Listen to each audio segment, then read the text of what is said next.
Chapter 182. There had never been a perfect unique skill of martial arts in this world. Imperfection was not a weakness, but it was a shortcoming in some aspects. Perfect was martial arts, and the so-called unique skill was the pursuit of power in some aspects of martial arts. For example, extreme speed, extreme explosive power, extreme sword energy, or extreme defense. In the process of pursuing the extreme, you had to give up something. When you couldn't take care of everything, then you could focus and reach the extreme. The map of God of War of the Li family was like that. The 6 paths of reincarnation of the Wang family of Beihai was like that. The unique skill of Wuji Palace was like that. Dark ambush. The essence of this move was the ambush, but it was also the darkness. This was known as the quintessence of Wuji Palace, and it was indeed amazing. When Prince Renwu's figure disappeared in front of him, Li Tianlan couldn't locate him at all. The figure disappeared, the sword light disappeared, and the lightning disappeared. Everything in front of him seemed to turn into nothingness in an instant, and only the killing intent was real. It seemed like there were countless swords chopping in the air, and the sharp sound came from far away. Prince Renwu's body became completely illusory, and the sound of the long sword chopping in the air suddenly became louder. The bright sword light flashed, and a large amount of lightning poured down. Prince Renwu's figure was still nowhere to be seen. Li Tianlan couldn't understand the martial arts principles of such a unique skill, and he didn't bother to think about it.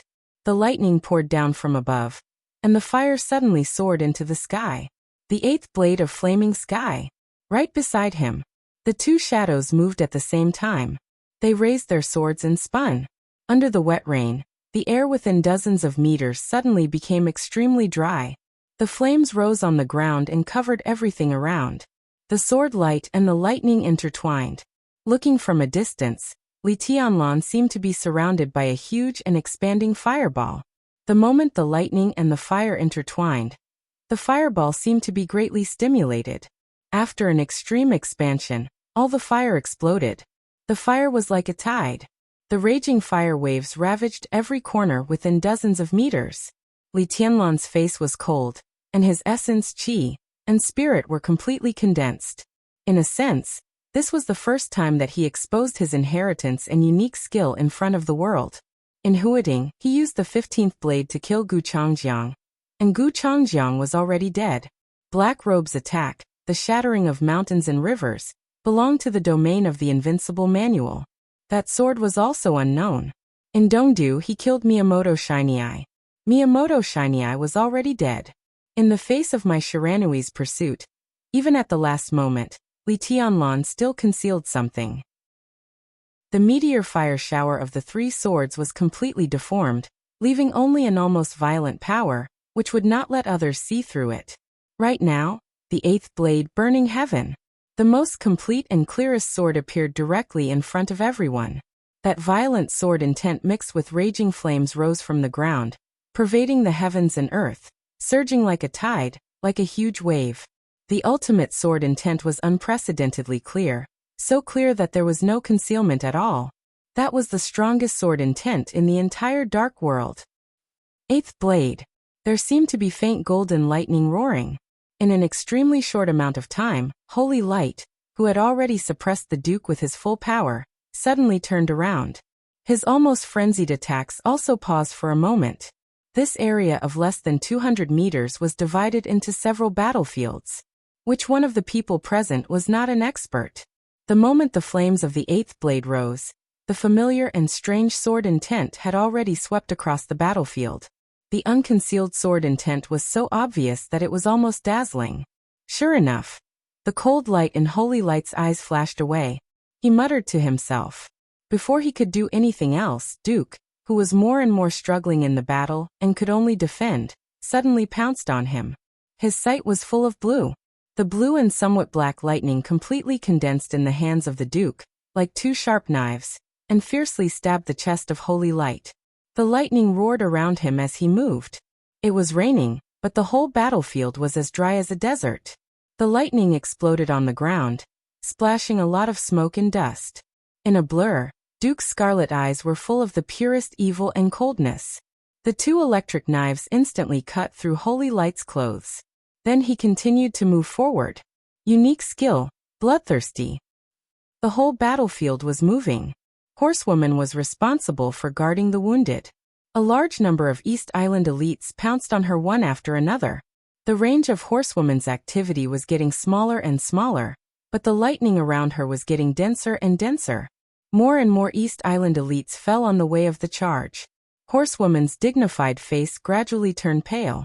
When her willpower was exhausted, her physical strength and combat effectiveness began to plummet. That was the saying, ants can bite an elephant to death. Bai Yi and Tianyu teamed up to besiege Dawn. In an instant, the outcome was clear. Tianyu flew backward with a lot of blood flying around. But Bai Yi, who was close to him, seemed to have fallen into madness. The mountain fell and the earth cracked. The dark green saber light spun and splashed in the battlefield.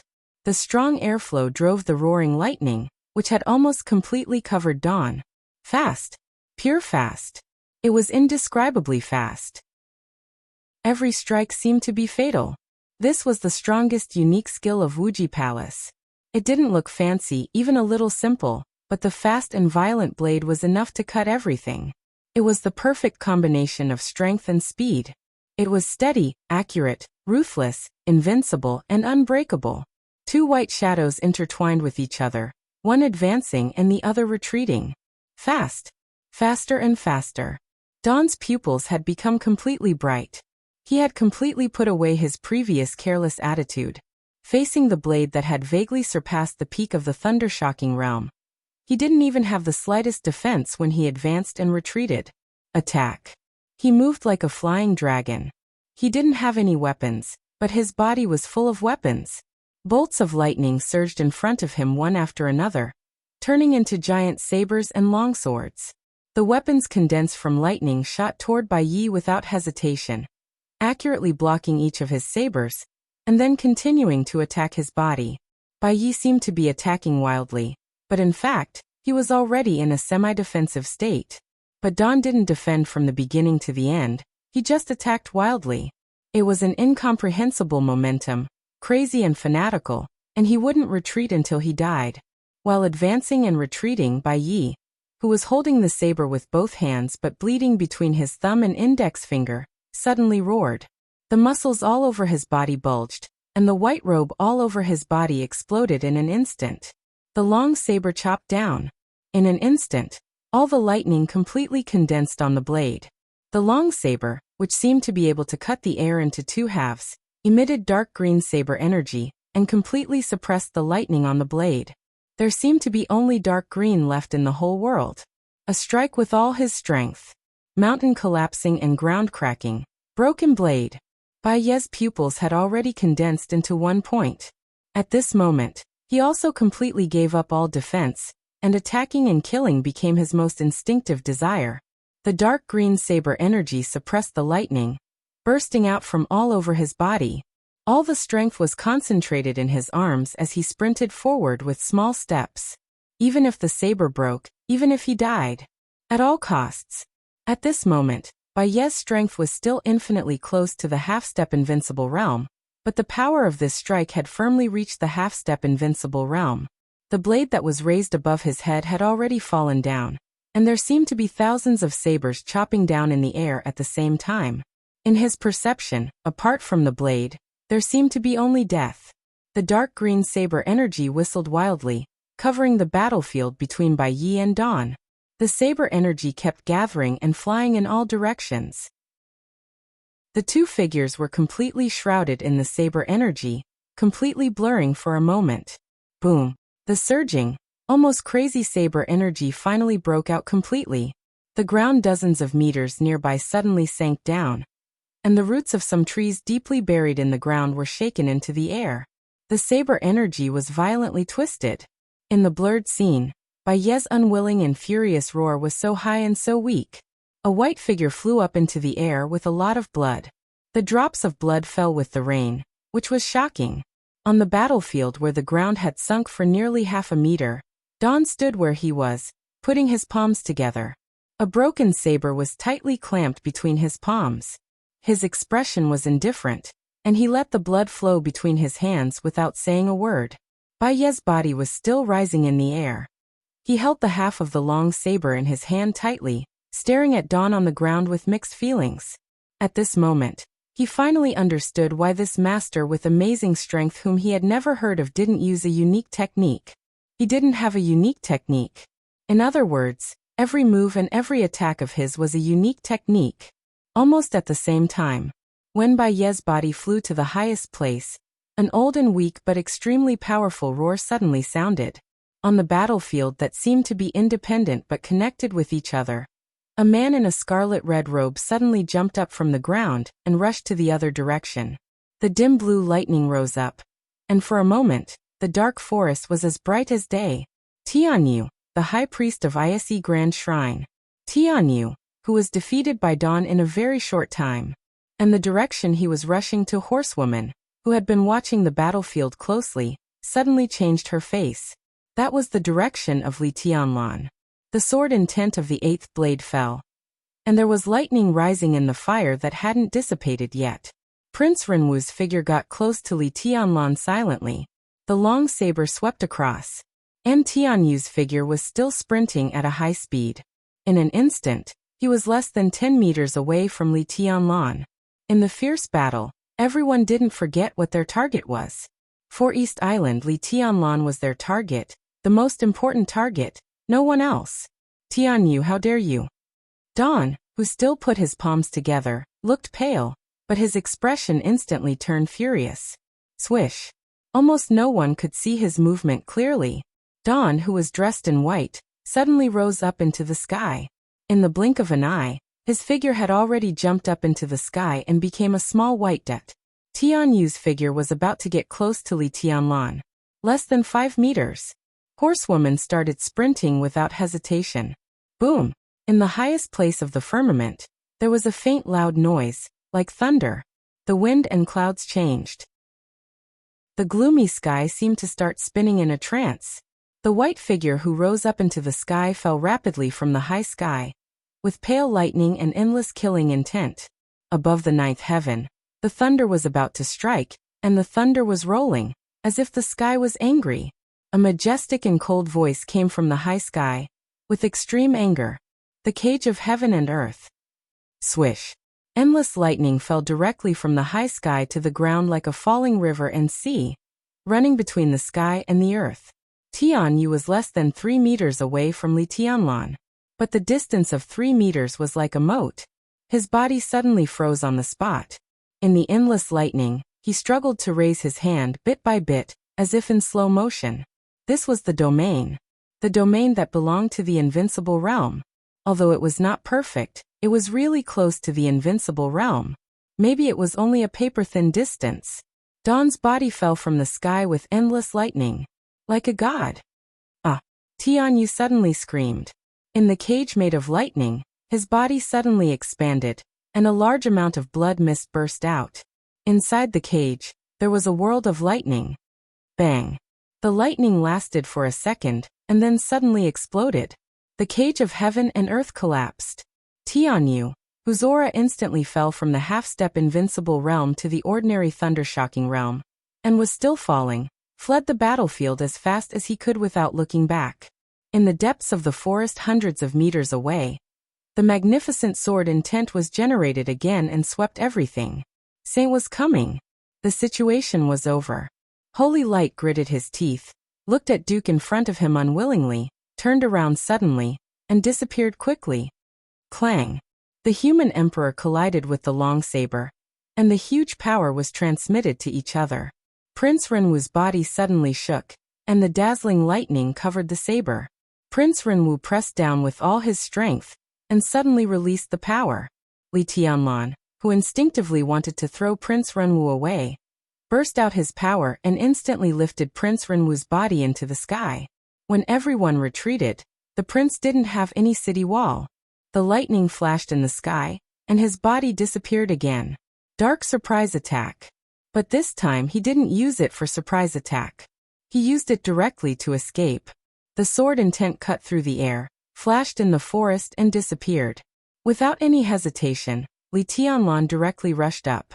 He had the shadow formula, the desperate chase of Sai City, and the night walking of the Li family. In the battle, in front of Li Tianlan, if he couldn't defeat him he would die. Want to escape? What a joke. The sword light fell. Prince Renwu's figure appeared dozens of meters away. Almost at the same second, Li Tianlan had already switched places with his shadow and appeared next to Prince Renwu.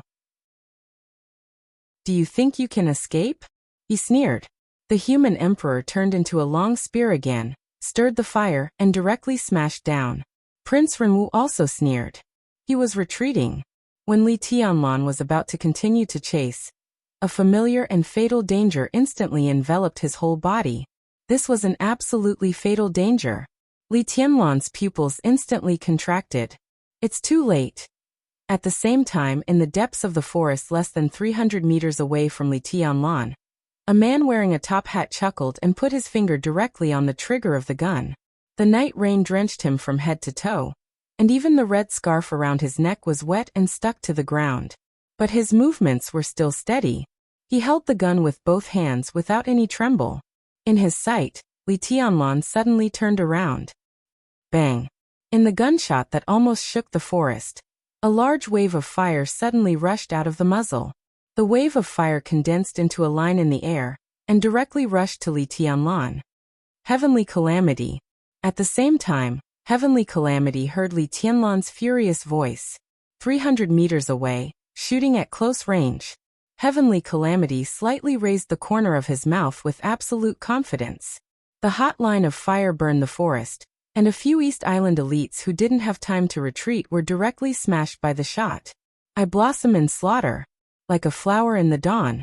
With a cruel look, Heavenly Calamity stared at Li Tianlan's position. In his sight, flesh and blood were exploding and flying. Only the line of fire was still stable, rushing to Li Tianlan. Heavenly Calamity squinted, turned the muzzle without hesitation, aimed at another angle, and directly pulled the trigger. Chapter 183. A peak assassination. From the initial observation of the target, sneaking in, setting up an ambush, hiding, waiting, looking for an opportunity, finding the shooting angle, planning the retreat route. This series of work often took a lot of time, and all of this was often for the moment of the assassination. In an instant, life and death were decided. For real superiors, life and death were often decided in less than a second. It was too late. When the blazing line of fire smashed the bodies of several East Island elites and rushed straight to Li Tianlan, when the line of fire was still running in the air, Heavenly Calamity already knew that his shot was too slow. This was the perfect angle, the perfect distance, the perfect timing, and the perfect trajectory. But the bullet mixed with the raging fire met an obstacle when it flew in the air. A very small and fragile obstacle. The bodies of several East Island elites were as fragile as glass under the bullet shot from the grim smile. But it was because of these East Island elites that the bullet directly rushed to Li Tianlan a little slower. How much slower? Half a second? 1/3 of a second? Or even less? But this extremely short time was enough for Li Tianlan to make the most instinctive reaction. The bright and blazing flame ran across the whole forest. In the flame, the bullet seemed to have completely disappeared, and only the deafening sound of the gunshot was still echoing. Switch positions. Li Tianlan's figure suddenly disappeared. At the same time, in the grass hundreds of meters away, Heavenly Calamity held the famous gun in his hand, grim smile, and directly changed his position. The gunshot was louder. In Li Tianlan's sight, the whole world was like a volcanic eruption, and all in front of him was erupting magma. Compared with the penetration of the last shot, this shot completely destroyed. The flame roared and rushed in the forest. Li Tianlan's body just changed positions with the shadow, and a large piece of flame had directly kicked in front of him. A silhouette suddenly appeared in front of him, completely blocking his body. The dignified and charming plump figure slightly bent her body, with her palms forward, and opened her hands in a fearless manner. A faint blue light curtain shone from all directions on the ground. The light curtain didn't spread, but condensed. Boom! The moment the fire wave hit the light curtain, the whole light curtain had become a huge shield. Absolute protection. Knight of the 12 Super Masters of Samsara. A Super Master who was best at defense. Her unique technique was not outstanding in attack, But in terms of defense, there were not many people in the thunder-shocking realm, including some half-step invincible realm experts, who could break her defense directly. The fire and the lightning collided, and the whole forest shook violently. Numerous cracks suddenly appeared on the shield, which had almost been condensed into a substance by the lightning. Raging flames spread from the cracks. Horsewoman's body shook violently, and a large mouthful of blood spurted from the corner of her mouth. But she did not care about her injury at all. She just stood in front of Li Tianlan, trembling all over but not taking a step back. Even if she had to die, she would die in front of him. Be careful. Horsewoman's tone was weak. For the first time since she met Li Tianlan, there was a hint of hopeless helplessness and panic on her face. Heavenly Calamity, the top killer in the dark world, held two famous guns in his hands, one whispering and the other grinning. Samsara's information on Calamity wasn't much, but it definitely wasn't little. Two famous guns made Heavenly Calamity, and Heavenly Calamity also made two famous guns. Whisper was a pistol with a fast shooting speed and a large magazine capacity. It was a self-defense weapon for close combat. It was also the gun that Heavenly Calamity used the least. Whisper was dusty because of the grinning. Grinning was a sniper rifle, and in terms of power, it was definitely one of the most powerful sniper rifles under the 12 murderous weapons. Most importantly, this gun could shoot continuously after temporary modification. 3 shots in a row. This was Heavenly Calamity's trump card. With his muzzle, after 3 shots in a row, there were very few targets who could stand in front of him, whether the target was in the thunder-shocking realm or the fire-flaming realm. This kind of temporary modification was said to seriously damage a certain part of Grinning's body. In short, it burned money, so Heavenly Calamity rarely used it. But now the second shot had broken Horsewoman's shield. Where was the third shot? Horsewoman's mind was blank. Who on earth wanted to kill Li Tianlan? All kinds of thoughts flashed crazily in her mind. Facing the coming third shot, she had no choice but to grit her teeth and fight to the death. The first shot and the second shot sounded almost at the same time. The loud gunshots echoed in the forest for a long time. Duke was already seriously injured and powerless. Dawn was still standing there, but no one knew what he was thinking, and his eyes became a little dazed. Hundreds of meters away, the enormous sword intent in the forest was approaching quickly. The third shot was about to rush out of the barrel. Horsewoman clenched her teeth, and her body shook violently. With a slight sound, a large amount of blood spurted from her body into the air like a fountain. The blood and the lightning intertwined and dripped on the shield that seemed to have been condensed into a substance by the lightning. The flames in the cracks were forcibly dispelled. At a glance, the lightning in front of Horsewoman had become extremely ghastly scarlet, indescribably tragic. Suddenly Li Tianlan's eyes turned red. It's useless. In the grass hundreds of meters away, through the sniper scope, Heavenly Calamity stared at the intertwining red and blue lightning in front of him with cold eyes. A trace of a confident smile with an extremely bloody smell appeared at the corner of his mouth.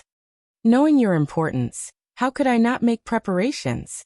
After a short but suffocating pause, Heavenly Calamity directly took out a scarlet bullet from his sleeve. The bullet was elegant and long, with sharp edges faintly visible. It was like a blood-stained scarlet color with a strong smell of death.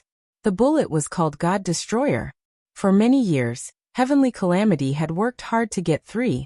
This was a big gift, not only for Li Tianlan, but also for the superiors of the half-step invincible realm present. The bullet was pressed into the barrel. Holding a grim smile, Heavenly Calamity's smile was ferocious. In his sight, Horsewoman's blood seemed to dye every bolt of lightning red. Her body was shaking, and the shield in front of her became pure blood red. Interesting. He spoke softly, put his finger on the trigger, concentrated and shot. Heavenly Calamity. All of a sudden, a roar came from behind the blood-red shield. It was an indescribable roar, with a rage that was completely beyond reason. Endless fierceness seemed to condense into one point in an instant. Li Tianlan's figure directly rushed out of the blood-red light curtain. As the lightning roared, the blood-red shield in front of Horsewoman was smashed, and countless beads of blood rolled back to Horsewoman's body. Li Tianlan brushed past Horsewoman and took her body to the side. In an instant, through the sniper scope, Heavenly Calamity only saw a pair of blood-red eyes with extreme madness, indifference, ghastly, and resentment. That was a pair of eyes without any human emotions, only negative emotions, scarlet and weird. Speed up. Run wildly. Sprint. Li Tianlan's figure rushed straight over, with complete rage and madness, like a completely enraged beast. All the matter in the world seemed to disappear in an instant. The lightning behind Li Tianlan had completely dissipated. There was no sword intent, no raging fire. There was only a kind of killing intent that was so strong that it made people unable to breathe between heaven and earth. There was no medium, only the most primitive, most naked, and most ferocious killing intent. Kacha, kacha, kacha. Strange noises kept ringing out. Heavenly Calamity suddenly came to his senses. In a trance, the extremely precious god of destruction in the gun had already been unconsciously shot out by him. This most precious trump card was not aimed, so the accuracy could be imagined. But Heavenly Calamity had no time to care about the pain. In his sight, Li Tianlan's figure rushed over at an incomprehensible speed.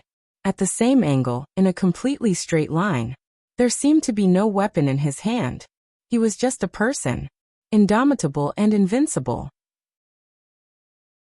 Several thick trees that needed several people to hug were in front of him, but he didn't change his direction at all. He just rushed over. The branches and leaves all over the sky shook wildly, and the thick trunks broke into countless sawdust. As the sawdust flew, Li Tianlan's speed was getting faster and faster. That furious roar seemed to have not dissipated, and Li Tianlan had already rushed over half the distance. At this moment, Heavenly Calamity's heart was cold. Fear, even panic, instantly occupied his mind. He held the grim smile in his hand tightly and kept pulling the trigger, but his whole body didn't dare to move. He had never seen a charge in such a situation, and he had never felt such a fierce sense of oppression. Li Tianlan was getting closer and closer, and everything in front of him was smashed into pieces. His reason kept reminding Heavenly Calamity that the person in front of him was just a fire-flaming realm young man, and his real realm was only in the ice-condensing realm. But the figure that was crazily approaching in his sight was like a demon in his perception. The sword light in front of him scattered. In a very short time, Prince Renwu, who was also desperately running, finally got close to Heavenly Calamity. He didn't even have time to breathe, but pulled Heavenly Calamity up and shouted in a low voice, "Go!" Heavenly Calamity seemed to wake up from a dream, and he suddenly got up from the ground. But he felt his limbs were so weak that he almost fell down again. That extremely crazy killing intent seemed to be getting closer and closer.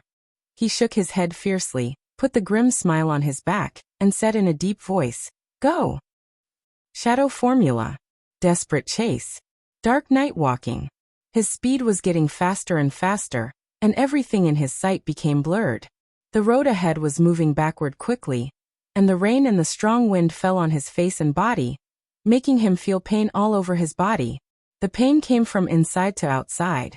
The strong wind was howling around his ears. But Li Tianlan could still clearly feel that the bones in his body were making sounds as if they couldn't bear the heavy load. He used all the unique skills that could speed up. Li Tianlan almost didn't care about anything. He shortened the distance between them.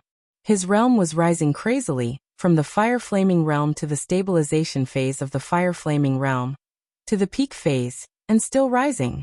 His will, which was as firm as iron, was burning crazily.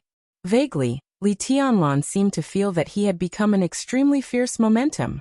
Everything in the world, including everything in front of him, was smashed into pieces. His momentum kept rising crazily, and his killing intent became more and more turbulent, going straight up to the sky. In the twinkling of an eye, Li Tianlan's soaring momentum suddenly fell straight down, but his killing intent was still rising. His realm, which had reached the critical point of the thunder-shocking realm, declined rapidly, falling from the peak of the fire-flaming realm to the initial fire-flaming realm in the blink of an eye. The bottle of surge potion from North America seemed to have lost its effect.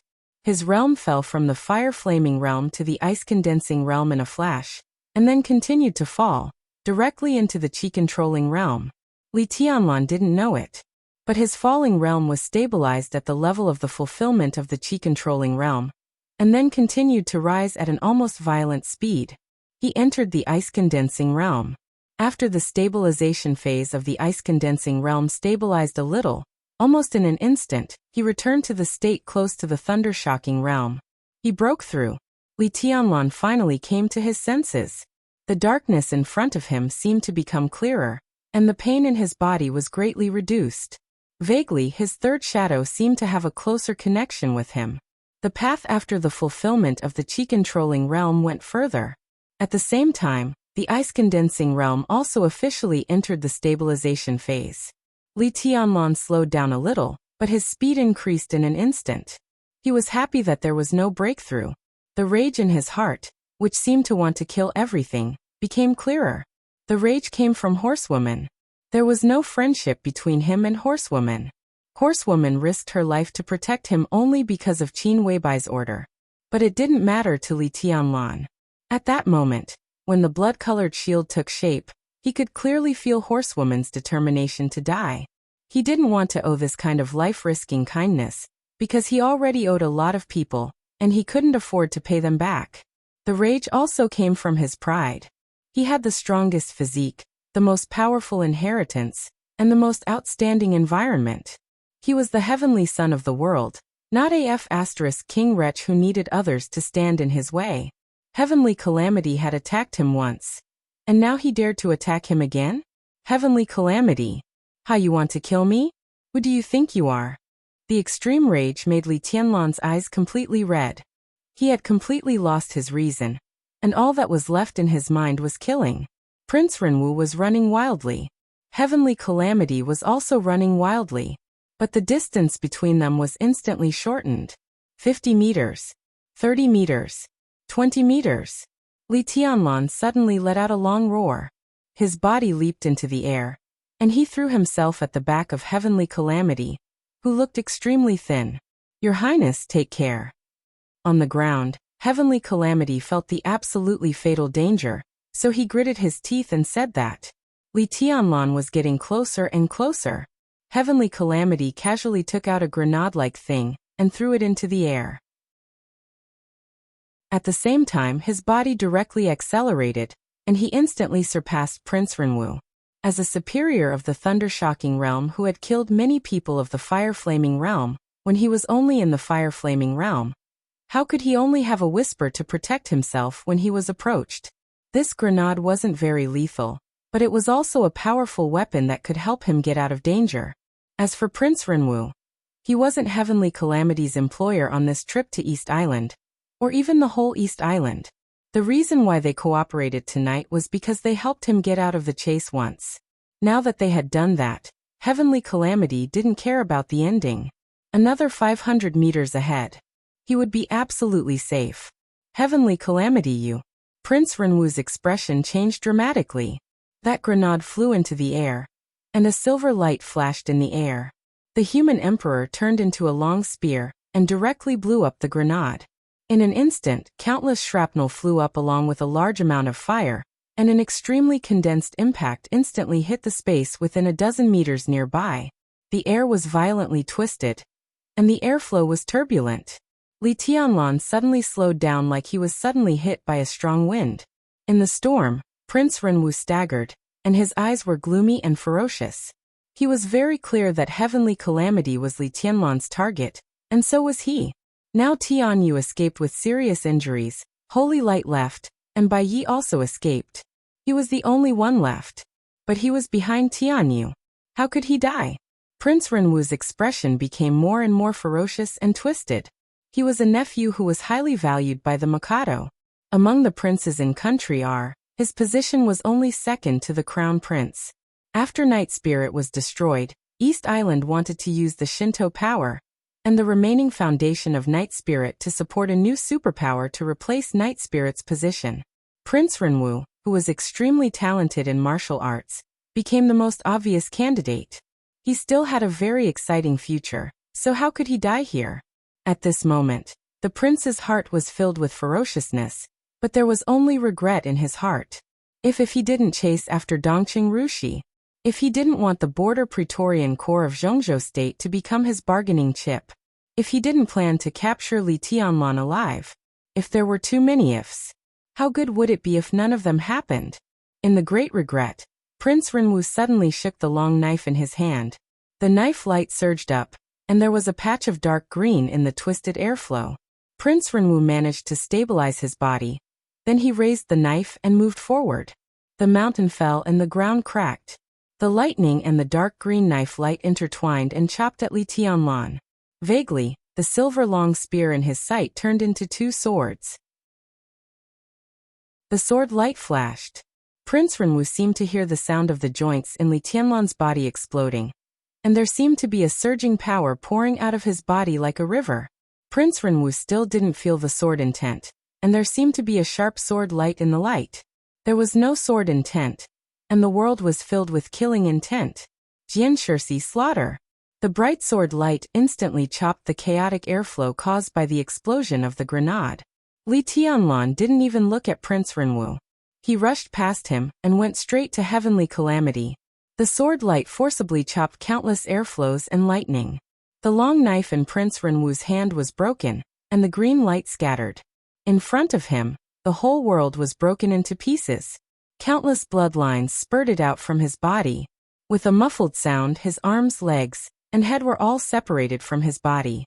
The sword intent exploded in his body, and the body of the Prince of East Island, who was trying to change a princess a few minutes ago and was supposed to have a bright future, was directly torn into pieces. Help me! Seeing that the grenade didn't work, Heavenly Calamity finally couldn't suppress the fear in his heart anymore, and he suddenly shouted at the front. There were still 300 meters. At this distance, Li Tianlan could save him. The forest in front of him was dark and silent. Li Tianlan's figure behind him came quickly, and he was getting closer and closer. Heavenly Calamity clenched his teeth and turned around directly. A large amount of blazing fire rose up around him, and there was lightning in the fire. Heavenly Calamity had a grim smile on his back, and in his hand, he had already taken out a very simple short gun, but the muzzle was very deep. The short gun was a little longer than a normal pistol, and its caliber was also a little bigger. It was completely gray, and didn't look very eye-catching. But this gun was one of the most famous pistols in the whole dark world. Famous gun whisper. Li Tianlan's figure swooped down. Facing Li Tianlan, Heavenly Calamity's figure moved back quickly, and at the same time he held whisper and fired quickly.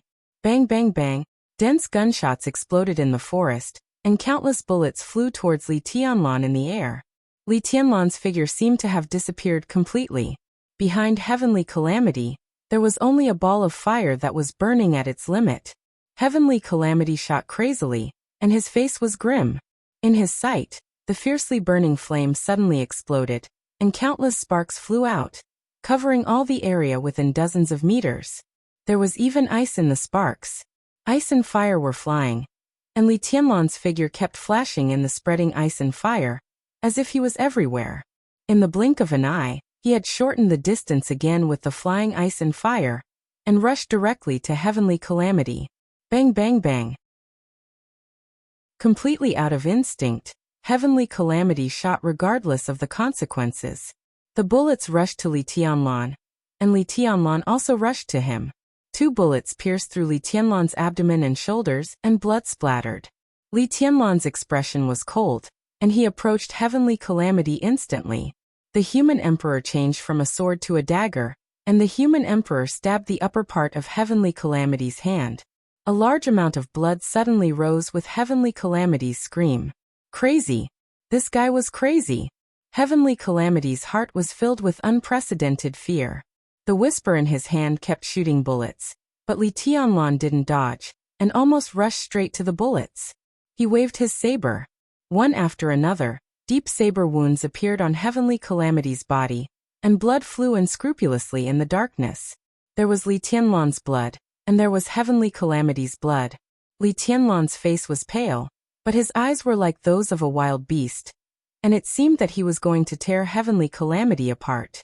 Heavenly Calamity had to die. He had to die. Repeating this thought over and over like hypnosis, Li Tianlan's actions became crazier and crazier. Swish! Heavenly Calamity, who finally saw what a lunatic was, seemed to be completely desperate. Suddenly, he threw the whisper in his hand, and like throwing a stone, the whisper hit Li Tianlan's head hard. Blood splattered. Li Tianlan looked at Heavenly Calamity, who had thrown away the gun in his hand, and subconsciously froze for a moment. In this extremely rare gap, Heavenly Calamity, who was covered in blood and whose upper body was almost torn apart by the human emperor, suddenly jumped up and kicked Li Tianlan's chest hard. An explosive sound suddenly burst out from his body, and his whole body, like a meteor, rushed to the forest in front of him at an extreme speed. Li Tianlan chased after him without hesitation. A dark figure suddenly appeared next to Li Tianlan, and pressed his shoulder. A low and deep voice sounded beside his ear, solemn and dignified. "Don't move, it's dangerous." Li Tianlan's eyes flashed with scarlet and bloodthirsty light, and he stared coldly at the dark figure in front of him. "I'm Saint," the dark figure said in a calm and brief tone. His whole body was covered in a black cloak, and he carried an ordinary-looking long sword on his back, looking extremely mysterious. "Horsewoman is fine. Everyone is fine. Today's fight is just to save people. That's enough." Saint stood in front of Li Tianlan motionlessly, looking at the forest in front of him, and said in a calm tone. "Enough?" Li Tianlan raised his eyebrows, and there was undisguised coldness in his tone. "Even if it's not enough," Saint's voice was hoarse and he said softly, "it's not suitable to continue the chase today." Through the black cloak, his eyes were fixed on the forest in front of him. It was silent in front of the forest. But intuitively, Li Tianlan could sense that Heavenly Calamity didn't seem to run away immediately. "Who's over there?" Saint suddenly asked. His voice was hoarse and calm, and it echoed in the forest hundreds of meters away. There seemed to be a large amount of sword intent in the air, rising and falling like tides. It was quiet in the forest. After a short silence, Saint continued, "Which murderous weapon is it?" "Murderous weapon?" Li Tianlan was suddenly shocked, and the red light in his eyes faded away. He woke up from the state of slaughter, and his perception suddenly became sharp. At this moment, Li Tianlan stared at the forest in front of him, and all his hair stood on end. Just in front of him, there seemed to be an extremely huge and dangerous aura in the dark trees. It seemed to be motionless, but in a trance, it seemed to devour the world. That huge sense of oppression was looming, but it was with fatal ferocity and violence. In that majestic momentum, Li Tianlan suddenly felt his own insignificance and powerlessness. Murderous weapon. One of the 12 murderous weapons in the dark world. Chapter 184. A chapter of more than 5,000 words. The murderous weapon didn't move. Saint didn't move either. The desolate atmosphere filled the world, and the atmosphere was so oppressive that it almost solidified. Li Tianlan's boiling blood gradually calmed down, and then became cold. It was piercingly cold. He was in a trance in the dark rain. Relying on his intuition, Li Tianlan could almost clearly feel the muzzle of the murderous weapon pointing at him from a distance. A huge sense of oppression and crisis completely enveloped him, as if he would turn into wisps of dust after a loud noise. Confrontation. It was quiet in the mountain forest. Li Tianlan's pupils had been extremely condensed, and the sharpness in his eyes had completely disappeared. His eyes were full of thick darkness and deathly stillness. The world was full of killing intent. The killing intent was invisible and intangible, but it tore his clothes silently. One after another, bloody wounds appeared all over his body. The wounds were very thin and shallow, but the blood kept flowing. Li Tianlan clenched the human emperor in his hand, and suddenly took a step forward. Saint's expression hidden behind the cloak changed dramatically, and he straightened his body almost instantly. Li Tianlan's face was expressionless, and his pupils were dark and gloomy. The killing intent driven by the murderous weapon in the forest was turbulent fiercely as he moved forward. The pressure was like a mountain, and the naked and cruel evil spirit turned into real killing intent, wrapping Li Tianlan layer by layer. Li Tianlan continued to move forward. The second step. His entire body was already covered in blood, yet his body still stood ramrod straight as he passed through the layer upon layer of killing intent emitted by the murderous weapon.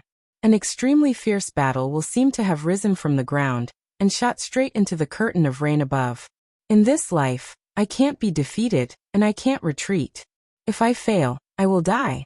There is no way back. Saint's eyes were slightly relaxed. In his perception, in the mountain forest hundreds of meters ahead, the intense danger that even he could clearly feel seemed to be quietly retreating. It retreated but did not disperse. The mountain forest in front of him seemed to be full of fierce killing intent, which was integrated with heaven and earth. Like the rising sun and the setting moon, irresistible. The killing intent in the air gradually receded. The danger gradually receded. Saint grabbed Li Tianlan's shoulder and retreated to the battlefield at the back with him. The battlefield was a mess. This chaotic battle that had only lasted for a few minutes was extremely tragic. Those who survived naturally did not have it easy. As for the dead, not to mention a complete corpse, not even the most fragmented parts were left. The knight and the duke were leaning against each other. Both of them looked abnormally dispirited. Both of them had pale faces and were covered in blood. Their auras were also declining. There was no doubt that the knight was wronged. Heavenly Calamity was known as the contemporary Gun King, and the power of Grimsmile was amazing enough. But it was not so easy for him to kill a top thundershocking realm master like Knight. If Knight got close, Heavenly Calamity could not even hold on for half a minute under Knight's attack. Even if Knight could not break through the blockade of Heavenly Calamity's firepower, it was not easy for Grimsmile to hit Knight. But tonight, Knight stood straight and took the second shot of Grimsmile without dodging. Now he was only seriously injured, but he still had some strength left, which showed that the guardian of the supermaster of Samsara deserved his reputation. Dongqing Rushi had already woken up, as if she had just woken up from a dream. Her clear eyes were full of confusion, and she looked a little confused. Seeing Li Tianlan and Saint walking back together, her eyes slightly brightened. She struggled to get up and walk to him, but then she seemed to think of something. She waved her two tender white hands, and the night rain suddenly condensed into blue frost, and then turned into a cloud of semi-liquid water vapor. She forcefully wiped her dirty little face, but after so many days of fleeing, her face was dirty, so how could her palms be clean? As a result, she made use of the water vapor to smear her face more and more dirty. Unknowingly, she had smeared her dusty but still recognizable face into that of a real tabby cat. Even Li Tianlan, who was full of hostility, did not know whether to laugh or cry when he saw this scene. Saint's body slightly trembled in the black robe. As for Knight and Duke, they did not even look at her, as if they were afraid that laughing would affect their internal injuries. Dongqing Rushi also seemed to find something strange. She looked at her hands subconsciously, but she did not scream or get angry. She just stood there quietly, looking a little silly. "Don't wipe it. Go back and do it slowly." Li Tianlan walked over and said softly. He looked at the people beside Dongqing Rushi who were still in a coma and shook his head.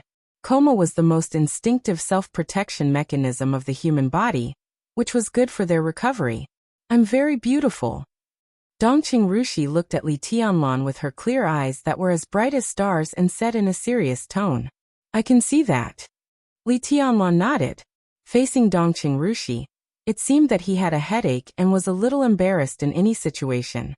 "I told Grandpa that I would marry you after I graduated. Last time you went to my house, I ran away. Are you angry?" Dongqing Rushi could look straight into Li Tianlan's eyes at first, but in the end, she subconsciously lowered her head. Suddenly, Li Tianlan's blood appeared in her sight. The gunshot wounds and knife wounds were exposed to the air, through the torn clothes. Although Saint had helped to take out the bullets and put medicine on them, the 4 or 5 bullet holes still looked very shocking. Dongqing Rushi raised her head again, and looked at Li Tianlan with burning eyes. Her voice was a little cold, but with a trace of natural and clear childish voice. It sounded very soft. "Are these wounds for me?" "No." Li Tianlan's heart sank for no reason. Feeling the vague eyes of the 3 supermasters of Samsara around him, he felt a pain in the ass. He directly pointed at Li Beitian and the others on the ground. "These are all my brothers, so that's why." Under the bright eyes, Li Tianlan broke out in a cold sweat for no reason. It seemed that his injuries were relapsing. and it was difficult for him to speak. "You're still angry?" Dongqing Rushi looked at Li Tianlan quietly. Even her tone was quiet, and there was no trace of grievance in her voice. Li Tianlan wanted to deny it, but he felt that this feeling was really weird. He said helplessly, "It doesn't matter at all. The most important thing is whether you like me or not, and whether you want to marry me, isn't it?" "I do."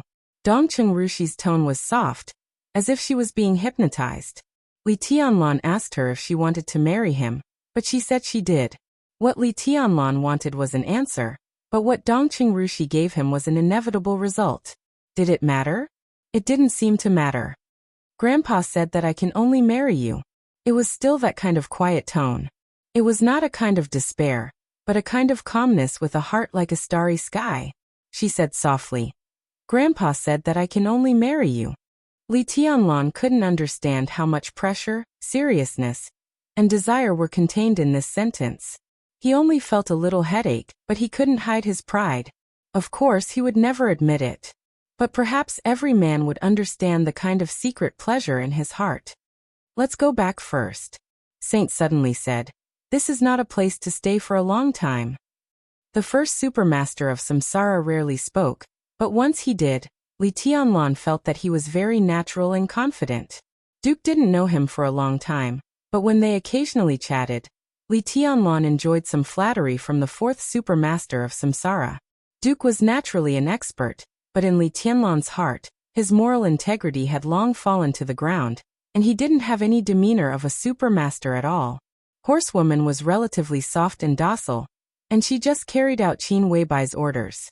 Flaming Fire's hostility to him was almost undisguised, or maybe she couldn't hide it, but she couldn't touch him. Li Tianlan felt conflicted for her. Only Saint was calm, mysterious, and indifferent. He was not cold, but his aura was extremely high. Only in him, Li Tianlan felt a little bit of the temperament of the supermaster of Samsara. Li Tianlan nodded. Each of them took one person and carried the unconscious people on their backs through the forest. On the way back, about 5 kilometers away from the forest, an inconspicuous appearance of a bus had already stopped there. Under the dim night sky, the bus was like a well-disguised big bread. The tiny but conspicuous headlights shone on the winding road in front of them. The rain was drawn along the light into obvious silk lines. Saint walked in the front. Without greeting the driver, he carried Su Chu, who was the heaviest on his back, directly into the bus. The inside of the bus was not much different from the ordinary bus, but the distance between the seats was so wide that it made people feel relaxed and happy. The seats were all made of leather, which was soft and comfortable. Saint threw the behemoth Su Chu on the sofa, found a seat at random, and calmly ordered, "Start the bus." The engine of the bus made a very surging roar, and the bus slowly started. Li Tianlan put down Li Beitian on his back, and then sat beside him, panting. The medicinal powder that Saint applied to him on the way was very effective. When the medicine entered his body, he felt a sense of coolness all over his body, and even his spirit seemed to recover a lot. But this kind of medicine took effect quickly, and the time it lasted was also very short. After carrying Li Beitian for several kilometers, Li Tianlan barely made it to the bus. He was dizzy, and his body seemed to be empty. The feeling of weakness kept hitting his body, as if it was going to pull his consciousness into the darkness. Li Tianlan gritted his teeth and suddenly asked, "Which murderous weapon is it?" "Murderous weapon." Before Saint opened his mouth, Duke beside him was suddenly shocked. He looked at Li Tianlan, and then at Duke, and his expression suddenly became serious. "You were chasing Heavenly Calamity, and you encountered a murderous weapon? Is it in Heavenly Calamity's hands?" "No." Saint was silent for a while, and then shook his head and said, "No force dares to lend a murderous weapon to Heavenly Calamity, and he is only in the fire-flaming realm. How useful can a murderous weapon be if it is given to him? The person with the murderous weapon is hiding in the darkness, and he didn't shoot, so we can't tell which murderous weapon it is." Li Tianlan panted, subconsciously touched his pocket, and took out a pack of cigarettes. But he didn't hold it firmly, and it fell directly under the sofa. Dongqing Rushi, who was sitting beside him, bent down to pick it up and lit it for him, without saying a word. Li Tianlan took a big drag on the cigarette, trying to cheer up his consciousness, which seemed to be about to pass out at any time. Of all the people present, it seemed that no one noticed that when he was chasing heavenly calamity, there was one less person on the original battlefield.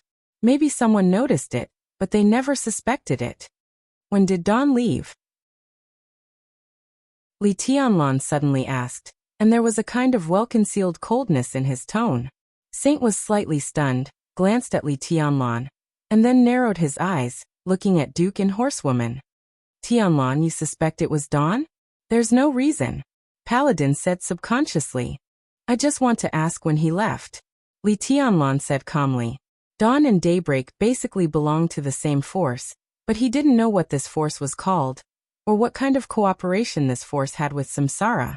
According to Duke, this matter seemed to involve the top secret of Samsara, and at present, only the master of Samsara Palace and Qin Weibai knew everything. Everything was unknown, so naturally, there was no way to infer. But any seemingly flawless kindness, on the contrary, was most likely to become the most fatal danger, and he still understood this truth.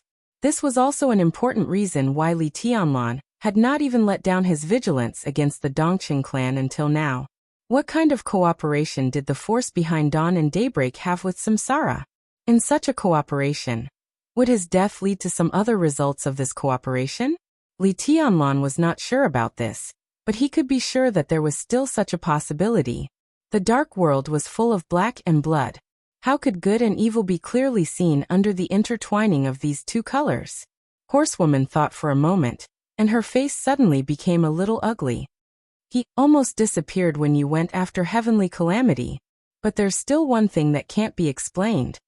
Saint suddenly said, the mysterious force behind them should not have a murderous weapon. Should? Li Tianlan took a drag of the cigarette and asked. Now 11 of the 12 murderous weapons in the dark world have clear owners. They either belong to the superpowers in the dark world or some world-class powers, and the missing one has not appeared for many years. The only thing we can be sure of is that the murderous weapon is not damaged, but it is missing. In terms of time, the missing time of the murderous weapon is even earlier than the time when the Li family's infinite sky was destroyed. Duke explained softly. And the mysterious force we are cooperating with this time is just a dark force that has risen in recent years. Many of their foundations are not even perfect, so it has nothing to do with the missing murderous weapon. And the time doesn't match.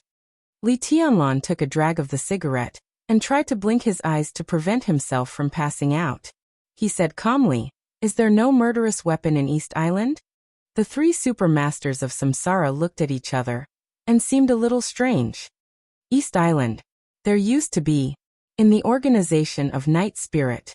Duke smiled and said in a playful tone. Li Tianlan suddenly understood. The murderous weapon Blue Sky Underworld. This was the murderous weapon that used to belong to Night Spirit, and it could also be said to belong to East Island. But with the destruction of Night Spirit, this killing weapon, which ranked very high among the 12 murderous weapons, was now in the hands of the master of Samsara Palace. East Island had no murderous weapon now. Even if East Island could borrow a murderous weapon, it would not give it to Dawn. And this murderous weapon tonight has nothing to do with East Island. Otherwise, the other side would not have retreated tonight, and it would have been better to shoot directly. Obviously, they don't want to attract East Island's attention. At least, they don't want East Island to know that there is a murderous weapon that can threaten the superiors of the invincible realm in their territory. Saint narrowed his eyes, and he looked more and more profound. The person behind this has a big plan. Li Tianlan's eyelids became heavier and heavier. In a trance, he seemed to remember the night when he first met Daybreak. That night, Daybreak once said that the barrel of Grim Smile, the famous gun in Heavenly Calamity's hand, was given to Heavenly Calamity many years ago. This was a superpower that was really hiding in the dark. What was the real face behind the darkness? Li Tianlan wanted to say something, but his consciousness became more and more dizzy. Darkness came to his eyes, and he passed out completely. There was silence in the bus. Dongqing Rushi sat beside Li Tianlan, staring at his face blankly. The light in her beautiful big eyes became dimmer and dimmer. She tried to blink a few times, but she refused to open her eyes again. The bus passed through the night rain, running on the mountain road at a high speed. The raindrops pattered on the window, and the atmosphere in the whole bus became a little weird. The bus went straight down. As far as the eye could see, in the distance in the rain, there seemed to be lights faintly. Duke finally spoke. He looked at Horsewoman seriously and said calmly, "Should we tell the palace master about what Tianlan said?" The dark cloak covered Saint's face, and his expression couldn't be seen, but his tone was still calm. "Don't worry. I will contact them again in the near future. Let's talk about it then." "I don't think so. What happened tonight was too dangerous. If you hadn't arrived in time." Duke thought of the sword that instantly shattered Rattlesnake's body hundreds of meters away, and then he thought of Heavenly Calamity's shot. He shook his head. "In fact, you were still late. If, there is no if." Saint suddenly shook his head. "Even if I didn't show up, nothing would have happened." He turned his head and seemed to look at Duke through the cloak. He said in a low voice, "Have you forgotten Dongqing Rushi's sword?" Duke's expression froze, and the sword intent of myriad paths peerless appeared in his mind. He opened his mouth and said subconsciously, "How did you do that?" Saint was a little confused. "I mean, how did you turn that sword into another sword?" Duke was smiling, but his smile was very forced. Saint was silent for a full 5 minutes, and then he said slowly, "That sword strike was the real invincible sword intent, which was equivalent to the full attack of an invincible realm expert. It was the remaining sword intent in the silent sword, and Dongqing Rushi could trigger it at the cost of her life and that sword. Do you think I could suppress such a sword strike? And even turn it into another sword?" Duke forced a smile, as if he was suppressing the fear in his heart. "So you didn't do it?" Saint's body stiffened. After a long time he said blandly, "Of course it wasn't me." If it wasn't Saint, who else could it be? Duke didn't dare to think about it for a moment. If it wasn't Saint, it meant that just now, under everyone's eyes, there was a super expert who made a move. He was able to suppress Dongqing Rushi's invincible sword and hide it from everyone's eyes. There was no doubt that he was also a real invincible realm expert. Why did such a person save Dongqing Rushi? Did an invincible realm expert make a move just to save people? Duke tried to make himself believe in this kind reason, but he felt more and more uneasy. It was obviously a good result, but all he could feel was malice. "Now East Island," Saint hesitated and said blandly, "the situation is out of everyone's control. Anyway, be careful from now on." He glanced at Li Tianlan, who was in a coma, and continued, "Anyway, protect this guy. If something happens to him, the boss will go crazy." "I'll try my best." Duke smiled, but his smile looked worse than crying. Saint didn't say anything. He just quietly turned his head and looked out of the window. Through the cloak and the blurry window, the rain and lights outside the car were mixed together, hazy and blurry. The night was thick. The road ahead was bleak and blurry. Only the rain flew tirelessly and messily, sprinkling all over the city. Chapter 185. When he opened his eyes, the first thing he saw was the warm and bright sunshine outside the window. The general trend was surging. It was raining and raining in East Island. The soft light passed through the dense treetops in the yard and through the window, forming a few lines of light with dust on the floor. The quietness seemed to spread all over the world. Time flowed gently in the space, with a kind of indifferent elegance. Li Tianlan was in a trance. For a moment, he even felt that he was hallucinating. Before he closed his eyes, it was still dark and rainy in Zhongjing, and the neon lights were hidden in the extreme distance. It was just a moment when he closed his eyes. Where was this place? His thoughts were a little messy. He forced himself to sit up from the soft bed, which inadvertently affected the wounds on his body. The pain spread all over his body with weakness, which instantly woke him up. In the battle in the forest in Zhongjing, the superficial sword wounds were actually flesh wounds. The gunshot wounds he got in the process of chasing Heavenly Calamity were the most serious ones. 2 shots hit his abdomen, and 1 went through his shoulder. Fortunately, the pistol named Whisper wasn't very powerful. It just had a fast shooting speed and a strong penetrating power. If it didn't hit the vital parts, it wouldn't be fatal. Otherwise, If the bullets of Whisper had half or even one-third of the power of Grim Smile, he would have died without a whole body. Li Tianlan silently felt his state, looking calm. Although he didn't die in this battle, it wasn't optimistic either. The gunshot wounds caused a lot of bleeding, which almost triggered the previous injuries. The worst thing was that there would be a series of fierce battles, and they would be decisive battles. What he needed most was combat effectiveness. In his current state, it wasn't impossible for him to maintain his combat effectiveness, but he didn't want to pay the price. His arm was still in a drip, and the wound was still painful, but it wasn't heart-wrenching. It seemed that he had applied medicine again. Li Tianlan sighed. Now that he was completely awake, he knew that he was back to the small courtyard in Changdao with excellent environment and concealment. He was about to get out of bed to move his body. Just as he was about to get out of bed, the bedroom door was pushed open. Ning Qiancheng, who was in combat uniform, carrying a gun and a long sword, walked in. He was almost fully armed. Seeing Li Tianlan, who was about to get out of bed, he was slightly stunned and then surprised. "You're awake? Damn, you're finally awake." Li Tianlan didn't understand why he used the word finally. He asked in confusion, "Where are you going?" He paused and suddenly asked thoughtfully, "How long was I unconscious?" 3 days. Ning Qiancheng quickly said, "Qingyan and I live next door to you. We wanted to see how you were before we set off."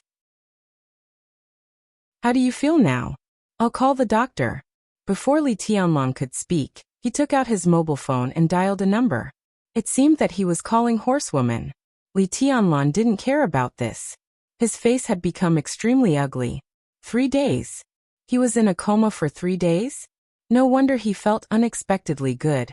After such a long time, with all kinds of medicine, his injury had at least recovered a little with his physique. After all, he had drunk a whole set of immortality potions from the Wang family of Beihai. In terms of recovery ability, almost no one could match him. But even after 3 days of recovery, he was still extremely weak, which showed how serious his injury was before he fell into a coma. According to his own estimation, he was in a coma for 1 night at most. 3 days, in this sensitive period, too many things could happen in 72 hours. "How are they?" Li Tianlan lowered his voice and asked in a deep voice. His question was unclear, but Ning Qiancheng immediately understood what he meant. He thought for a moment and tried his best to give a concise answer without losing the main point. "The current situation looks pretty good. I know some things. It seems that you had some Sara use their special channels. Some of our people who were scattered outside were picked up and brought back, about 700 people. Now they have safely arrived in Changdao. In addition, about 200 people died, and about 300 people are trapped outside Changdao." Li Tianlan listened quietly and didn't say a word. Ning Qiancheng was talking about the people on the list. There were about 1,200 people. 700 people arrived in Changdao safely, 200 people died, and the remaining 300 people were still outside with the help. But what about the people who were not on the list? The Battle of Changdao was imminent, and the situation was extremely chaotic. It had reached or even completely exceeded the result that Zhongzhou State wanted. Whether it was Zhongzhou State, Changdao, or other dark forces in the dark world, they obviously didn't have the patience to prolong the chaos indefinitely. Obviously, at this time, they didn't have the patience to prolong the chaos indefinitely, especially Changdao. This was their home field, and the so-called final battle was naturally decided by them.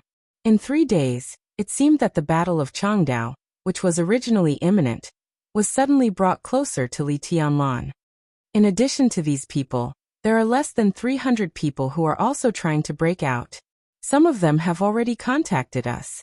Right now, everyone is close to Changdao. Everyone is ready for battle. We're not going anywhere, we're just waiting for orders. In recent days, East Island's defense line around Changdao has been broken through several times. They have suffered heavy losses, so they've stepped up their defense. Now we've contacted most of the people outside Changdao. We'll attack from both inside and outside at the most suitable time, and try to get as many people into Changdao as possible. Ning Qiancheng walked over, took off the potion hanging above Li Tianlan's arm, and held it in his hand. He said with a smile, "Let's go." I'll go out with you to see the sunshine. Li Tianluan nodded and walked out of the room. He was still thinking about what Ning Qianqing said in his mind. Right now, there were at least 700 special warfare elites of Zhongzhou State in Changdao. If they counted carefully, the number might be close to 800. After all, a small number of people broke into Changdao before Samsara used special channels to receive them.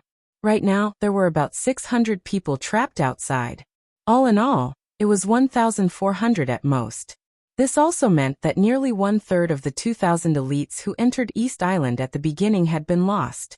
And with the final breakthrough, the number would definitely increase. East Island set up the defense line around Changdao not because they didn't want the elites of Zhongzhou State to enter Changdao. The purpose of the defense line was to make Zhongzhou State lose more blood. Now in the outside world, almost every elite of Zhongzhou State was followed by the elites of East Island. The pursuit had been going on for several days. From this point of view, the final breakthrough was almost as important as the Battle of Changdao that might break out at any time. The goal of Zhongzhou State was to let more people enter Changdao and gather their strength to deal with the final battle. And East Island hoped to reduce the number of elites of Zhongzhou State without paying a heavy loss. So they would chase behind and set up the defense line in Changdao, in order to attack from the front and the back and kill all the elites of Zhongzhou State as much as possible. If they could kill all of them, there would be no Battle of Changdao. Even if they couldn't kill all of them, as long as they killed most of them, the small number of Zhongzhou State people who entered Changdao was nothing to worry about. So this battle was bound to be extremely tragic. Is there any information that we can use inside East Island? Li Tianluan asked in a low voice. He was indeed very weak now, and he could almost feel the exhaustion when he moved. But in such a state, he should be able to maintain some combat effectiveness. And as time went by, his condition would get better and better. No. Ning Qianqing shook his head. Recently, it's hard for us to get any information from inside East Island. We have very little information about the defense line around Changdao. Just as he expected. As Li Tianluan expected, the last surprise attack around Changdao was the rehearsal of the final battle. East Island would definitely block the news as much as possible to prevent the information from being leaked as much as possible while investing more forces. From this point of view, people from Zhongzhou State were undoubtedly in a passive position. Because even if they wanted to rescue the elites outside Changdao, they lacked the information about the defense line around Changdao. How strong was the defense line that Changdao set up around Changdao? Did it have the hope of breaking through? Or was it a complete steel plate? No one could say for sure. Judging from the fact that Ning Qianqing was fully armed and ready to fight at any time, but didn't give any orders, it was obvious that the commander of the operation was also hesitating. Li Tianluan hesitated for a while, and said nothing in the end. In fact, he knew that the intelligence network that Han Shixuan of Zhongzhou State had built in East Island over the years was uprooted, which was an important reason why it was hard for Zhongzhou State to receive relevant information from East Island. But Samsara was different. The mysterious force that cooperated with Samsara now had a much deeper foundation and covert level than the network set up by Han Shixuan. If this mysterious force took action, even if they couldn't get the core secrets of East Island, they could still get some not-so-secret secrets. At least Zhongzhou State wouldn't be at a loss like this. Obviously, this was a force that only cooperated with Samsara at the moment. Samsara cooperated with Zhongzhou State to plot against East Island. But what was the purpose of cooperating with this mysterious force? What was the purpose of this mysterious force? Vaguely, Li Tianluan seemed to have some feelings or intuition. Maybe it was what Samsara really needed. Or maybe it was this mysterious force hiding in the dark that Samsara really wanted to cooperate with.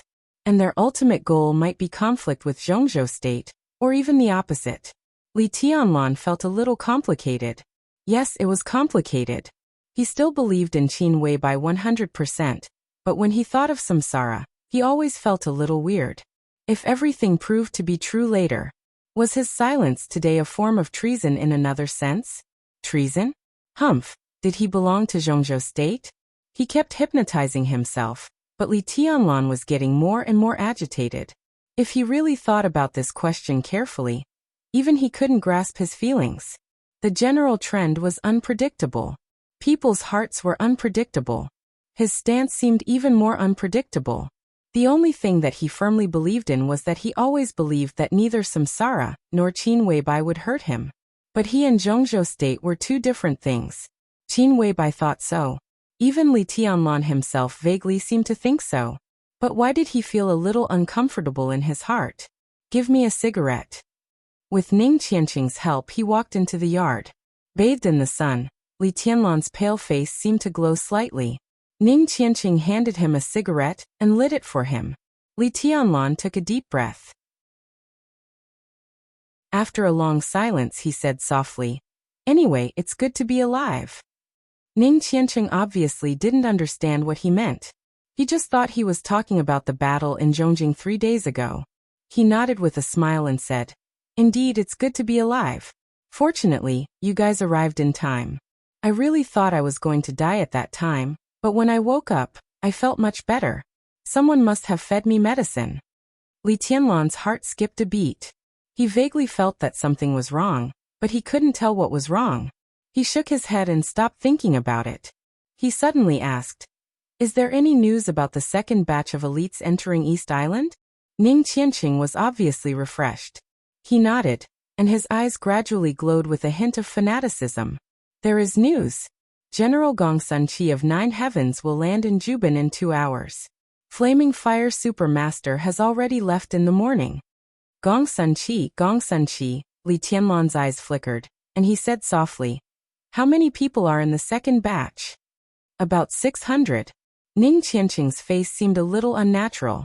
He said, "Because time is too tight, there is no time to lurk, so we can only pursue quality. Although the second batch is small, all of them are real elites. 600 Fire Flaming Realm experts. Zhongzhou State is really going all out this time." Li Tianlan's eyes were solemn, and his face was expressionless. 600 Fire Flaming Realm experts. How many Fire Flaming Realm experts were there in the entire Zhongzhou State? The power of the whole country, the plan to topple a country, these 8 words were really not exaggerated at all. At all costs. These 4 words were appropriate. But what Li Tianlan didn't know was that Zhongzhou State was going all out in this battle, and the Eastern Theater of Operations of Zhongzhou State was even more so. What Ning Qianqing didn't say, or was unwilling to say, was that in this battle, General Ning Ziyuan, the commander of the Eastern Theater of Operations of Zhongzhou State, had almost lost his mind. Among the hundreds of thousands of troops in the entire Eastern Theater of Operations, Ning Ziyuan had mobilized more than 90% of the Fire Flaming Realm experts for this battle. Even if it was for the sake of victory, such a method could almost be called deranged. Ning Qianqing couldn't comment on his father's behavior, and he didn't care to, so he simply said nothing. "It's really," Li Tianlan sighed while smoking. When he was about to speak, he saw the pale-faced horsewoman hurrying over. Horsewoman's aura was still a little weak, but she moved fast. After the battle in the forest, she looked at Li Tianlan with a little gentleness in her eyes, but what she said suddenly made Li Tianlan stand up. The final battle is about to begin. On the morning of June 27th. Even under the full suppression of the official of East Island, the news still swept through the entire dark world in a very short time like a hurricane. Samsara was looking forward to it, Zhongzhou State was looking forward to it, and countless people were looking forward to it. Although some things came late, they were never absent. Gongsun Qi, General of 9 Heavens and Azure Dragon of Zhongzhou State hadn't arrived in Juban yet. Ning Qianqing and all the elites of Zhongzhou State hadn't made a move yet. Under such circumstances, all the defense lines and defense nodes around Changdao were attacked almost at the same time. Lightning and fire lit up in every direction around Changdao. All the experts of the Dark World appeared in Changdao, either inside or outside Changdao. Before Zhongzhou State took any action, all the defense lines around Changdao collapsed almost in an instant and were scattered by the impact. In the chaos, the elites of the superpowers and the elites of Zhongzhou State directly broke through the blockade of East Island. They marched straight in. It was the beginning of the final battle of Changdao, the beginning of the struggle for the general trend. This was a disaster for East Island, but it was a feast for the Dark World. In the chaos, the forces of the Dark World began to step onto the stage of Changdao one after another. All the people in the world attacked East Island together. This chapter was written yesterday, so there was at least one chapter today. He hurriedly glanced at the circle of readers. It seemed that a brother said, "I won't reply to messages." He felt guilty and really didn't dare to read it. He was too ashamed to read it. Once he read it, he would definitely explode. He hurriedly glanced at it and didn't see the whole content clearly. Chapter 186. Undercurrents were surging in the dark world. Zhongzhou State was not peaceful either. In the whole late June, in a hidden place unknown to the world, countless seemingly accidental but inevitable things were running in an intense and orderly manner. Zhongzhou State, East Island, Northern Europe, North America, in the tense atmosphere of an impending storm. The whole dark world seemed to have formed a big picture and a general trend. It was unpredictable and unsure. For the people in the game of Zhongzhou State, they spent most of the last half of June in meetings. The meetings of the Decision-Making Committee, the Army Headquarters, the Special Warfare Conference of Kunlun City, the internal meetings of various combat agencies, and the joint meetings of various agencies. Busy. Under the calm surface, everyone was busy. Chaos. Nothing happened, but everyone had a sense of chaos that was extremely uncomfortable. But there was order in the chaos. Almost every time after the end of a meeting, the whole plan of Zhongzhou State would take a step forward. Under the appearance of chaos, every step was very clear and stable. Although the general trend was chaotic, everyone in the game of Zhongzhou State was full of confidence. The special warfare forces of the whole Zhongzhou State seemed to be in a state of extreme madness. For the beautiful future, Zhongzhou State used all its resources and suppressed all the possibilities of failure to the minimum. Then it was devotion. Constant devotion. And in the process of the whole country plotting against East Island, General Ning Ziyuan, the commander of the Eastern Theater of Operations of Zhongzhou State, was undoubtedly the craziest one. His actions even surprised all the insiders in the country, and they were even dumbfounded. As the strongest supporter of the plot to overturn the country, among the first batch of nearly 2,000 special warfare elites of Zhongzhou State that sneaked into East Island, almost 500 of the most powerful elites were from the Eastern Theater of Operations. Among the 5 theaters of operations, Kunlun City, various special warfare agencies, and the 2 special warfare academies, the Eastern Theater of Operations directly took out a quarter of its manpower. Just when everyone thought it was crazy enough, the list of the second batch of elites sneaking into East Island was sent to everyone in the game. Everyone's first thought when they saw the list was that Ning Ziyuan was crazy. Among the 600 fire-flaming realm experts, 118 were from the Eastern Theater of Operations. And there seemed to be less than 130 fire-flaming realm experts in the entire Eastern Theater of Operations. What did they want to do?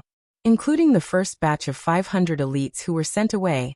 At this moment, the elite combat power of the Eastern Theater of Operations could be said to be at a low point that had not been seen for decades. Among the 5 theaters of operations in Zhongzhou State, the Eastern Theater of Operations had always been recognized as a large theater of operations whose comprehensive strength was second only to the Central Theater of Operations. But with Ning Ziyuan's 2 decisions, the status of the Eastern Theater of Operations plummeted, and it almost fell to the bottom of the 5 theaters of operations. Moreover, this kind of strength was destined to be a strength that could not be made up for in a short period of time. After all, it wasn't as simple as sending people to East Island. When people were sent out, the files of the elite soldiers belonging to the Eastern Theater of Operations would also be destroyed in the database of the Eastern Theater of Operations. From this point of view, every elite of the Eastern Theater of Operations who entered East Island could actually be regarded as a member of the Snowdance Corps. Even if the Southeast Group wanted to use this force to control part of the Snowdance Corps' right to speak, they didn't need to send people over when the war was about to break out. After all, the Snowdance Corps was mainly under the command of Kunlun City. When the war started, Kunlun City could make hundreds of elites belonging to the Eastern Theater of Operations suffer heavy losses with a little effort. The Southeast Group definitely understood this. But why did they do this time? If all this was just because Ning Ziyuan was selfless and devoted to his country, even a fool would not believe it. But after everyone in the game observed the major groups in Zhongzhou State, it was hard for them to detect any undercurrents. Although people intuitively felt that this was a game between the Southeast Group, the Special Warfare Group, and even more groups, now at least on the surface, the major groups were united and working hard for the plan of Zhongzhou State. At least, President Li Huaqing had praised Ning Ziyuan's spirit of serving his country wholeheartedly on different occasions. However, Ning Ziyuan's behind-the-scenes boss, Wang Tianzong, patriarch of the Wang family of Beihai, had been silent. Wang Tianzong became more and more silent. Gradually, the eyes of some people with ulterior motives shifted to Ning Ziyuan. The general trend in the dark world was fluctuating, but Zhongzhou State was completely normal. But this seemingly normal was the biggest abnormality. When the general trend in the distance attracted everyone's attention, there would often be some quiet changes around them. They were not obvious, but they might be extremely important. More and more people began to study Ning Ziyuan. He was low-key, silent, forbearing, kind, tough to the outside world, weak to the inside world, good at compromise and giving up, good at dealing with complicated situations. This was Ning Ziyuan in everyone's impression. In the past many years, he had been like this. But now it seemed to be the same. The afterglow of the setting sun cast the last trace of light on the horizon. The bright moon had just risen, and the setting sun had not disappeared. Darkness and dim yellow diffused in the forward and backward movement. In the courtyard of the Eastern Theater of Operations in the ancient capital of Jinling, Ning Ziyuan, dressed in a neat military uniform, walked quietly to his number 3 building. Along the way, the patrolling guards occasionally saluted him, and Ning Ziyuan always returned the salute meticulously. His actions were not perfunctory at all. This general, who could be said to be a top figure in the military of Zhongzhou State, had an ordinary figure and appearance. In the trance of the approaching night, his military uniform with military ranks did not seem to enhance his aura at all. Instead, it made him look more low-key. Most of the time, Ning Ziyuan's expression was peaceful. He was not serious, deep, kind, or ordinary. Instead, he gave people the feeling that he was thinking about something seriously. The outside world's evaluation of him was either weak, low-key, or disdainful, but his control over the Eastern Theater of Operations had never been doubted at all. In the compromises over the years, the real power figures from other groups in the Eastern Theater of Operations had changed again and again, but no one had really made Ning Ziyuan suffer a loss. Even Tan Qinghua, a powerful general of the Prince Group, did not gain any advantage in the battle with Ning Ziyuan. Not only did his son die, but he was also forced to leave the Eastern Theater of Operations, which he had been operating for several years alone. All these results were achieved by Ning Ziyuan's seemingly compromise step by step. Such means could simply be called wisdom. This military general, who was deeply trusted by Wang Tianzong, was definitely a real power figure worthy of careful study by anyone. But imperceptibly, he had become a figure that everyone would subconsciously ignore. In the darkness, he moved faster and faster. Ning Ziyuan passed by the patrolling guards and continued to walk to his residence. The guards stood there and looked at Ning Ziyuan for a long time. Then they shook their heads and continued to patrol. The transfer of a large number of elite experts in the Eastern Theater of Operations was not a secret. Although ordinary soldiers did not know where these people were transferred to, their departure from the Eastern Theater of Operations could not be hidden from everyone. In the last few days of June, not only the top officials in the entire Zhongzhou State were studying Ning Ziyuan, but even the guards in the Eastern Theater of Operations were also deeply curious about Ning Ziyuan's series of actions. Ning Ziyuan reached out to open the door of the 3rd building and walked into the hall. His wife was usually not here, and his son had already fallen out with him. It seemed that they would never see each other again. On weekdays, only he lived in this 2-story wooden building. It was so quiet that it was almost cold. Ning Ziyuan had long been used to this state. He walked past the porch and was about to turn on the light. The light is too bright. It's dazzling. A voice suddenly sounded from the living room. It was light, soft, and warm. The person's control of the voice was almost superb. The voice floated into Ning Ziyuan's ears and did not continue to spread backward. Ning Ziyuan's palm that was pressing the light switch slightly paused. The last ray of the setting sun outside the window completely dissipated. The light and shadow in the hall were hazy and silent. Ning Ziyuan calmly walked into the living room.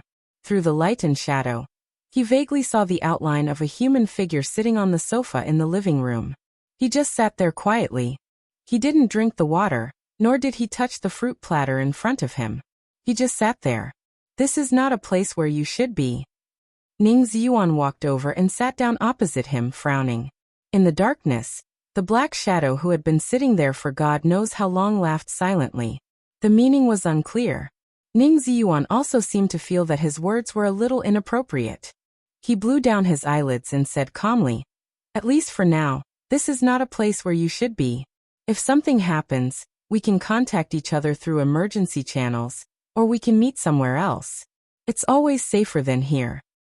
I know you've been busy recently, and now I don't know how many people are watching you.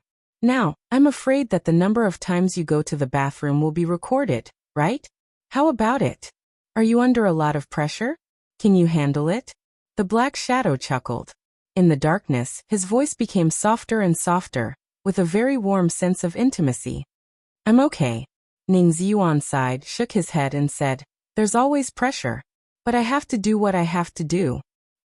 He reached out and rubbed his temples, then took out a folded piece of paper from his pocket and handed it to the black shadow in front of him. "My head hurts. I hope I can sleep well tonight. If there's nothing else, leave immediately. Every second you stay here, I'll be on tenterhooks for another second. It's okay." The black shadow shook his head gently and said with a smile, "You've already mobilized almost all the masters in the theater, and the others can't find my traces.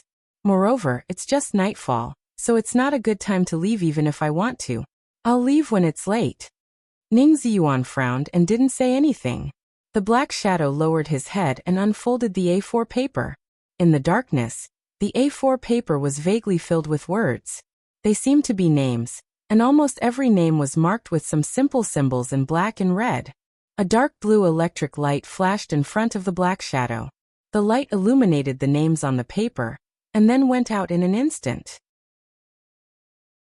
Although I already know the result, I have to say that you're really crazy this time. It's worth it for us to take the risk to meet tonight just for this list. The black shadow shook his head and sighed, and his tone became softer. Ning Ziyuan snorted and said nothing. "How did you convince Tianzong?" The black shadow suddenly asked, with pure curiosity and no malice in his tone. Ning Ziyuan shook his head. "He hasn't been right recently. I guess he's worried about Shengshao. I made this decision, and Tianzong hasn't even talked to me. After all, it's the power of Zhongzhou State. It belongs to the Southeast Group, but it can't be said to be the private army of the Southeast Group. The president has expressed his position, so it's not convenient for him to say more." In the dark, the black shadow pondered for a while and then nodded. "Shengshao, Firmament and Black Pupil have been in East Island for almost a week. In addition, Kunlun City can't sit still anymore. Ice Crystal and Ice Frost seem to have left Zhongzhou State. Hey, they all want to find their heirs. If they knew this, they wouldn't have done it." Ning Ziyuan was silent. "This list," the black shadow hesitated slightly. "Is this your decision? After I leave today, it'll be too late for you to regret it. Now what?" Ning Ziyuan said blandly. "Regret? Am I qualified?" The black shadow fell silent. Did Ning Ziyuan have the right to regret it? No one could give a definite answer to this question, except for himself. You, on the other hand, should think about the future. When everything comes to the surface, where will you go? Ning Ziyuan said blandly, "Slave of 3 surnames, that's not a good title."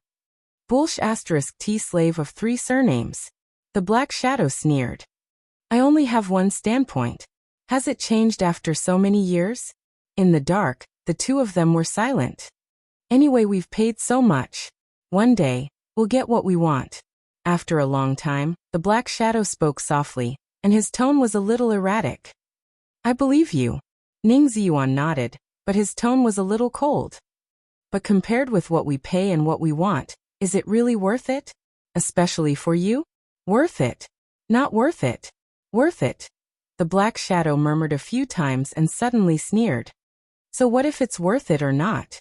Dead people are dead. His tone was cold, but there was a kind of deep sorrow and guilt in the coldness of indifference.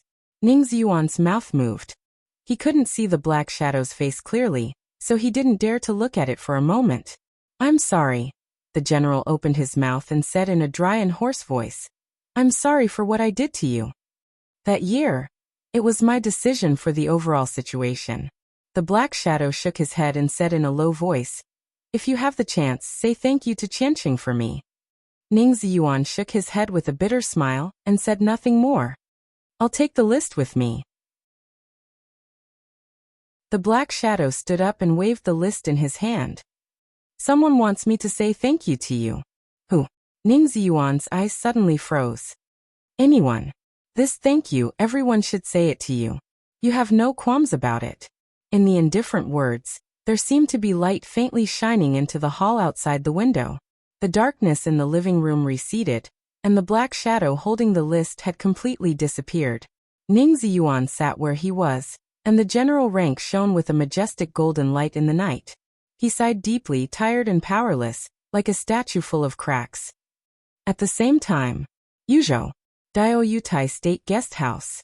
A specially modified Mercedes-Benz slowly drove into the antique gate of the guest house under the escort of several other cars, and finally stopped in front of building number 12. The well-trained driver got out of the car immediately.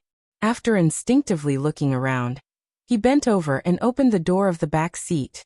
A tall and thin middle-aged man got out of the car and buttoned his black suit casually. The middle-aged man looked about 40 years old. His face was thin and handsome, and his expression was indifferent. His lips were slightly pursed, and he looked extremely determined. The most attractive thing was his eyes. In the night, he raised his head and looked at the light in front of building number 12. His eyes were like the abyss, wise and deep, calm and unfathomable. A quiet and well-behaved girl followed the middle-aged man out of the car. Blinking her big eyes, she looked at the guest house in front of her curiously and asked, Dad, why did you bring me here? The sound of high-heeled shoes hitting the ground rang in the building. A woman who looked extremely elegant and gentle appeared in front of building number 12. Wearing a pair of gold-rimmed glasses, the woman was pretty and charming. She had completely shed all her immaturity, and she looked mature and intellectual. Every move of hers carried the charm and confidence of a mature woman. Aunt Ning? Why are you here? The quiet girl next to the middle-aged man opened her eyes wide. The woman, who no longer looked immature but could hardly be associated with the word aunt, was also stunned. Then she smiled sweetly and said, Xingyan, why don't you stay in Huiting? What are you doing here? Ha! Were you tricked by your dad? Let me tell you, it's not too late for you to leave now. Your dad is up to no good. He probably tricked you to come here for a blind date. There are several young talents from Europe and North America upstairs. They are all first-class handsome men, but... She paused and looked at the middle-aged man in front of her with a smile. Old Han, you've miscalculated this time. Those people upstairs are now surrounding the real goddess. They look like they want to get close to her, but don't dare to. It's as if it's a great honor for the goddess to look at them. How can Xingyan have a good impression of them when she sees them like this? At least in my opinion, they are not as pleasing to the eye as our Holong. Professor Ning, you must be joking. The middle-aged man smiled indifferently. Although I, Han Donglu, am not a big shot, my daughter is not reduced to the point of having a blind date. Today, I just brought Xingyan here to have fun. Ning Xini was the vice president of Huiting University, the dean of the business school, a famous economics professor in Zhongzhou State, the daughter-in-law of the Zhang family, and Ning Qianqing's aunt. The middle-aged man was Han Donglu, the patriarch of the Han family in Huiting. He was the founder of the largest fund in Asia, the Flourishing Age Fund, and a notorious super financial tycoon in the international financial market. Although the Han family was a neutral wealthy family, they had always been familiar with the Zhang family, and had a good personal relationship. If it weren't for the fact that the heirs of the two families, Han Xingyan and Zhang Holong, didn't like each other, the two families might really take this opportunity to unite by marriage. Aunt Ning, what are you talking about? What goddess? A blind date? Han Xingyan was at a loss. Ning Sini chuckled and said mysteriously, "You will know when you go up and have a look." "Is everyone here?" Han Donglu walked into building number 12 and asked casually. "It's not the appointed time yet." Ning Sini shook her head. "There are still a few who haven't come. The Prime Minister is on his way, and the representative of the Wang family of Beihai is with him." Han Donglu nodded. They came to the door of an exquisite conference room and pushed it open. There were only a few young people sitting in the conference room. There were 3 men and 2 women. Although the conference room wasn't big, there were only 3 people, so it still seemed extremely lonely. The 3 young men in their 30s were all Westerners. They had white skin, blonde or brown hair, were tall, had sword-like eyebrows and starry eyes, and were in high spirits. They were indeed rare handsome men from the West. When Han Donglu and the others came in, a woman who looked to be in her early 20s sat opposite the 3 Westerners, closest to the main seat. She seemed to say something casually. At that moment, the 3 young men, who had a strong aura, almost bowed forward at the same time. Even their smiles became eager. The man in the middle with dazzling blonde hair responded to the woman's words as fast as he could. His smile was so bright that it even reminded Han Xinyan of the pug she raised a few years ago that liked to wag its tail at her. The change was so clear and obvious that Han Xinyan opened her mouth subconsciously and looked stunned. She turned her head subconsciously. In her sight, the seat closest to the main seat was a young woman who she couldn't describe at all. She wore a black suit and a white shirt, revealing a part of her snow-white neck. Her long hair was tied up casually. Facing the 3 young men in front of her who were eager to please like a pet dog, her delicate but slightly sharp face was faint, a little cold, but beautiful like a dream. Han Xinyan had never seen such beauty. She was extremely beautiful, the kind of beauty that could make people feel afraid. It was a sense of invasion that was almost irresistible to both men and women. "Goddess." Thinking of Ning Sini's evaluation, Han Xinyan nodded subconsciously and agreed with this evaluation in her heart. If there were really goddesses in the world, they would probably be like this. There was a kind of refreshing fragrance in the conference room, natural and rich, like the most rare and elegant natural body fragrance of a woman. Han Xinyan was in a trance. It was not the first time she had seen the woman in front of her. About 2 months ago, she had appeared on the night Ning Qianqing killed Tan Xilai. At that time, someone called her boss Qin. She seemed to be that. Li Tianlan's woman? Han Xinyan's heart was a little confused for no reason, and she felt a little ridiculous. The proud, cold, dreamy woman in front of her also had a man? She tried to shake her head, but Ning Sini had already said with a chuckle, "Everyone, let me introduce." She pointed at Han Donglu and said with a smile, "This is Mr. Han Donglu, the founder of the Flourishing Age Fund. You should be familiar with him, right?" The 3 Western young men were all stunned and then noticed Han Donglu coming in. Thinking of their performance just now, the 3 of them seemed to be a little embarrassed, but they still stood up. "Hello, Mr. Han. I'm Luke Habsburg from the Germanic Empire." The young man on the far left stood up with a smile and took the initiative to extend his hand to Han Donglu. His light green eyes looked extremely clear. After coming back to his senses from a trance, his every move seemed to have a very serious style. Han Xinyan felt dizzy. The Habsburg family of the Germanic Empire? In the Germanic Empire and even in the whole of Europe, it was a real giant. Looking at Luke Habsburg's clear and gentle smile, Han Xinyan found it hard to connect him with that. "No, those 3 pugs just now. I'm Raymond Westminster." The young man on the far right also came over with a smile and shook hands with Han Donglu. His brown hair was neatly combed and seemed to reflect a soft shimmer. He was also elegant. Han Xinyan's mouth twitched again. Westminster was an ancient wealthy family from Star State. Even in the whole of North America, it was enough to be listed as one of the top wealthy families. "I'm Xiao." The young man in the center, who was as handsome as a young god, was the last to speak. Under the dazzling blonde hair was a handsome, aesthetic, and confident face. Xiao Rothschild. Han Xinyan's heart was already numb. Rothschild. This family name was more than just a Grand Duke of the United Kingdom of Great Britain. Not to mention the upper class, Even a considerable number of ordinary people knew the status of this family name in the world financial market. Giants. These were the real giants. Why did they meet with her father tonight? Han Donglu shook hands with the three of them. His expression was calm and his tone was extremely polite. This is... Ning Xini hesitated slightly and said with a smile. Everyone is in Huiting. I don't know if you two have met each other. Mr. Han, this is Qin Weibai, Boss Qin. She paused. She really felt that Qin Weibai's bodyguard, who was like a transparent person, was not someone to be ignored. But she did not know how to introduce him, so she could only vaguely introduce him. This is Shadowless. Qin Weibai stood up, and a faint smile bloomed on her cold face. Hello, Boss Han. Hello. Boss Qin. Han Donglu also gave a simple response. Qin Weibai didn't reach out her hand. Neither did Han Donglu.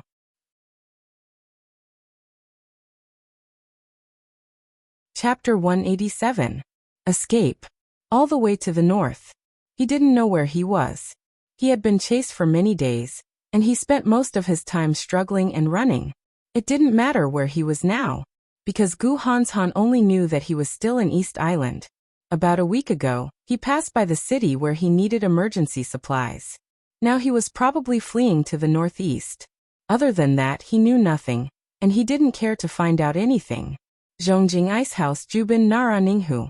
In the never-ending chase, Gu Hanshan only remembered that he escaped from one city after another, from the urban area to the wilderness, and then back to the urban area. He rested for supplies for a short time, fought desperately, and fled in a panic. To the north. He could only go north. The days of fleeing had made him lose contact with everyone in Zhongzhou State. The dark side of East Island was about to rise, but it was still calm on the surface. Gu Hanshan couldn't collect any information, so he didn't know the plan of Zhongzhou State. He even lost the hunting list at the beginning. He had completely let go of the so-called task and honor. Surviving was the most basic goal. No matter what, he had to survive. The light gradually dimmed. There was no twilight on the horizon. The torrential rain that started from Dongdu had completely covered the whole territory of East Island for days. There had been small-scale tsunamis in several port cities. The sky had been gloomy all the time, from morning to night, and from gloomy to gloomier.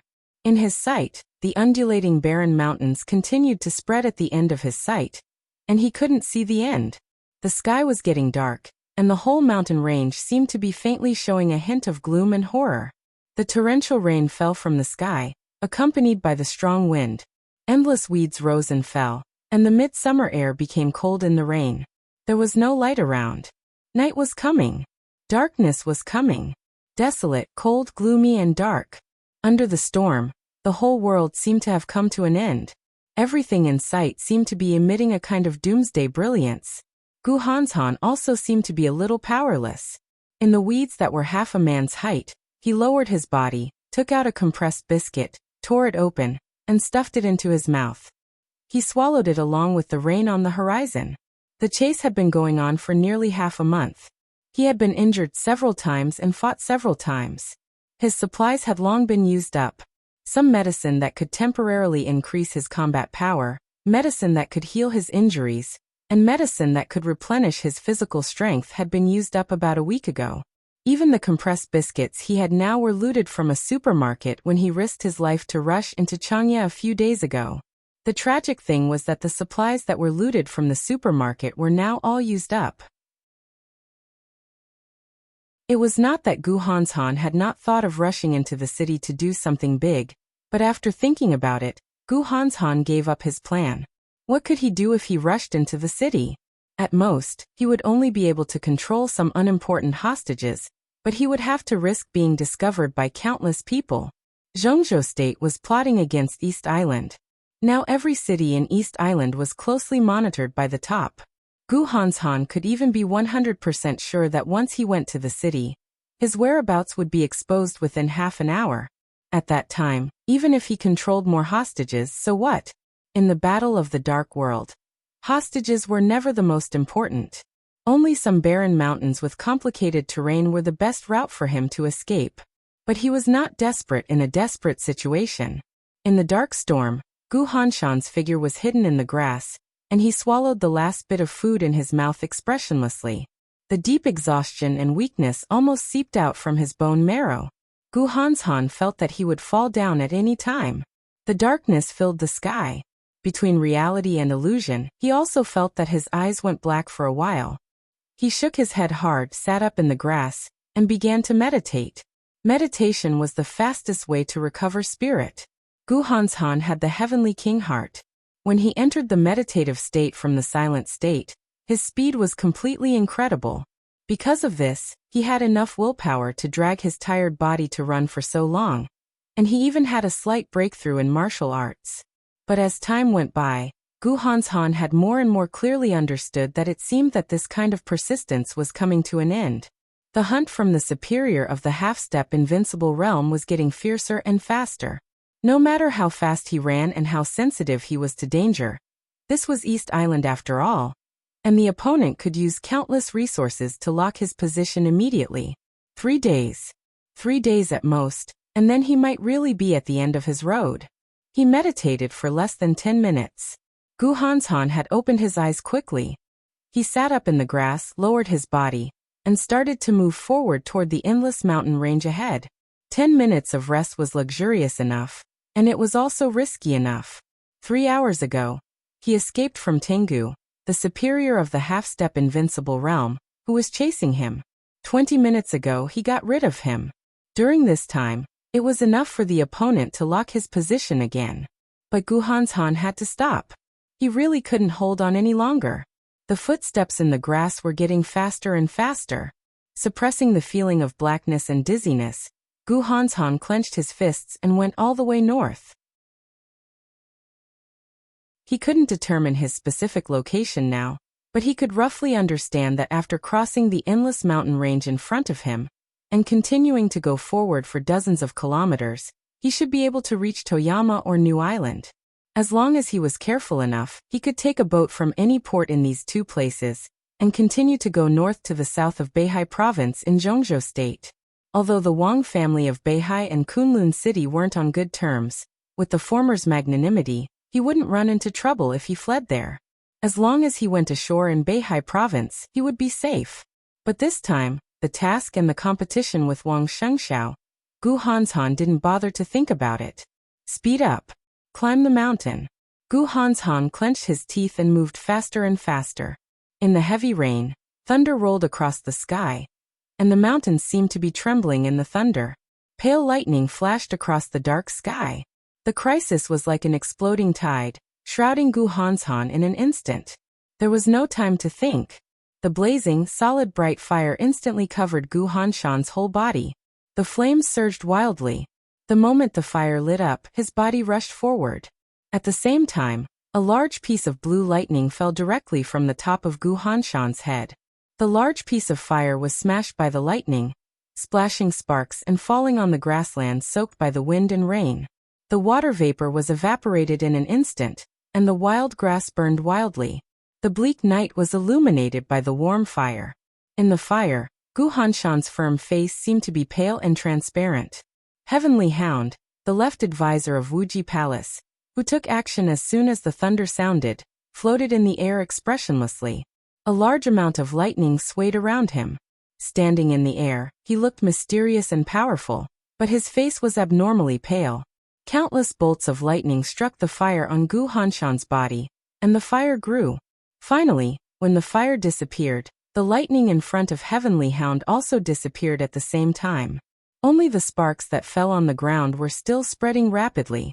The fire quickly burned the wild grass about 10 meters around Gu Hanshan, and then it was extinguished by the rain. Thick smoke billowed. Heavenly Hound stared at Gu Hanshan through the thick smoke. The corners of his mouth rose slightly, with cruelty and resentment. He said softly, "Run, keep running. Do you think you can still run away?" Gu Hanshan looked at Heavenly Hound in front of him quietly and said flatly, "Do you think you can catch up with me?" The corners of Heavenly Hound's mouth twitched fiercely, and the fire of anger in his eyes suddenly burned. "I can't catch up with you.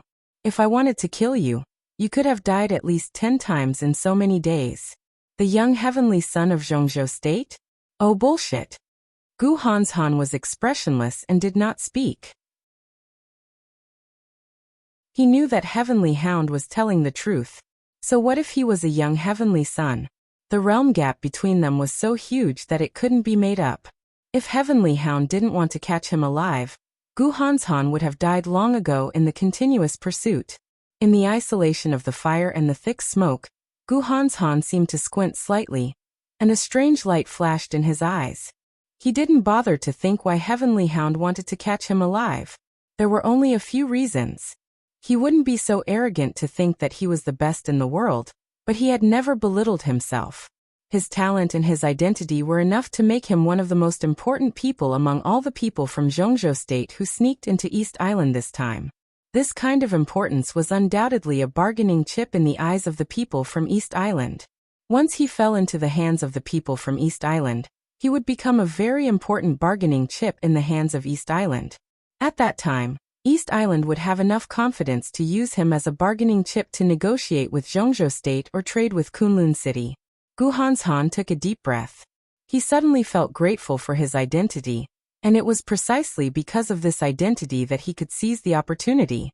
Yes, it was an opportunity. The continuous struggle between life and death for many days squeezed out a lot of his potential.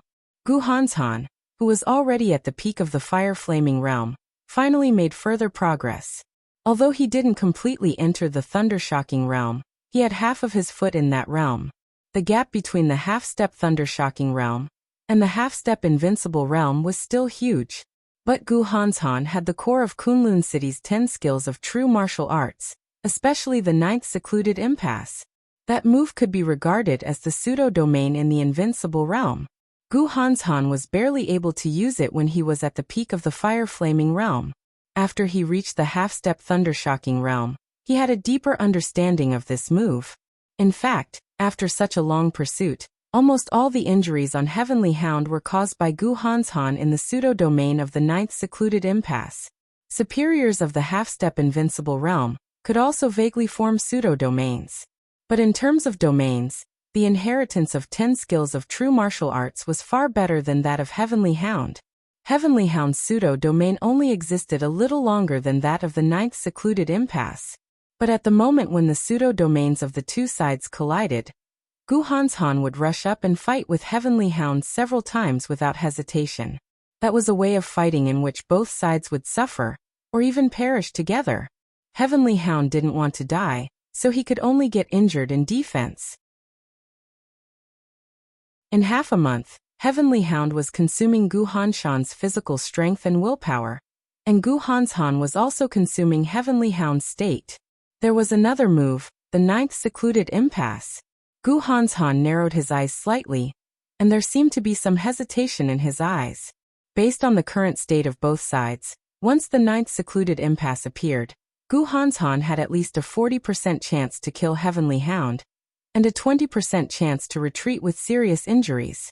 In this way, Gu Hanshan himself didn't know how much chance he had to kill Heavenly Hound and retreat with serious injuries. It must not be high, but this kind of low chance was quite worth a try in the current desperate situation. A bit of fire gradually bloomed between Gu Hanshan's hands. In the barren mountain where the fire had been extinguished by the rain, the extremely horrifying high temperature instantly rose. The heavy rain was still falling, but it had been completely evaporated before it reached Gu Hanshan's head.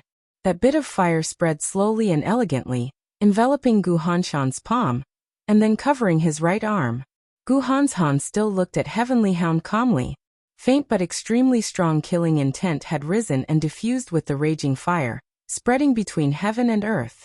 Heavenly Hound's eyes suddenly shrank. He narrowed his eyes and sneered. "What? Are you going to fight with your life? Do you think you deserve it?" Gu Hanshan didn't say a word. His body suddenly took a step forward. In an instant, Heavenly Hound thought of the 9th secluded impasse that he had encountered several times in the past half a month, the 10 skills of true martial arts of Kunlun City, and Gu Hanshan's constantly increasing strength. Almost instinctively, Heavenly Hound sensed the danger and suddenly took a step back. "You don't dare to fight?" Gu Hanshan slightly raised his eyebrows, and there seemed to be a trace of mockery in his calm tone. Heavenly Hound's face suddenly turned red, and he flew into a rage. But before he could speak, another voice had suddenly sounded in the void. He doesn't dare, but we do. In the sky dozens of meters away, the deep blue lightning suddenly flashed, subtle and dim. Gu Hanshan's hair suddenly stood on end. Although the lightning was dozens of meters away, the unprecedented danger seemed to have appeared around him. Retreat! The raging fire suddenly rose to the sky, and the airflow suddenly twisted. The weeds on the ground and the ashes after burning all flew up in an instant. In front of Gu Hanshan, a large area of space seemed to be compressed violently, and the air was forcibly squeezed out and turned into airwaves. His body retreated to a safe distance of 20 meters away with the impact of the airwaves in the blink of an eye, and the sound of violent compression kept coming from that twisted space. Ninth secluded impasse. That pseudo-domain covered the space with a radius of more than 10 meters. A large piece of deep blue light rushed into the pseudo-domain at a fast speed. The lightning suddenly became stagnant. A man in a standard ninja costume floated in the air when the lightning dissipated. His hands holding the dagger struggled subconsciously, and his eyes were shocked. The opportunity was lost. Gu Hanshan had no time to be upset or rejoice. He turned around and left without hesitation. His body turned in the dark. A pair of playful and charming eyes appeared directly in front of Gu Hanshan. The two of them were so close that the moment he turned around, Gu Hanshan almost kissed her directly. He forcibly stopped himself, and his face suddenly changed dramatically. He didn't know when a woman in black suddenly appeared behind him. Gu Hanshan didn't know how long she had been standing behind him. If he hadn't turned around, he would even think that there was nothing behind him. This was a woman who looked to be in her 30s. She had a very stylish short hair. Because the two of them were so close, Gu Hanshan could even see the fine wrinkles at the corners of her eyes on her face that was no longer young. But this was not an ugly woman. Gu Hanshan completely subconsciously stepped back and tilted his head back. The woman's face suddenly appeared completely in his sight. It was a very mature and charming face, full of charm, with a very frivolous and flirtatious look, but not the slightest bit of killing intent. Gu Hanshan's body just took a step back, and in an instant, he was pulled forward again. The woman's face became bigger in his sight again. A pair of soft arms hooked around his neck, and a mouth with a little fragrance directly pressed on his lips. It was a brief touch. Before Gu Hanshan could react, the woman who kissed him giggled and said softly in a sweet voice that sounded like a girl's panting. Ninth secluded impasse? Good unique skill, but it's a pity that you are too young. The sharp pain instantly spread all over his body. There was lightning flashing in front of Gu Hanshan. Vaguely, he only saw a pair of tender white palms surrounded by lightning covering his chest slowly and gently. Bang! In the dull sound, Gu Hanshan spat out a mouthful of blood. His body flew more than 10 meters into the sky, and finally fell heavily at the feet of the black-clothed ninja in the ninth secluded impasse. Gu Hanshan gritted his teeth and struggled to stand up, but his body was getting weaker and weaker. Heavenly Hound, who was also a little sluggish because of the series of changes, finally reacted. With a trace of fear and unconcealable anger in his tone, he said coldly, "Demon Black Crow, what do you mean?" The black-clothed ninja codenamed Black Crow said nothing. Then he put away the two daggers in his hands and looked at Gu Hanshan, who was struggling at his feet, thoughtfully. However, the charming and frivolous woman chuckled and said softly, "Heavenly Hound, you are too incompetent. Your ability to handle matters has disappointed everyone.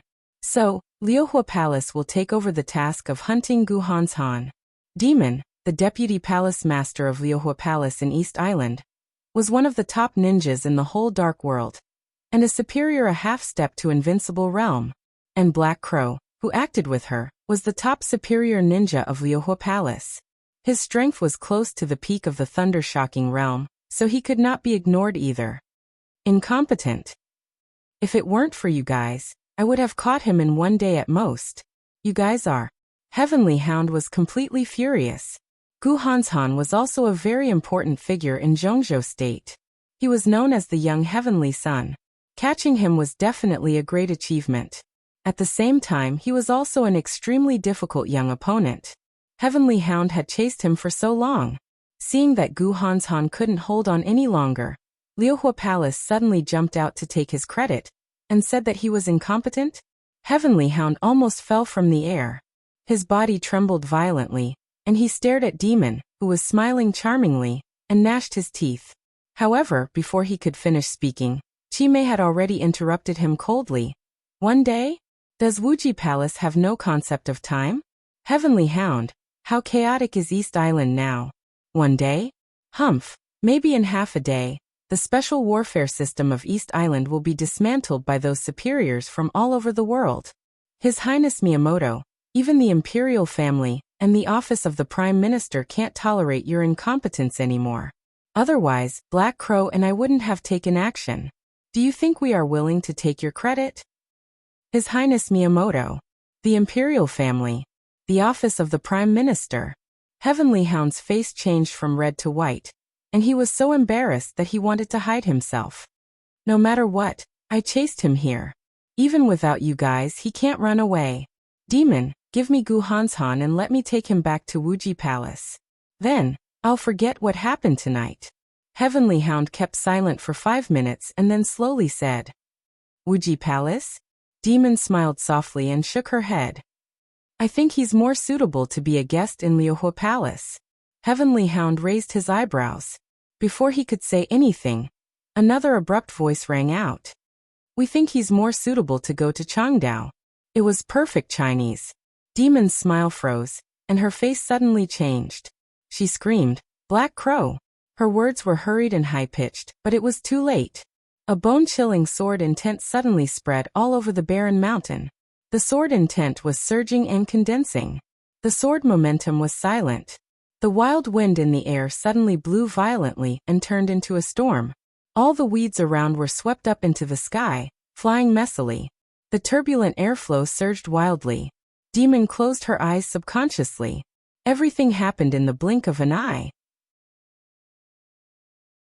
For ice walls suddenly rose up around Guhanshan. Along with the appearance of the ice walls, there were 2 rays of sword light that were as cold as glaciers. 2 beams of sword light silently flashed out from the swaying weeds. Everyone's eyes flashed faintly, and the 2 beams of sword light directly merged into one. Demon had just screamed when the 2 rays of sword light rushed to the front of Black Crow. Bright and sharp lightning burst out in front of the sword light, accompanied by blood and broken ice all over the sky. The ice walls around Guhanshan were instantly broken, and so was Black Crow's body. The sword light was like lightning, drawing 100-meter-long icy straight line in the barren mountain. 2 figures hid under a ray of sword light, grabbed Guhanshan, and kept moving forward in the flashing lightning and sword light. In the blink of an eye, they flew nearly 100 meters away. Both Demon and Heavenly Hound seemed to be confused for a moment. Clap! The broken ice all over the sky fell to the ground with blood and flesh. Demon's body suddenly shook, and she suddenly reacted. She screamed, Who the hell is it? Heavenly Hound's face was solemn and gloomy. People from Kunlun City. Ice Soul Ice Frost. He took a deep breath, gave Demon a hard look, and turned to leave. Where are you going?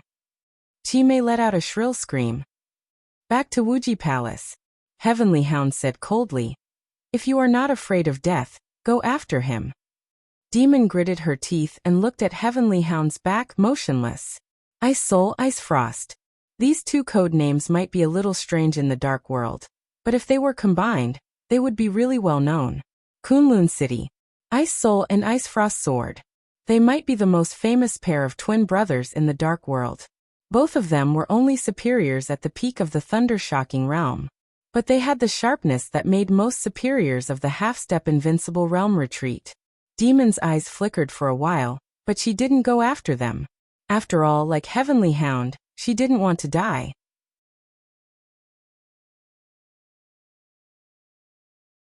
Chapter 188. Defeat. When the ultimate attack and the perfect defense failed, any superior, no matter the young Heavenly Son, or the superior of the half-step invincible realm, could only be defeated, and then walked on the road of defeat and death. From Wakayama to Changdao, they crossed thousands of miles, covered in blood, and fled in defeat. The heavy rain fell hysterically in the forest with crazy momentum. The heavy rain lasted for several days, and the forest was muddy everywhere. The wet and slippery ground had a slight upward slope, like a low hill. When going up against the slope, one needed to maintain physical strength and couldn't fly in the air. Every step was extremely uncomfortable. The rumbling footsteps behind him were getting closer and closer, as if thousands of horses and soldiers were galloping. The rapidly falling raindrops surrounded the entire forest, but it was difficult to cover the charging footsteps. It was as if thunder was striking the ground, and the dull, thunderous footsteps reverberated continuously, causing the entire forest to tremble. Swift, fierce, tireless, and full of killing intent. In their sight, a metal monster, at least 2 meters tall, was moving straight all the way. The trees in front of him didn't seem to exist in his eyes, and they were broken in the straight way. One by one, the trees kept falling as he moved forward.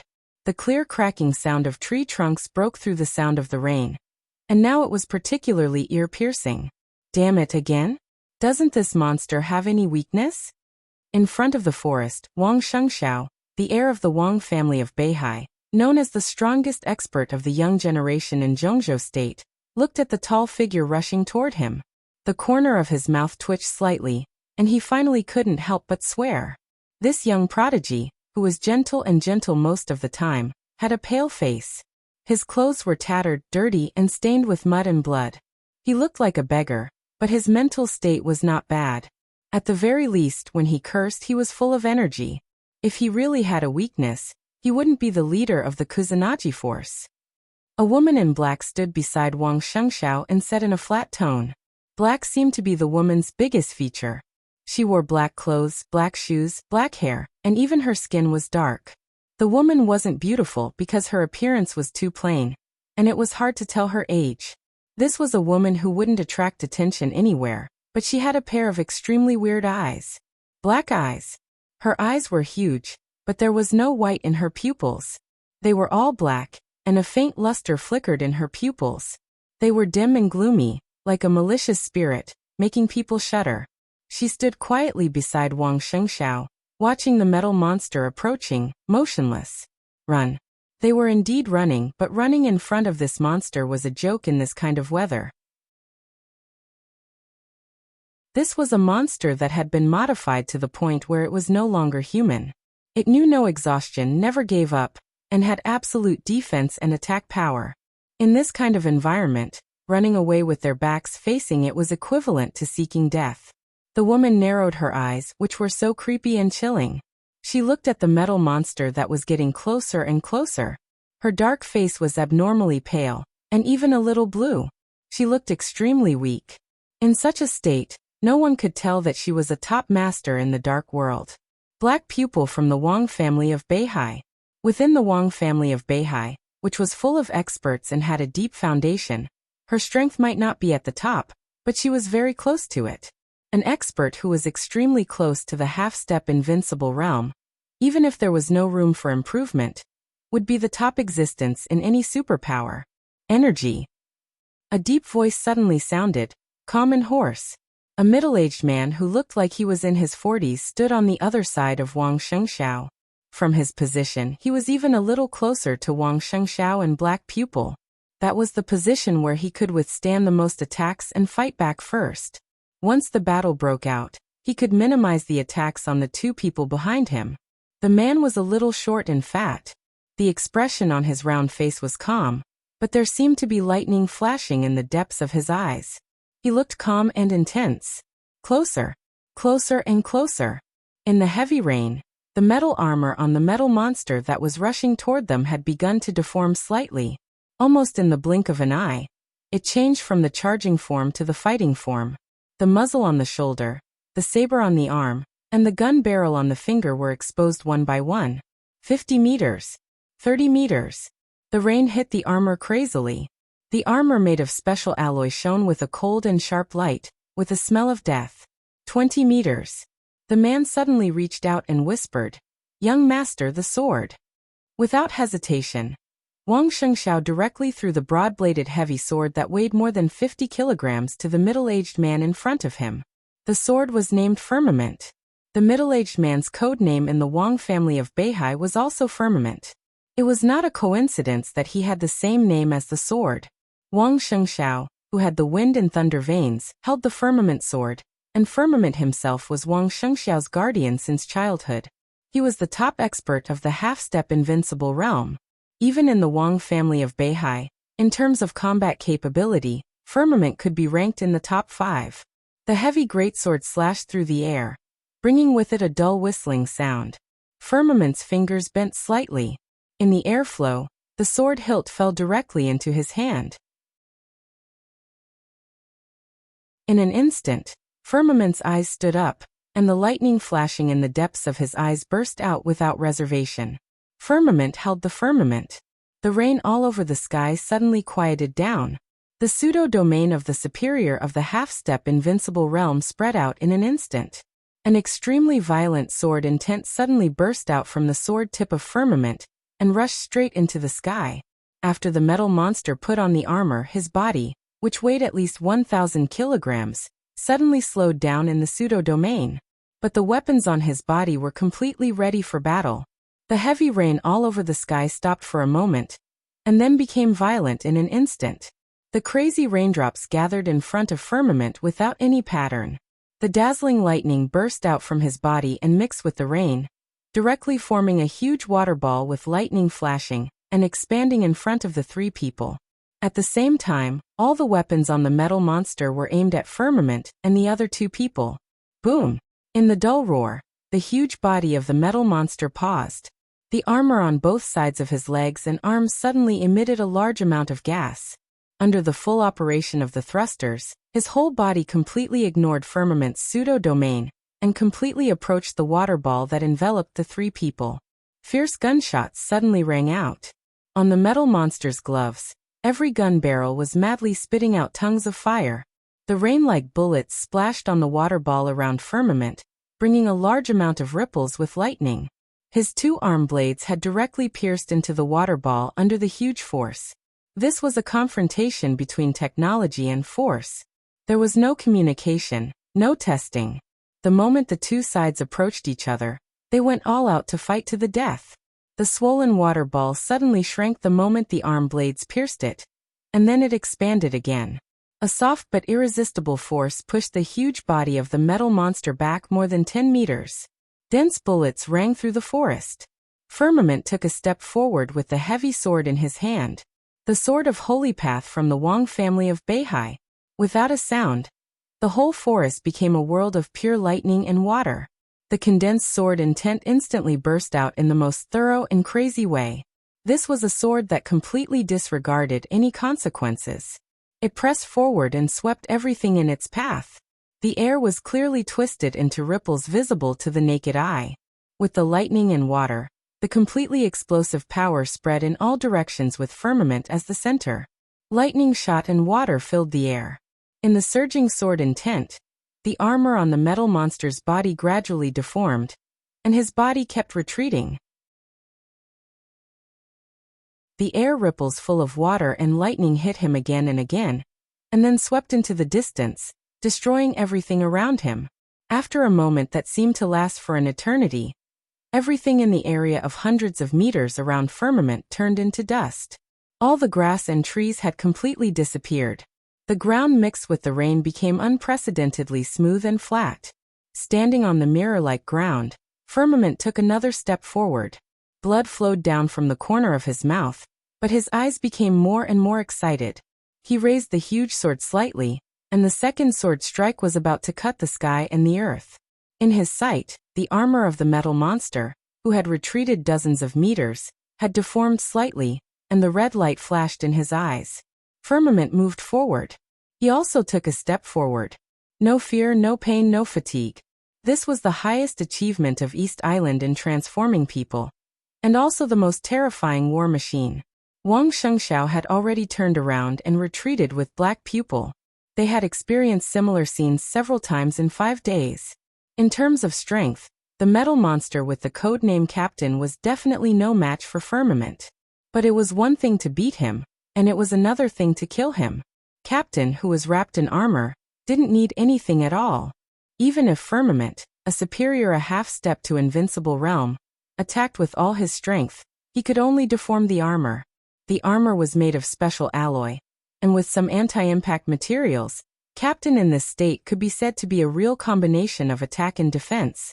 Under the invincible realm, there were many people who could defeat him, but almost no one could kill him in a short time.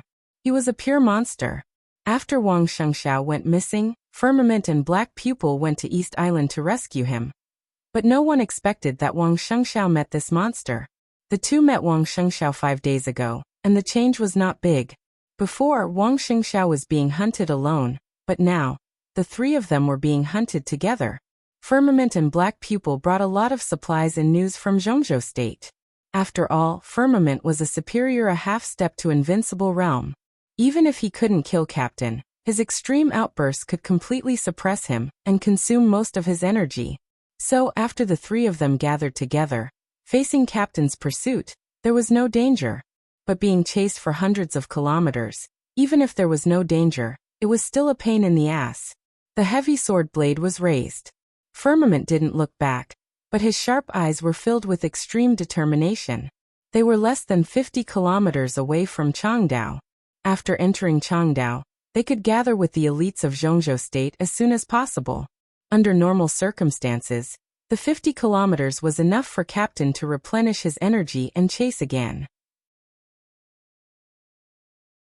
But now Firmament calmly took a deep breath.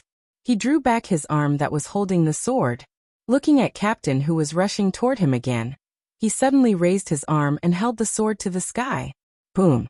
The air was shaking crazily, and the loud sound was like thunder, echoing fiercely in the walls of the air. The rolling thunder spread through the whole forest. A ball of dazzling lightning lit up on the blade of the giant sword and rushed to the sky. The amazing lightning was blooming in the high sky. For a moment, the sky was completely mysterious and dangerous deep blue. There was no lightning in the air, or in other words, the whole space turned into lightning. The deep blue space that filled everyone's sight fell rapidly from the high sky, as if the whole sky was directly pressed down, with a strong sense of destruction. The sword that destroyed the world. The sword that shook the world. Although this strike was still in the scope of a half-step to invincible realm, it was infinitely close to the mysterious invincible realm. All his physical strength was almost sucked out in an instant. All his physical strength, all his sword intent, and the ultimate pseudo-domain. Firmament's eyes became crazy and scarlet, and thick blood flowed down the corner of his mouth. The sword strike that was almost beyond his ability didn't cover the captain's huge body, but he was already seriously injured. The man and the sword became one. And the sword became one with heaven and earth. Heavenly sword of the Wang family of Beihai. The captain's movements suddenly stopped. He raised his head with a rigid expression, looking at the rapidly falling deep blue sky, a bit hesitant. Divine wind. Glacier. Tide. Defense. Hibernation. The moment when the deep blue sky was about to cover the captain with the amazing sword light, a cold roar suddenly rang out. The captain's scarlet eyes and his armor suddenly lit up. Without hesitation, he squatted down his huge body, curled up, and turned himself into a huge ball. The sword light suddenly arrived and completely covered the captain's curled-up body. The earth shook and the mountains shook. The ground that was as smooth as a mirror suddenly cracked, and countless dense cracks appeared on the ground. A big hole with a diameter of nearly 20 meters appeared where the captain was, and his whole body had disappeared from the ground, and he was blasted into the ground. Puff!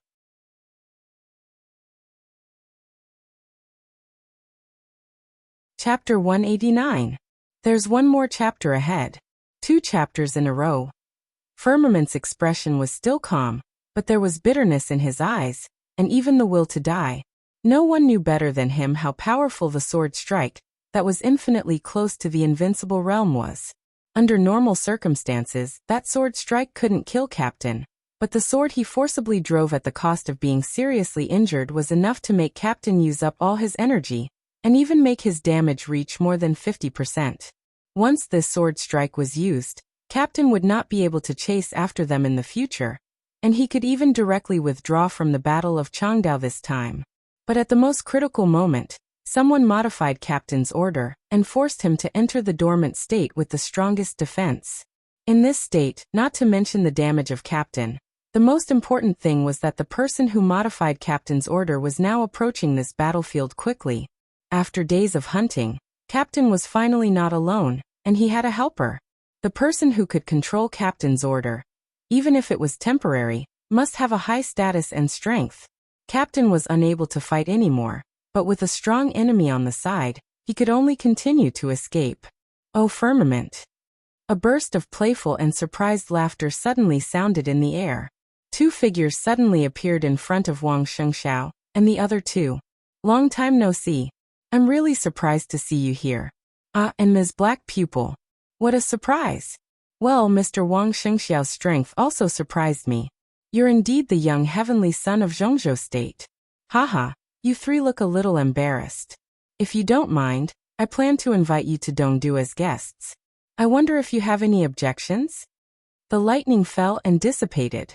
Two middle-aged men who looked exactly the same appeared in front of the three at the same time. They were two extremely handsome men. The weirdest thing was that both of them had waist-length hair and wore kimonos, looking old and gloomy. At this moment, the two of them blocked in front of Wang Shengxiao. One of them was smiling, and the other looked gloomy. Tide Glacier. Firmament sighed and said blandly, "Your duty doesn't seem to be to deal with the conflicts in the dark world, does it?" Tides, glaciers. These two experts, who used to be famous in the dark world, could be said to be unknown now. They were also twins, but in today's dark world, the most famous pair of twins was Ice Crystal and Frost Sword of Kunlun City. As for Tide and Glacier, who had already withdrawn from the dark world, no one remembered them. However, Firmament knew their origins. They were the former giants of the Divine Wind Force. 10 years ago, they were the left and right commanders of the Divine Wind Force, the second and the third in the Special Warfare Center of East Island. But about 8 years ago, after the two failed to reach the invincible realm before the age of 40, they were both disheartened. They left the Dark World and went to the East Island Imperial Palace. They were now the left and right guards of the Mikado. The reason why Firmament knew them was that when the Mikado of East Island visited Beihai Province a few years ago, they met and Wang Tianzong told him about the origin of the brothers, two half-step invincible realm experts. Furthermore, they were twin brothers who shared the same thoughts. The corners of Firmament's mouth became more and more bitter. Even in his heyday, he might be able to suppress one of them, but when the two of them joined hands, he was absolutely no match for them. And now he was seriously injured and couldn't even hold one of them back. This is East Island. Tide chuckled and said softly with a smile on his face, "Anything we think is necessary is within our scope of responsibility." Including bullying the weak and catching a junior? The captain of the Kusanagi force hunted him down for half a month without any result, and then you two came here. You really made East Island proud. Firmament said in a mocking tone.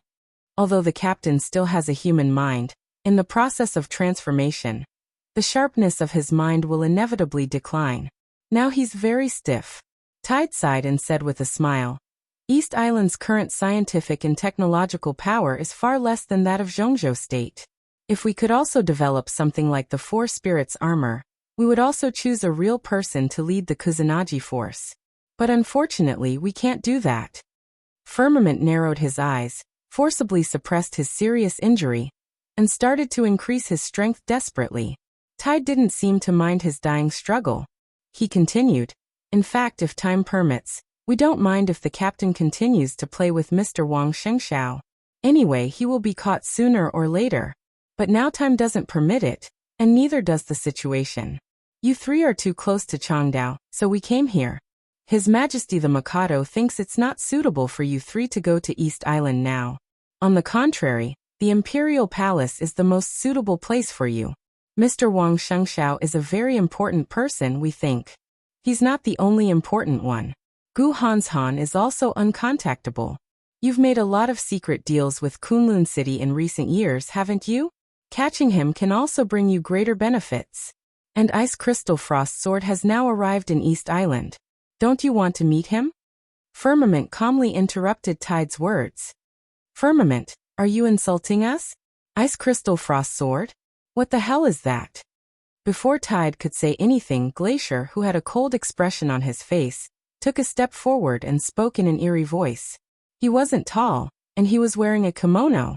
His waist-length hair made him look even shorter.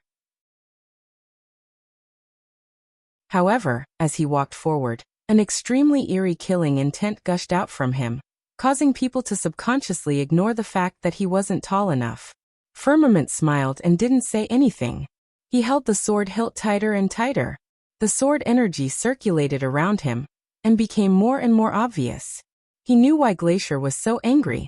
Ice Crystal Frost Sword was famous in the Dark World now, but in fact, a few years ago, the Dark World didn't have this name. At that time, they called it Ice Crystal Sword Master and Ice Frost Sword Master. The word Sword Master had a very special meaning for the Dark World of Zhongzhou State, because this word had always belonged to Mount Shu in the past hundreds of years. Ice Crystal Frost Sword from Kunlun City called themselves Sword Master, which was obviously a provocation to Mount Shu. As for whether Gu Xingyun, the governor of Kunlun City, planned it or not, no one knew. Because before the series of conspiracies could be carried out, Wei Kunlun, the Nirvana Sword Master of Mount Shu, went straight to Kunlun City and challenged the twin brothers who were at the peak of the thunder-shocking realm at that time. After that battle, the two sword masters became the Ice Crystal Frost Sword of today. Glacier and Tide were both figures of the half-step invincible realm, and they thought highly of themselves. They didn't think they were inferior to Wei Kunlun. He compared Wei Kunlun's defeated opponents with them, which showed his disdain. Ice Crystal Frost Sword is not worthy for us to intercept. Only people like you, Firmament, and young heavenly sons like Mr. Wang Shengxiao are worthy for us to come here. Oh, and Ms. Black Pupil, your eyes are so charming. Maybe they will be more beautiful if we dig them out. What do you think? Tide chuckled and squinted his eyes. He didn't look at Firmament or Black Pupil anymore. His eyes fell on Wang Shengxiao, who looked calm. Well, I think we don't have to waste time. Young Master Wang, are you going back with us? Or are you going to resist? No matter what choice you make, we are very welcome. I can go wherever I want. Now, I want to go to Changdao. Wang Shengxiao said blandly, make way. Good spirit. Tide gave him a thumbs up and praised sincerely. It's a pity that your strength is too low, and Firmament is seriously injured. What capital do you have to resist us? Ms. Black Pupil? She's not enough, far from enough. You can try. Wang Shengxiao suddenly reached out his hand and took the giant sword from Firmament's hand, smiling more and more gently. That's not a good idea. Tide shook his head and said seriously, I advise you not to resist. Today we are here. No matter what, you have to go with us. No one can stop us. He really didn't want to fight with Wang Shengxiao. If there was an accident in the battle, more than one heir of the Wang family of Beihai would be killed or injured.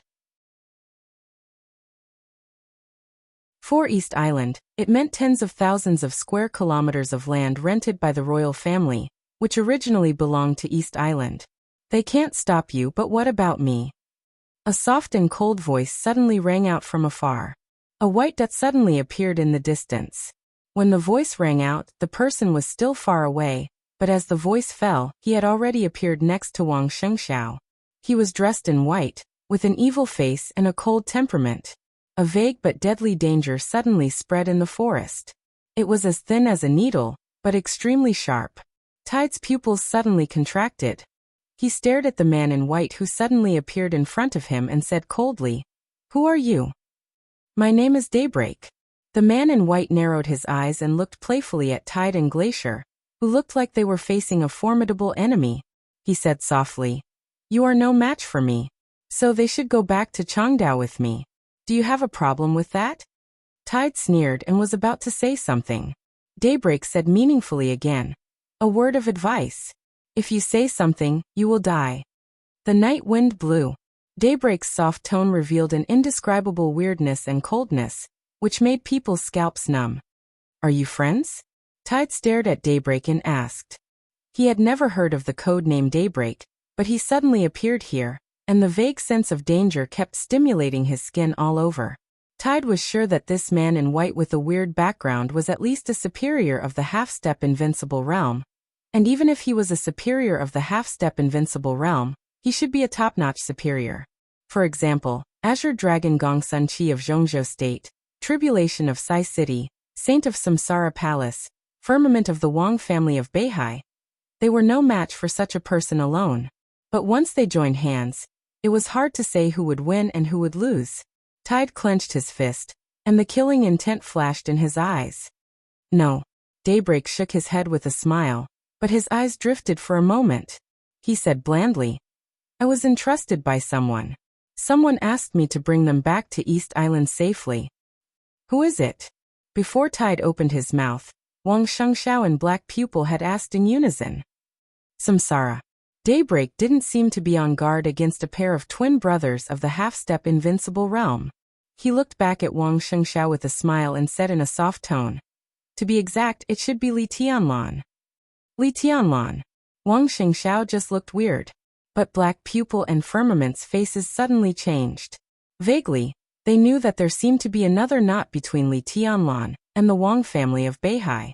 Everyone had a reason to save the elites of Zhongzhou State who were in East Island, except for Li Tianlan. Oh. Li Tianlan, Tide nodded. He's a very important person. In fact, if he wasn't in Changdao, maybe we would have done something to him. Daybreak couldn't help laughing. In the angry eyes of Tide and Glacier, his expression seemed to be a little sympathetic. You two have good strength, but you can't do anything to him. Really? You? Glacier said coldly. A bolt of lightning had already begun to spread out from his palm. The lightning curled around him, illuminating his entire body with a dark blue color. Of course, not just me. Daybreak looked at Tide and Glacier meaningfully and said softly, your alertness is too poor. Didn't anyone tell you to pay attention to your back all the time? Behind. Tide's heart skipped a beat, but he didn't move. Glacier had already turned his head around to take a quick glance. He just glanced back and turned around. Then his body shook and he suddenly froze on the spot. About 2 or 3 seconds later, he suddenly turned around again and looked behind him, with an incredible shock on his face. Tide, who had sensed that something was wrong, felt his heart gradually sink. He suddenly pulled Glacier, and the two brothers retreated dozens of meters away. Then they turned around. In an instant, Tide's eyes widened as he stared behind him, dumbfounded as if he had seen a ghost. In the dark forest, the rain was messy, and the wind was howling. Everything in the forest was vague and indistinct. Behind the two of them, about 100 meters away, shadows slowly walked out of the blurry darkness one after another. They were in groups. Little by little, the fire lit up, and the hot temperature evaporated the rain curtain and baked the forest. Tide's face was pale, and he felt a little cold all over. The figures in his sight were all superiors of the fire-flaming realm. In the darkness, there were flames mixed and connected, and the figures gathered together.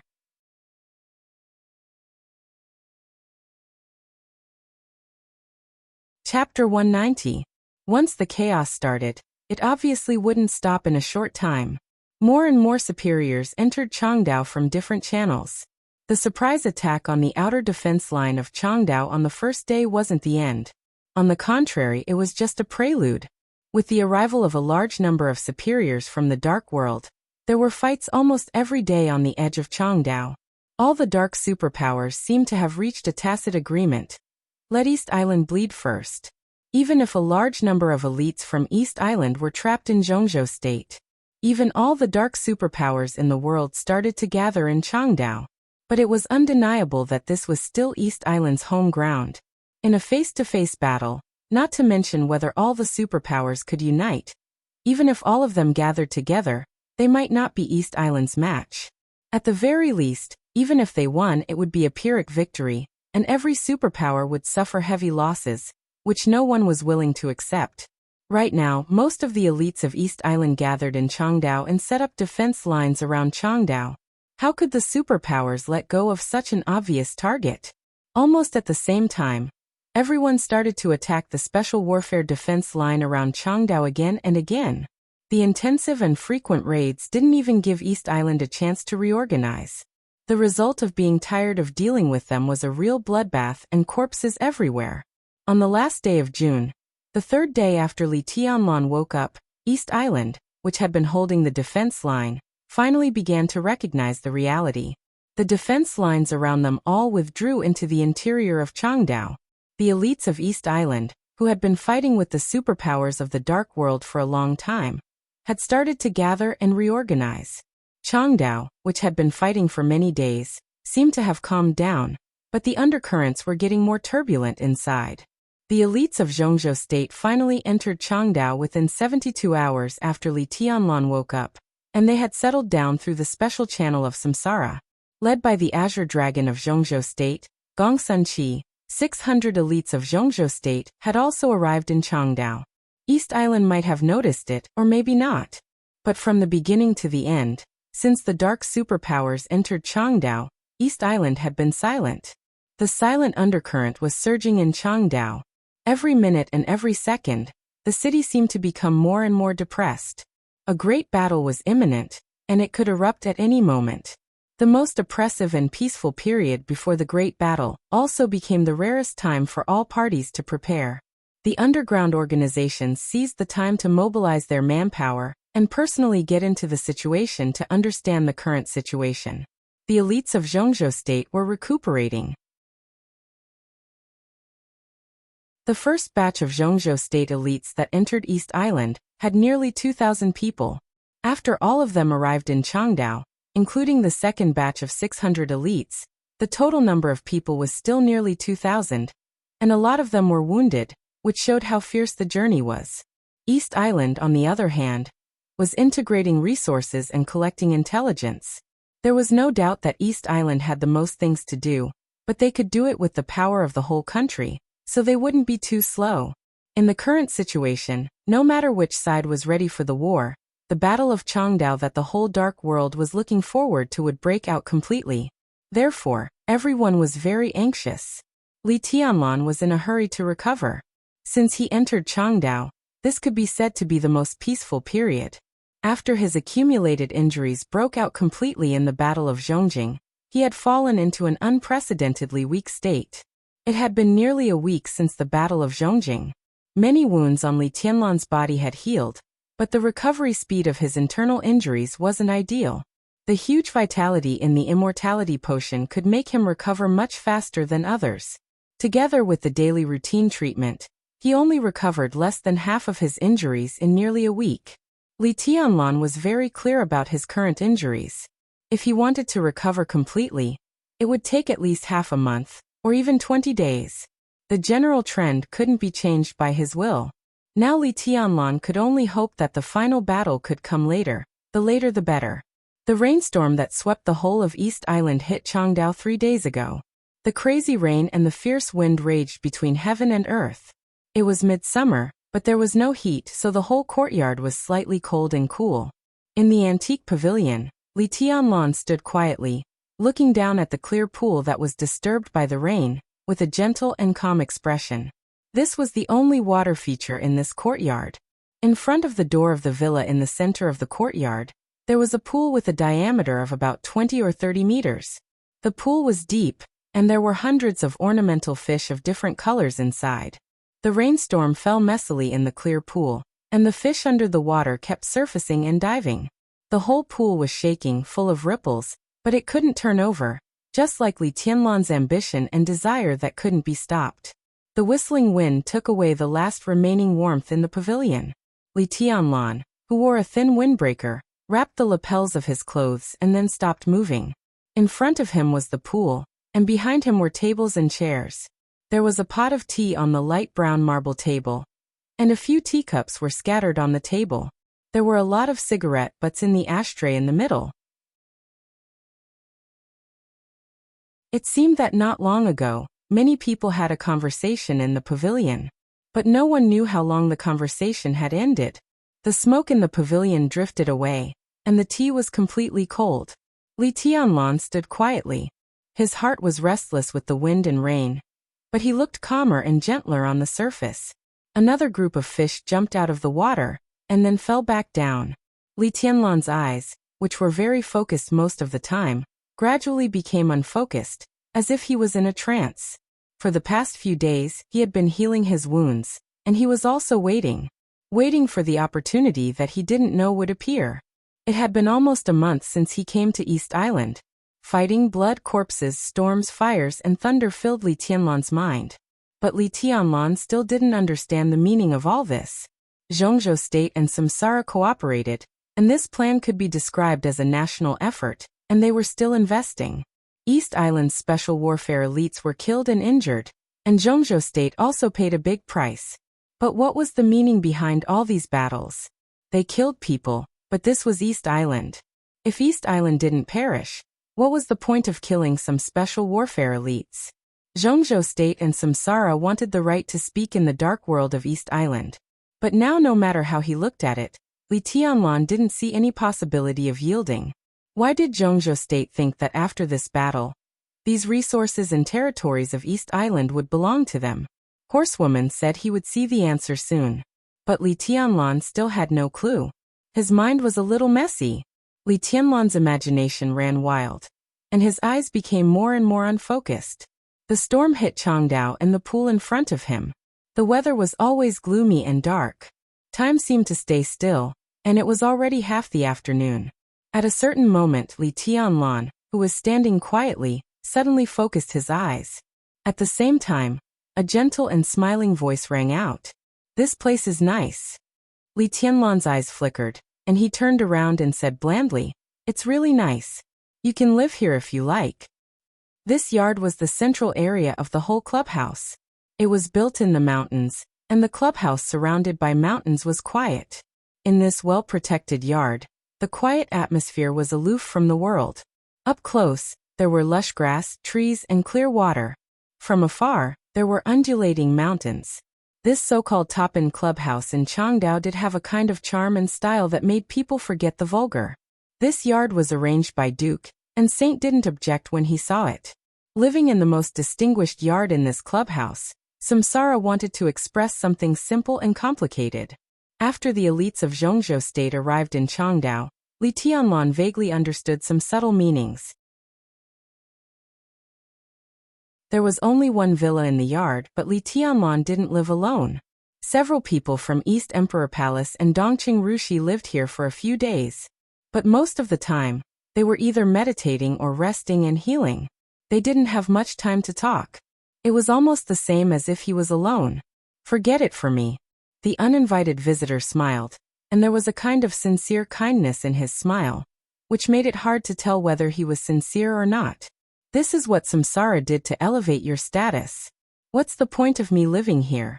And he paused, and the smile on his handsome and gentle face was still sincere. He said softly, "If I live here, aren't you afraid that I'll sneak attack and kill you when you're meditating?" "Will you?" Li Tianlan's tone became calmer. "Why not?" Wang Shengxiao, who didn't hold an umbrella but was still dry and clean, walked into the pavilion. He smiled softly and said, "From the standpoint of the Wang family of Beihai and myself, if I want to kill you, I don't even need to find a reason, because there are too many reasons." Li Tianlan looked at him with a faint smile, but his eyes were unfathomable and dead. Wang Shengxiao broke through the siege and came to the club yesterday. Firmament and Black Pupil, who were seriously injured, followed him.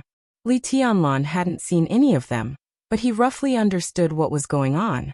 Samsara rescued the three of them at the most critical moment, through the special channel of its partners. In this respect, the three of them all owed Li Tianlan a big favor, or even a life-saving favor. Wang Shengxiao didn't meet Li Tianlan immediately, but he didn't delay too long. After arriving last night and taking a quick rest, the heir of the Wang family of Beihai rushed here as soon as possible. Li Tianlan didn't say a word. He just quietly looked into Wang Shengxiao's eyes. Wang Shengxiao was in a very good state of mind. His face was a little pale, but his eyes were full of energy. He wore a very simple and clean light-colored suit, and carried a long box in his hand.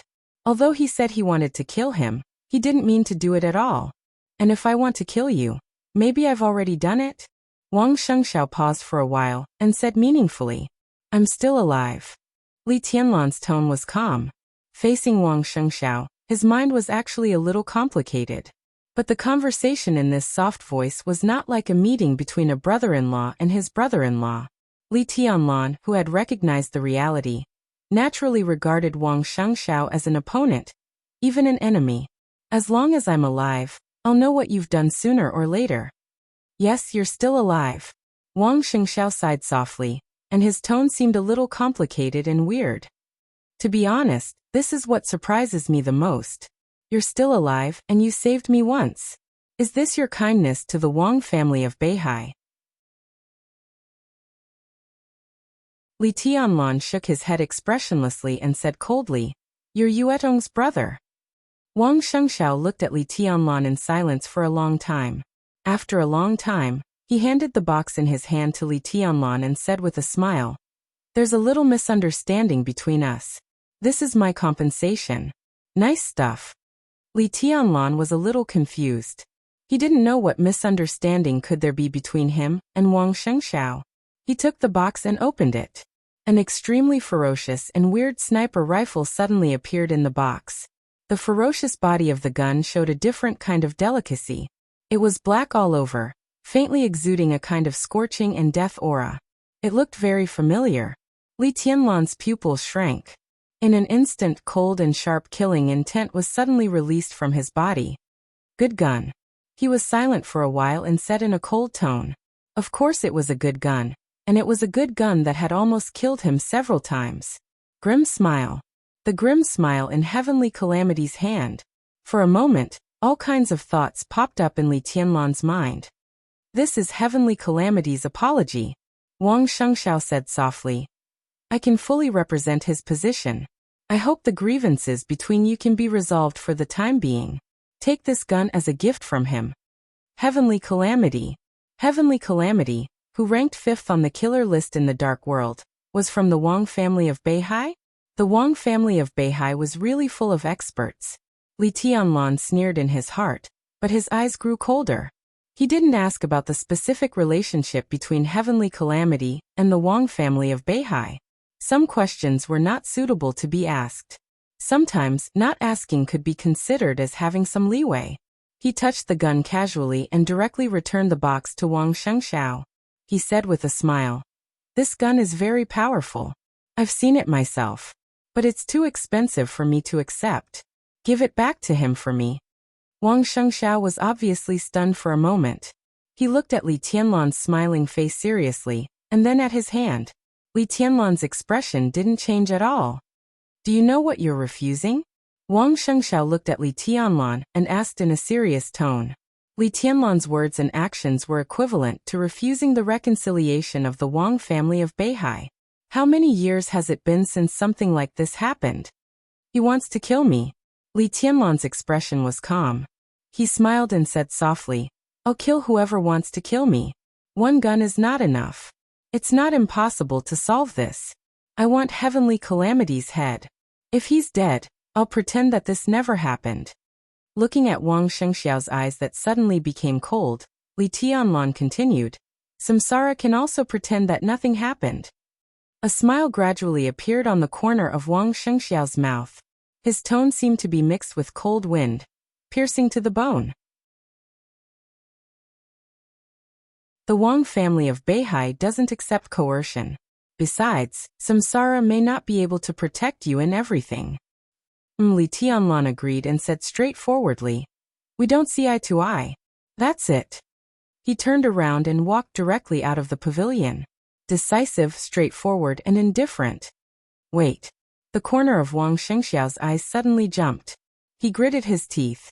Obviously, such a scene was somewhat embarrassing for the Wang family of Beihai, which had always been strong. Wang Shengxiao's expression was also a little unnatural. But thinking of Li Tianlan's life-saving grace, he took a deep breath and said in a low voice, "Can't this be discussed?" Li Tianlan's footsteps paused slightly. "Yes," he said indifferently. "Heavenly Calamity killed me twice. I don't want his broken spear. Either he dies, or he works for me for 2 years. This price is really high," Wang Shengxiao mocked. Heavenly Calamity was a super killer ranked 5th on the killer list. Everyone knew how long it would take for him to work for 2 years. At least this price. Li Tianlan and his East Emperor Palace were absolutely unable to pay for it at present. Li Tianlan turned around and looked at Wang Shengxiao. Wang Shengxiao took a deep breath and suddenly said calmly, "It's not me who wants to kill you this time. Someone else hired Heavenly Calamity, but he reported it to the Wang family of Beihai. To be exact, he told me. I know about it and I acquiesced." Li Tianlan still didn't say a word. I didn't expect you to save me. Wang Shengxiao shook his head and said with a self-mocking smile. I'm in the wrong in this matter. I'll talk to him about heavenly calamity. As for the result, I can't guarantee. He took out a folded A4 paper from his arms and handed it to Li Tianlan. This is my compensation. It's the unique skill of the Wang family of Beihai against the way of heaven. Under the invincible realm, it can temporarily improve one's combat capability by consuming one's potential. It's not a good thing, but it's very rare in the outside world. I think it should be useful to you. Li Tianlan's expression was still calm, even in the face of a core unique skill of the Wang family of Beihai. And it was the core unique skill that was most useful to him. His expression didn't change at all. He thought about it and reached out to take it. You and I are even. My life is not so cheap. Wang Shengxiao said flatly. And your life is also valuable. You saved me today. If you lose to me in the future, I'll spare your life. Li Tianlan sneered. I saved you because of Yue Tong. That's all. You and I are even today. If I really lose in the future, I don't need you to spare my life. Because if I win, I won't spare you. So do what you have to do. You'd rather die than be defeated? There was a hint of playfulness in Wang Shengxiao's smile. Are you so confident? Li Tianlan turned his head and looked at the wind and rain outside the window. He said calmly, I can't be defeated in my life. Wang Shengxiao took a deep look at him and turned to leave the pavilion. Behind him, Li Tianlan tore the paper that recorded the way of heaven into pieces and threw it into the pool. He said flatly, what's the point? After the reconciliation, enemies were still enemies after all. Why is it pointless? An elegant and calm voice suddenly rang out behind him.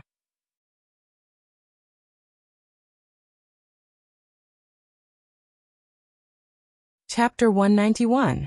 The voice was elegant and peaceful, passing through the hustle and bustle of the wind and rain, with a kind of charm that calmed all the chaos. The rainstorm cleared the pond, but it suddenly quieted down in the pavilion.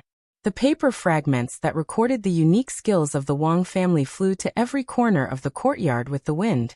Li Tianlan turned around calmly and looked at the figure that quietly appeared in the pavilion. He asked with slight confusion, You are? The man who appeared alone in front of Li Tianlan should be regarded as a young man, no more than 40 years old at most.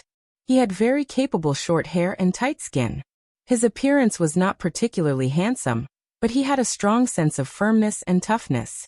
Judging from his appearance, people would believe that he was in his 20s, but his eyes quietly revealed something else. It was a pair of eyes that was completely opposite to his temperament. They were gentle and soft, without any sharpness, but full of hardships. A very special man, and also a very contradictory man. Li Tianlan narrowed his eyes slightly and looked at his slightly smiling face, remaining calm and collected. From the first time he saw him, Li Tianlan didn't know why he thought of Dongqing Wudi. They were vaguely similar, but slightly different. Every move of the Zhongzhou state god of massacre carried a kind of soul-shaking killing intent, which was extremely sharp. In Li Tianlan's eyes, the marshal of the Dongqing clan was full of killing intent and majestic momentum. But his momentum was so strong that the higher he went, the narrower the pattern of martial arts became, so that there was no hope of entering the invincible realm. The man in front of him, not to mention military talent, could even be regarded as an upgraded version of Dongqing Wudi in martial arts. He was gentle and elegant. He sat there quietly without any killing intent, but the whole courtyard was full of killing intent. His momentum was restrained, and the pattern was grand. There was a vague trend of entering the invincible realm. Since Li Tianlan entered the secular world, he had only seen this kind of extremely perfect and natural feeling in a few people. Excluding Wang Tianzong, who had entered the invincible realm, the first one was naturally Tribulation. Tribulation's martial arts path was unprecedented. After the completion of martial arts, he did not enter the invincible realm, so he could only rely on himself to continue to explore. The second one was Saint of Samsara. It was basically a matter of time for him to enter the invincible realm. The third one was the one in front of him. In terms of the perfection of martial arts momentum, he gave Li Tianlan the feeling that he was even slightly above Tribulation and Saint. An expert of the invincible realm? Li Tianlan's heart shook, but he looked calmer on the surface. A man dressed in casual clothes casually sat on the stone table. With a slight wave of his hand, a flame lit up and the tea on the table was instantly heated up. Did you have a guest before? And the boy from the Wang family of Beihai, you are a busy man now. Do you treat everyone who comes to see you like this? He narrowed his eyes and chuckled. Vigilant on guard, and ready to strike at any time? Sir is different from them. Li Tianlan stood where he was and said calmly, I don't think there's anything here that's worth the patronage of an invincible realm expert. The man with a gentle aura was obviously stunned. A trace of sadness flashed across his eyes, and then he smiled and said, I'm not an invincible realm expert. Li Tianlan was both embarrassed and confused.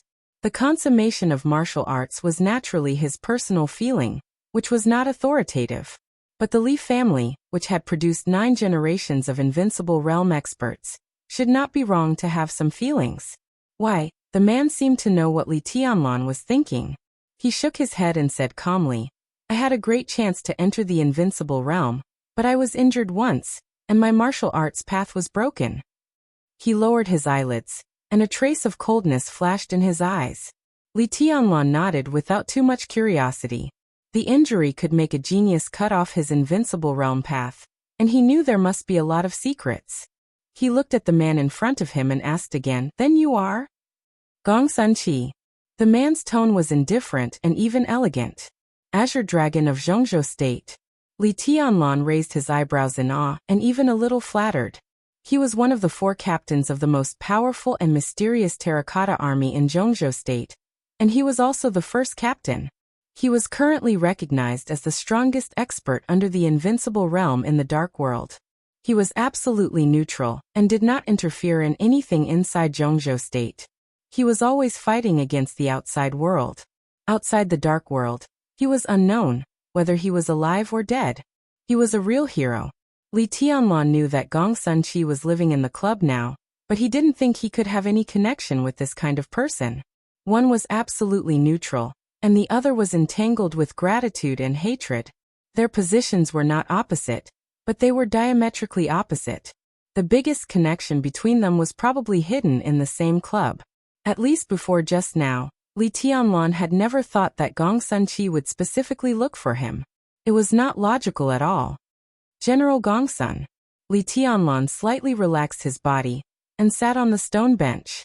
But after calling him, he really didn't know what to say to the Azure Dragon hidden in the dark, so he just came straight to the point. General, what can I do for you? Back to the question just now. Gong Sunqi sat in a very relaxed way and said with a smile, I came earlier, so I heard the latter part of your conversation with Wang Shengxiao.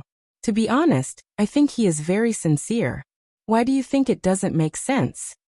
He paused, looked at Li Tianlan meaningfully and said softly, Are you hostile to the Wang family of Beihai?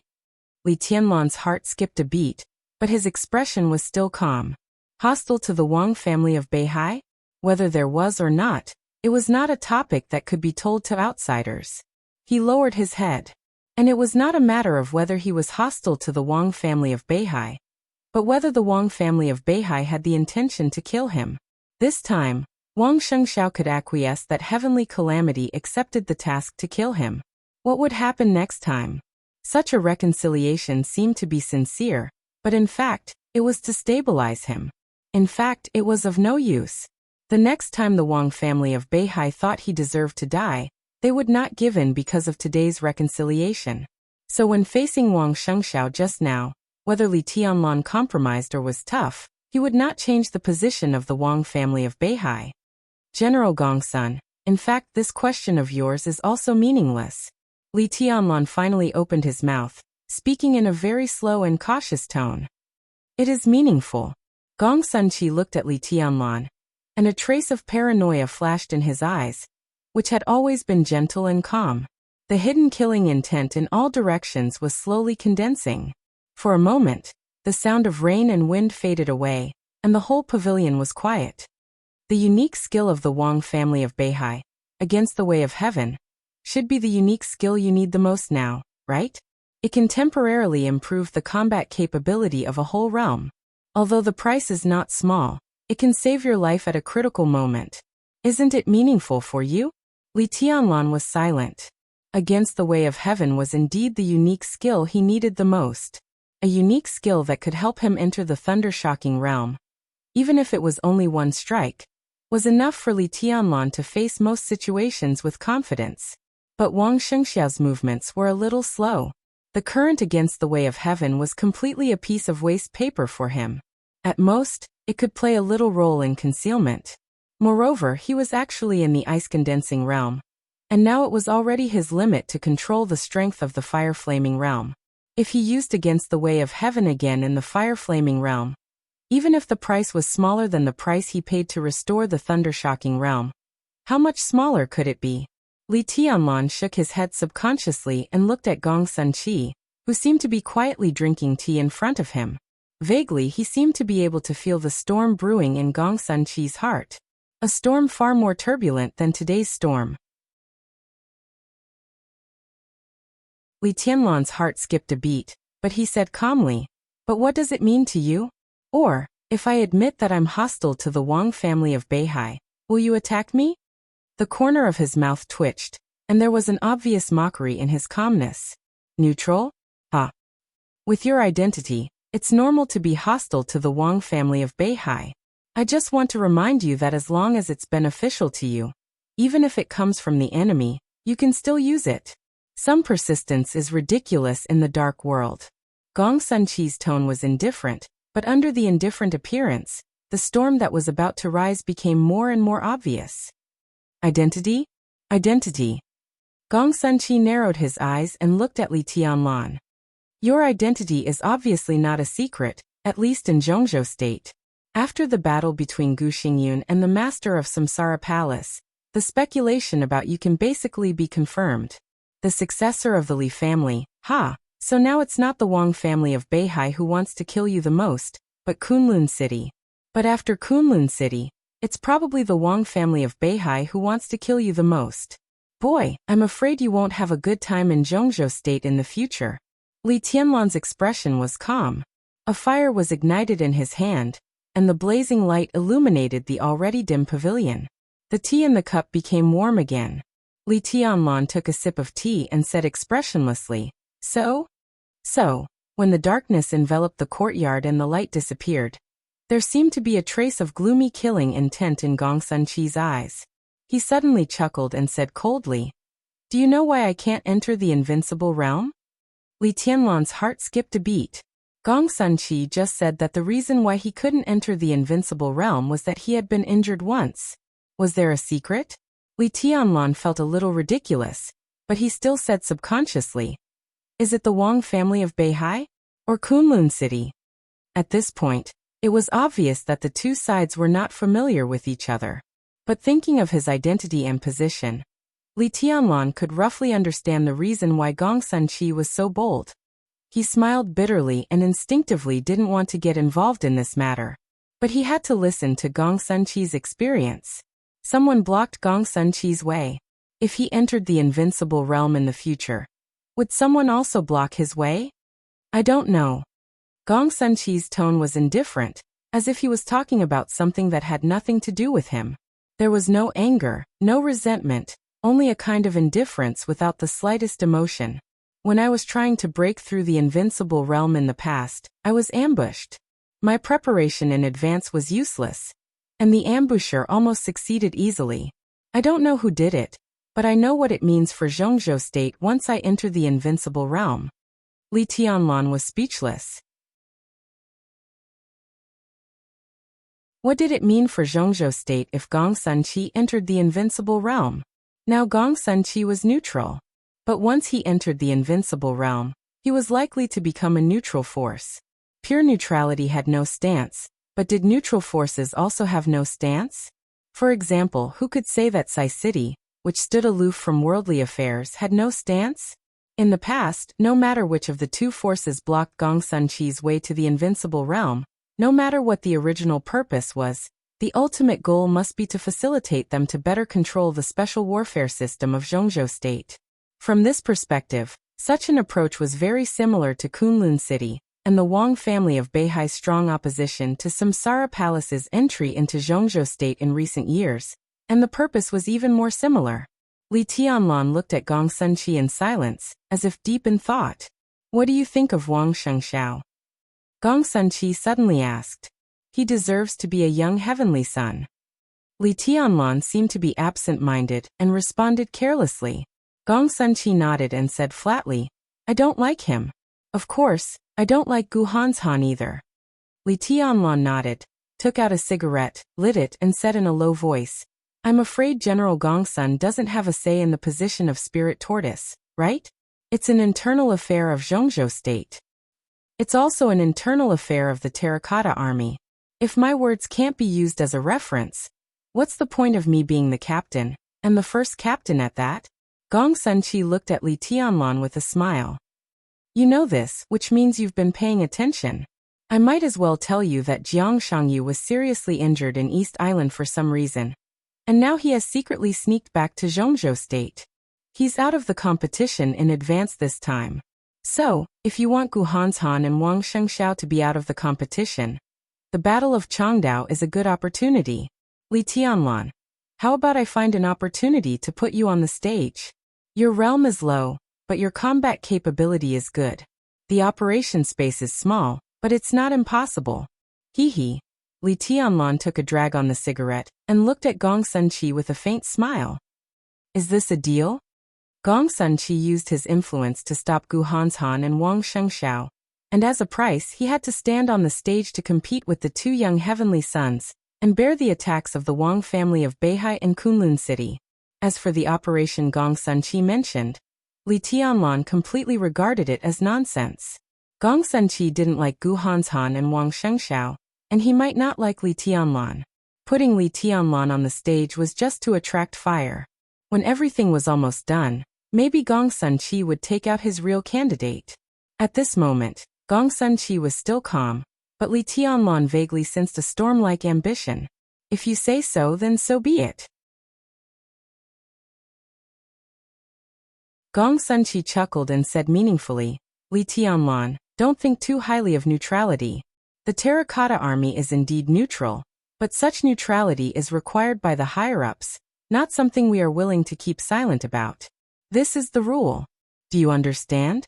As for some things outside the rule, as long as we don't go too far like Jiangshan, the higher-ups won't care too much about it."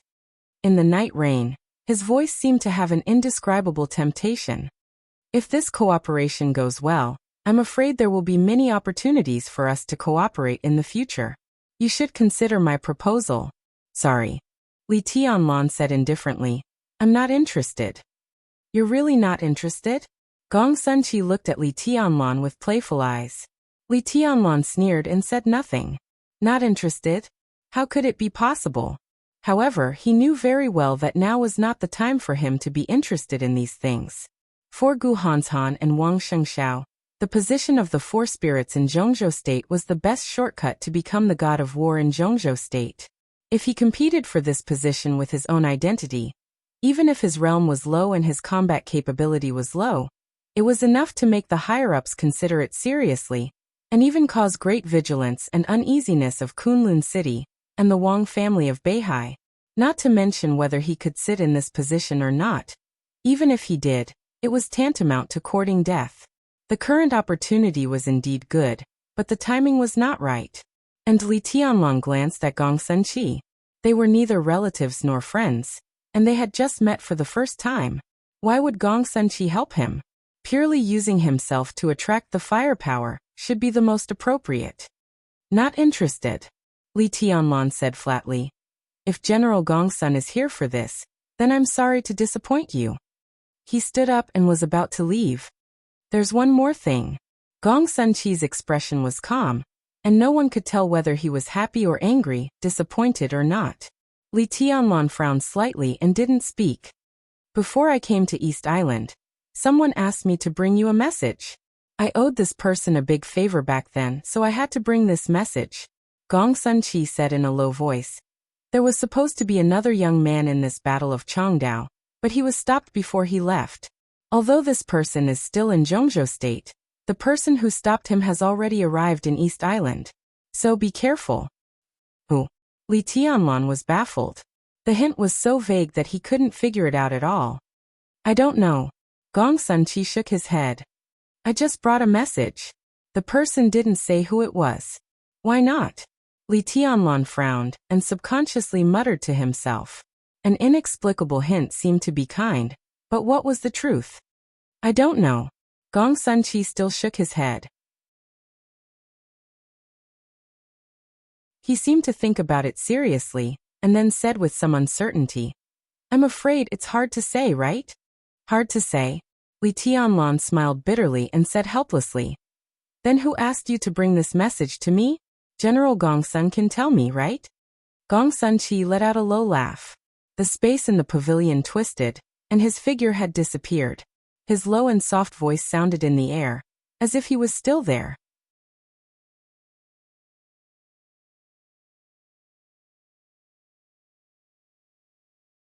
Chapter 192.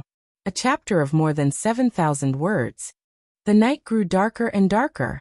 Darkness spread between heaven and earth like dyed ink. In the courtyard without light, there was only wind and rain. The raging wind threw rain into the pavilion. In front of the stone table in the center of the pavilion, Li Tianlan held a teacup in his hand and sat motionless. Gong Sunqi had been gone for a long time. The tea in front of him had long been cold, but the teacup in Li Tianlan's hand was still warm. The tea in the cup was like boiling magma under the hot temperature. Steam filled the air and water splashed, but he didn't notice it. He just calmly thought about his own things. At this moment, Li Tianlan was different from the madness in the battle, or the gentleness in the normal state. When he was thinking seriously, he was like a statue. He looked lifeless and didn't upgrade at all, but he exuded an almost oppressive solemnity from the inside out. The master of Samsara Palace went straight to Mount Dibing. The final battle with Gu Xingyun on June 15th, the undercurrents between Zhongzhou State and East Island, the looming mysterious force in the dark, and Gong Sunqi's sudden visit today. Vaguely, for the first time, Li Tianlan felt that he seemed to have become a participant in the general trend. If Gong Sunqi didn't lie to him, then his identity had been completely exposed now. After returning from East Island, no, even from now on, he would face the hostility from Kunlun City, the looming killing intent from the Wang family of Beihai, and the enemies that could be seen or not, who would suddenly jump out to attack him, or even give him a fatal blow before he had time to attack. What should the Li family do in the future? What should the East Emperor Palace do? Since he entered the secular world, it seemed to be the first time that he seriously thought about the future survival and the future situation. In the past, the superficial conflicts between him and Kunlun City were actually nothing. He killed Lu Xiuwei, offended Gu Yunxia, Yang Mengjiang's inexplicable disappearance, and even killed Gu Changjiang. As long as he could pay enough, these were all things that could be forgiven. But his identity, for Kunlun City and even the Wang family of Beihai, was a major event that could never be ignored. The crisis was imminent, and the looming danger kept stimulating his heart. Li Tianlan instinctively began to think about the situation he would face in the future. Seriously speaking, his current background was actually quite strong. Sai City would be the strongest support behind him. Ning Qianqing was still by his side, and Dongqing Rushi also appeared by his side. Therefore, at present, it seemed that the Dongqing clan was also trustworthy. At least for now, he didn't need to be on guard. The academics had been silent since the decisive battle on the 15th of June, and the request he made to Zhuang Huayang was not met with any difficulties. Most importantly, the chief of the academics had brought Li Wangxing out from the border, which in itself was a kind of support. Although the East Emperor Palace was now a newly established institution, Li Tianlan's military exploits alone were already prominent enough during the trip to East Island. After returning to Zhongzhou State, it was almost certain that the level of the East Emperor Palace would be adjusted upward. This was the most obvious amulet. How effective it could be depended entirely on how much the East Emperor Palace would be upgraded. That was all he had at the moment. As for the Samsara Palace, Li Tianlan could already more and more clearly perceive what the Samsara Palace was secretly planning. His identity was exposed at such an inopportune time. To some extent, it should be the result of making way for the Samsara Palace's plan. Li Tianlan would not resent or blame it. It could be seen that after seeing dawn, out of some premonition, Li Tianlan no longer regarded the Samsara Palace as his own resource. He had a vague feeling that this largest resource might not be of any help to him for a long time in the future. But the support that Sai City, the Dongqing clan, and the academics had tilted to him was enough. The only thing that made Li Tianlan uneasy was that his enemies were also beyond imagination. Not only Kunlun City, but also the Wang family of Beihai. Not to mention how many ferocious fangs were hidden behind his father's treason war. The families of the 120,000 troops who died at the border with his father's treason in that war were a force that made people's scalp numb 20 years later. Li Tianlan was expressionless.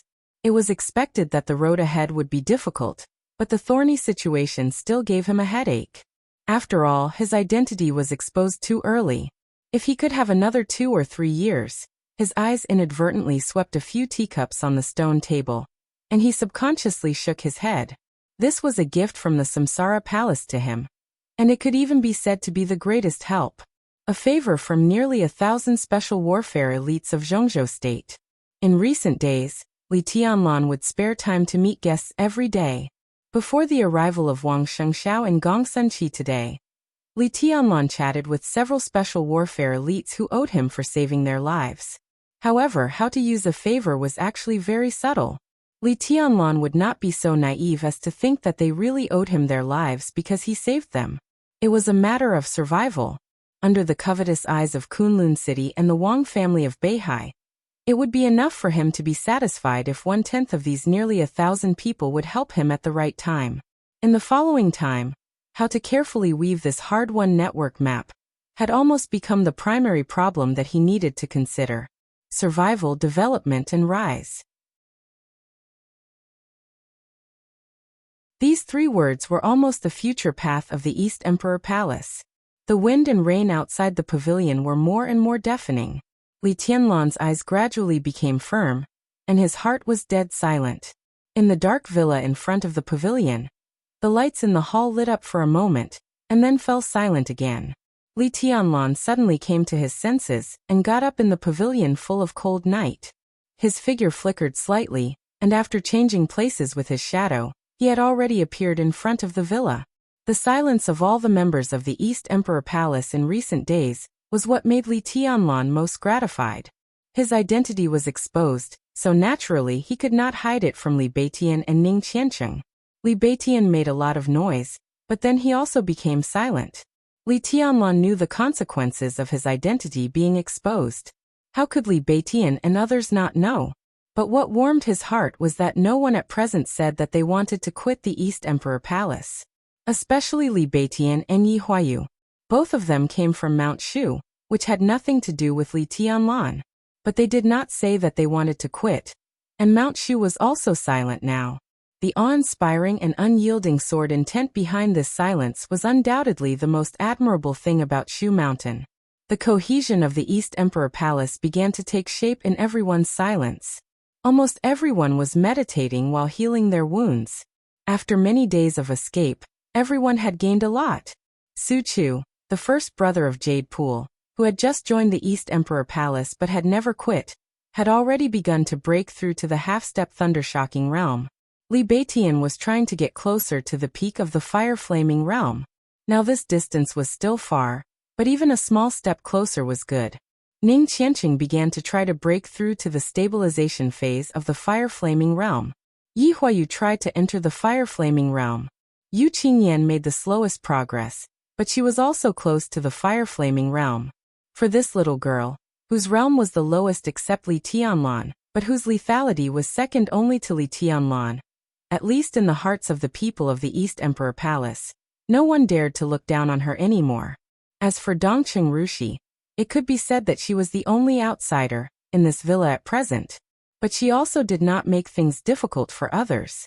The 6th day after returning from Zhongjing to Changdao was about to pass, but for nearly a week, Dongqing Rushi had been in a coma all the time, and didn't even wake up once.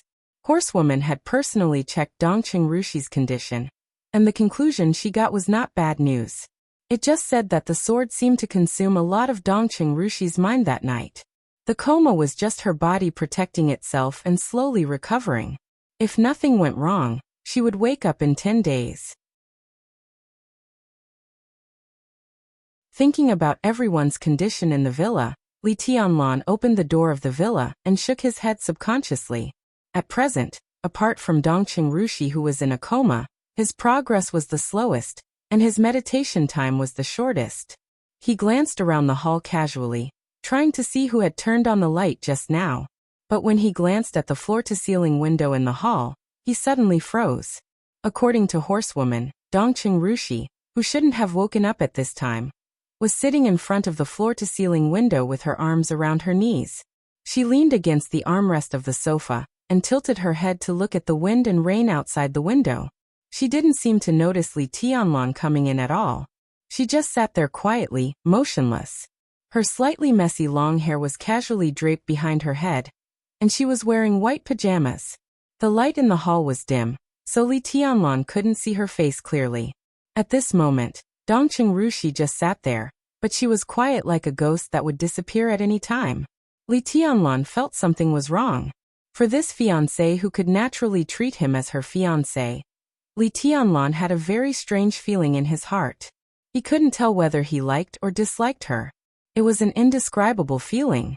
Emotionally, he felt that he should get closer to her, but rationally, he felt that he should stay away from her. At least until now, he hadn't figured out how to face his fiancée who didn't seem to resist the engagement at all. Li Tianlan felt a little helpless. He casually turned on the small light on the ceiling. The dim and soft light shone down from above, and the whole hall was misty. Dongqing Rushi was still motionless, as if the wind and rain outside the window had become the thing that attracted her most. Li Tianlan instinctively felt that something was wrong, but he couldn't tell what was wrong. He subconsciously frowned and asked, "What's wrong with you?" "Nothing."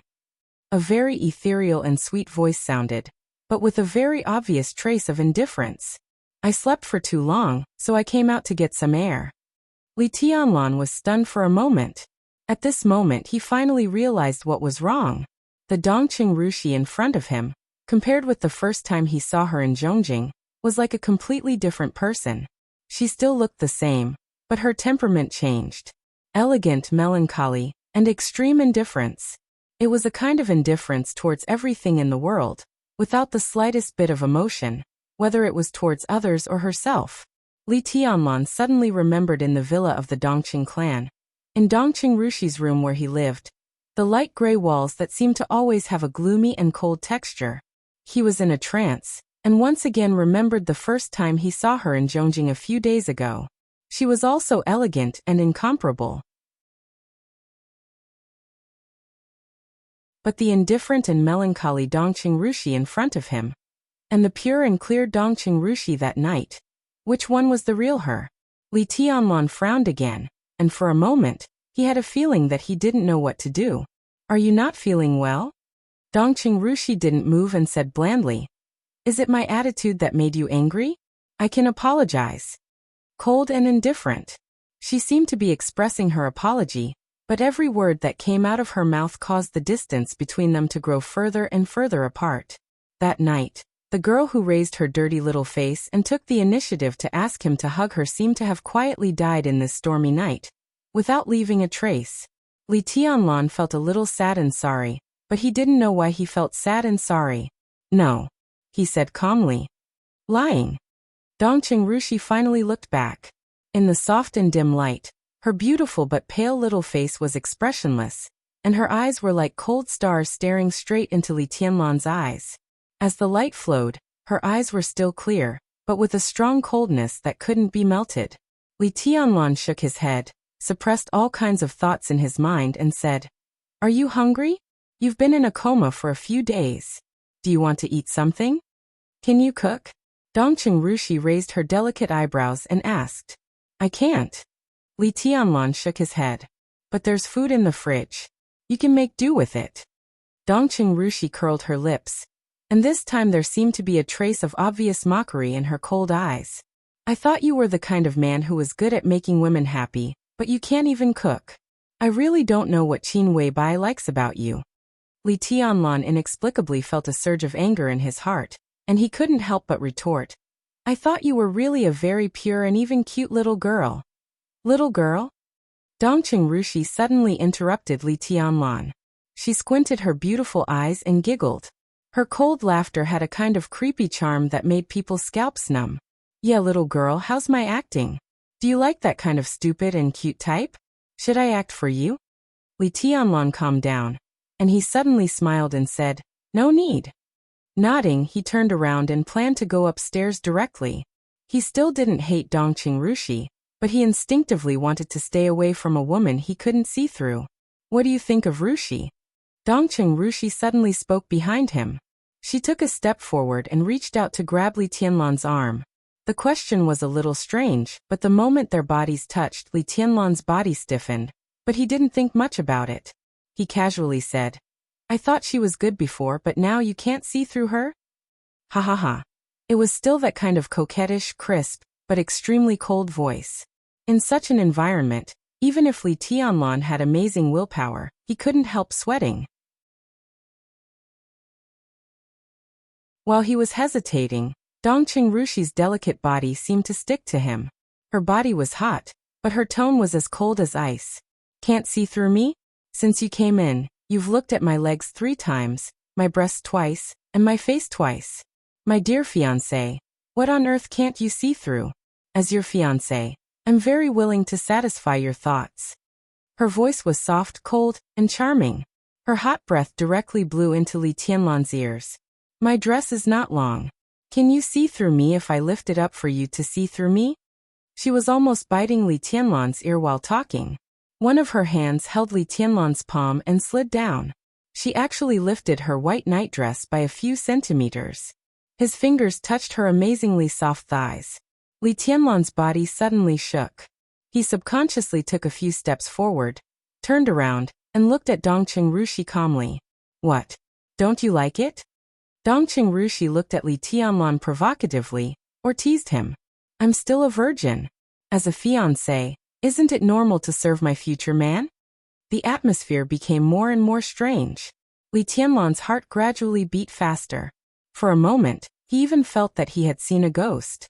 But the brief touch just now, the delicate but elastic warm skin, the fresh and extremely tempting fragrance in her breath, all told him how real Dongqing Rushi was in front of him. He took a deep breath and said calmly, I'll find a chance to talk about our engagement with the old master in detail.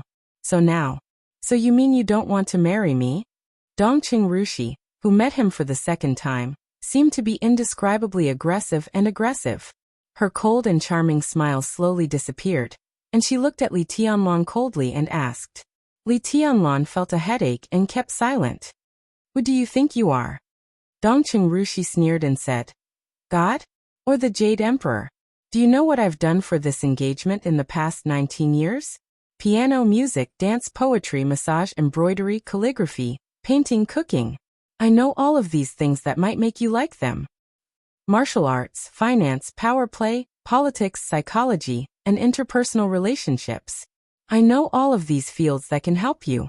As long as I can remember, I've known about your existence. You're my fiancé, the man who will marry me in the future. Grandpa told me about this, Grandma said it before she passed away, Dad and Mom said it, and my sister also said it. When I learned swordsmanship in Jade Pool, my teacher also said it. When I went to the Border Control Corps, my godfather also said it. He talked about it for more than 10 years. Now when I hear the word Li, I think of Li Tianlan, and when I think of Li Tianlan, I think of my future husband. Do you know what instinct is? This is it. I can't resist myself. I've worked hard for more than 10 years, and the Dongqing clan has worked hard for more than 10 years, just to make you like me. What about you? You want to reject the engagement with just one sentence. I've lived for you for the past 19 years. Li Tianlan, who do you think you are? Do you have the right to break the engagement? Even after the cold and excited voice fell, it still lingered high and sharp. Li Tianlan stared at the cold and angry girl in front of him, and his brain was in a complete mess. That kind of indescribable shock and bitterness fiercely hit his heart, and even his soul. He only knew that he had an engagement with Dongqing Rushi, but he never thought that behind this engagement, the Dongqing clan would carry it out so firmly. I've lived for you for the past 19 years. These words really had a soul-stirring power. Li Tianlan opened his mouth, and was speechless for a moment. You were obviously peeking at my figure just now, and now you say you don't want to marry me. Are all men so hypocritical? Dongqing Rushi asked coldly. Li Tianlan was a little embarrassed and said with a bitter smile, It's different. I admit that I peeked just now. I have to say, you're really beautiful. I'm a man, not a saint.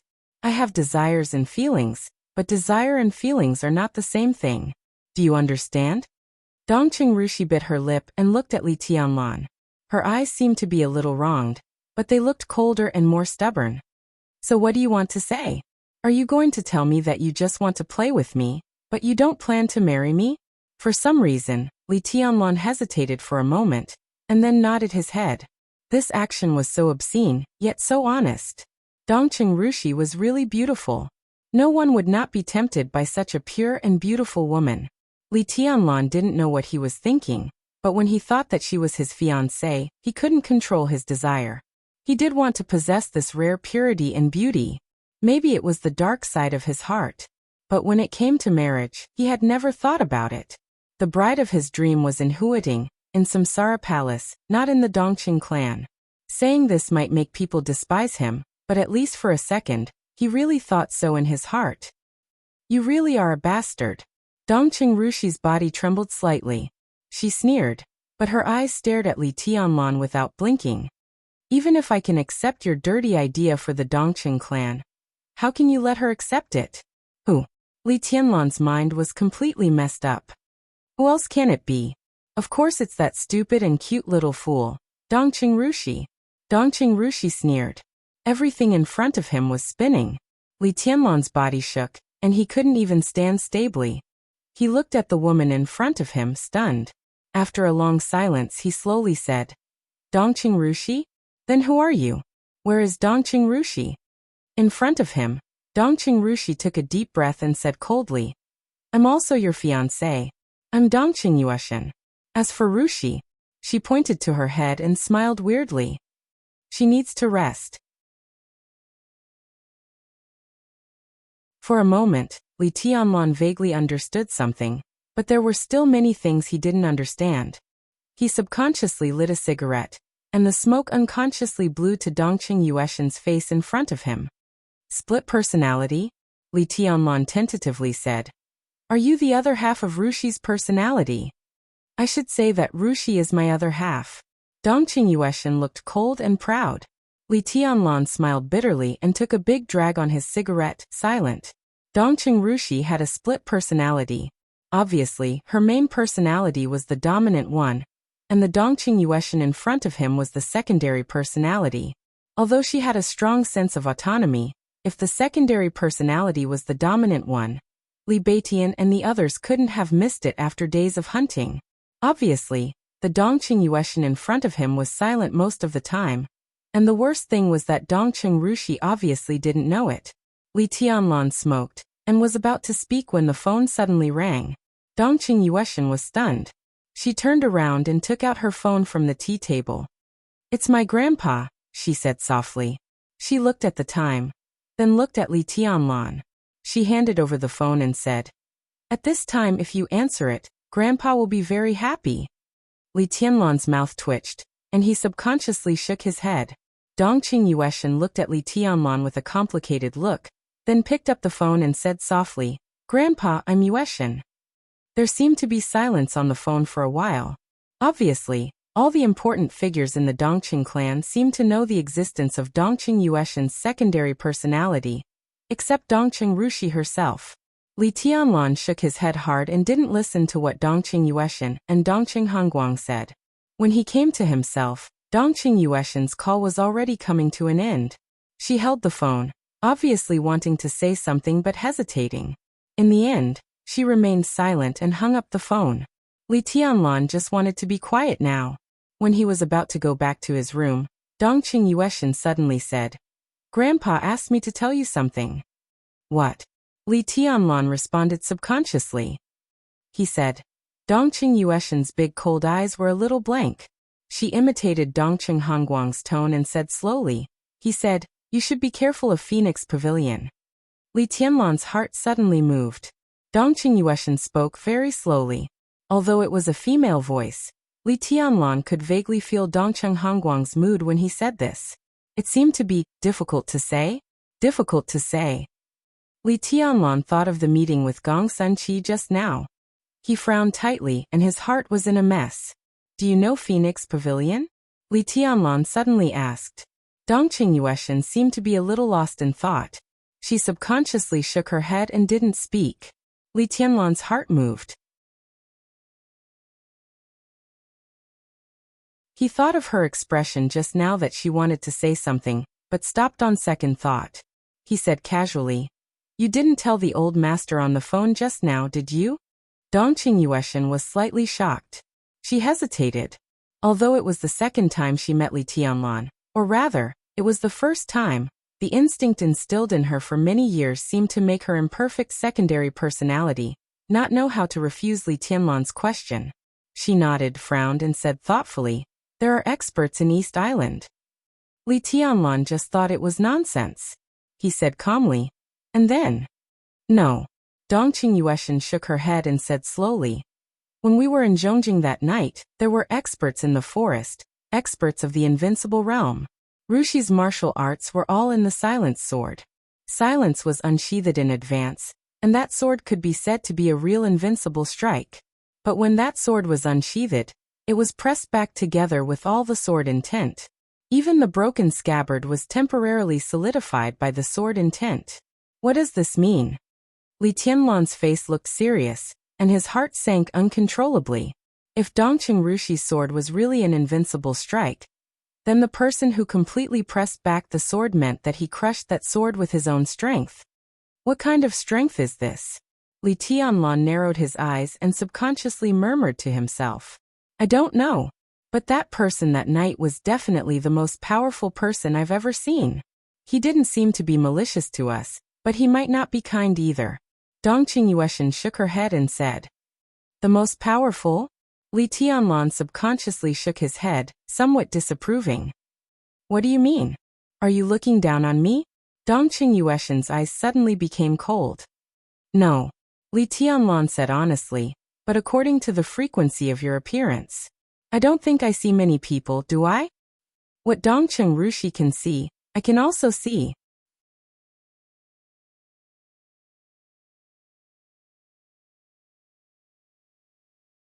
Chapter 193. July 1st. The undercurrent that had been brewing for many days finally broke out in East Island. The storm swept through the entire East Island. In the morning of July 1st, Huiting, Chen Fangqing, the Prime Minister of Zhongzhou State, officially held a summit of 9 countries to put great pressure on East Island to appreciate its currency. The leaders of Zhongzhou State, Star State, Canada, Germany, the United Kingdom of Great Britain, Gaul, Snow Country, Italy, and Mountain State all rushed to Huiting to attend the meeting. Almost at the same time, a large number of international financial speculators poured into the foreign exchange and futures market of East Island with unimaginable huge amount of capital. They cooperated with the political means of the Summit of 9 countries to push the currency of East Island to appreciate. A large group of prominent and noble surnames appeared in the sudden currency war, shining with unparalleled dazzling light. Rothschild, Morgan, Westminster, Habsburg, the Wang family of Beihai, the flourishing H Fund. In just one day, the financial order of East Island became messy under the impact of a huge amount of capital. East Island, which was almost stunned, finally reacted. The crazy appreciation of East Island's currency was a devastating blow to the economy of East Island, which had not yet walked out of the economic recession. Therefore, there was no need to summon people. All the consortia of East Island and all the major banks spontaneously united together, desperately resisted, and protected the currency of East Island. The whole foreign exchange market was suddenly filled with smoke. The two sides were entangled together, and it was hard to tell who would win. This could be said to be the first currency war in recent years that was obviously premeditated. There were traces of human activity everywhere. Due to the time constraint, many of the arrangements were not very clever. But every huge flow of funds carried an irresistible momentum. East Island was fighting back desperately, and they didn't care about anything. But more and more international capital flowed into the foreign exchange market of East Island. The stalemate lasted for less than a week, and the so-called balance was instantly broken.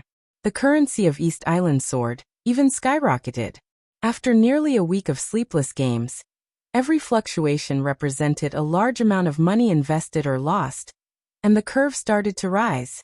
For every financial giant that participated in this currency war, this was a feast for all of them. But for East Island, it was the end. East Island, which held a large amount of foreign exchange from Zhongzhou State and Star State, was completely robbed of the wealth it had accumulated for decades. The economy of the whole East Island almost collapsed. The prices in East Island were rising at an astonishing speed, and a lot of export businesses were put on hold. The bloody storm in the currency war spread like a large shadow, covering all classes in East Island. Voices of resentment filled the air, and the people were seething with resentment. In just 1 week, the currency of East Island appreciated by 1.25 times. For East Island, this was an unstoppable disaster. Although the fiercest war had passed, there were still a lot of funds pouring into East Island. Even the most famous economist in East Island said with a desperate attitude that the appreciation of East Island's currency had not come to an end. They expected that the currency of East Island would slow down when it appreciated by 2 times, and the final peak should reach about 2.5 times. If the currency of East Island appreciated by 2.5 times, it meant that tens of trillions or even more of wealth would be plundered and flowed to all over the world, and the economy of East Island would go back for at least 20 years. Under the disaster, chaos broke out in an unstoppable manner. In just half a month, countless companies and groups in East Island declared bankruptcy, and people lost their jobs every day. There were crowds in front of official institutions, and the crime rate soared. The financial groups kept putting pressure on the government while contributing money and manpower. A lot of officials fell from power for various reasons, and a lot of civilians went bankrupt overnight. The chaos was like a storm, spreading to all classes, getting worse and worse, and getting out of control. East Island, which was peaceful a few months ago, seemed to be on the verge of completely losing control. Everyone was in a terrible predicament. As the leader of the Special Warfare System of East Island, Shinichi Miyamoto felt especially stressed. The chaos of the Special Warfare System, the collapse of the currency order, and everything was interconnected. The future of East Island was dark. As the only superior of the invincible realm in East Island, Shinichi Miyamoto was facing considerable pressure almost every second. The financial groups, the cabinet, the royal family, the media. It was even said that many officials were ready to hold the Divine Wind Force accountable, and ask the Divine Wind Force to give a reasonable explanation for their cowardice and incompetence. Everyone knew that the cause of all this was the fight in the Dark World.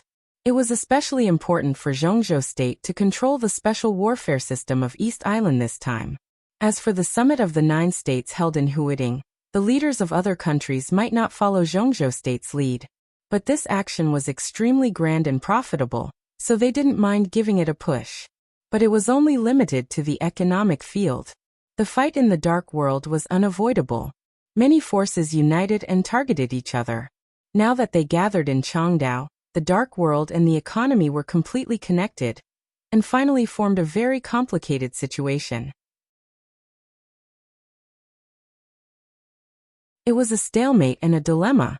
How to break out of this situation had become the primary problem that Shinichi Miyamoto was facing now. Fu Peak was covered with white snow. The flying wind and snow rolled over the headquarters of the Divine Wind Force.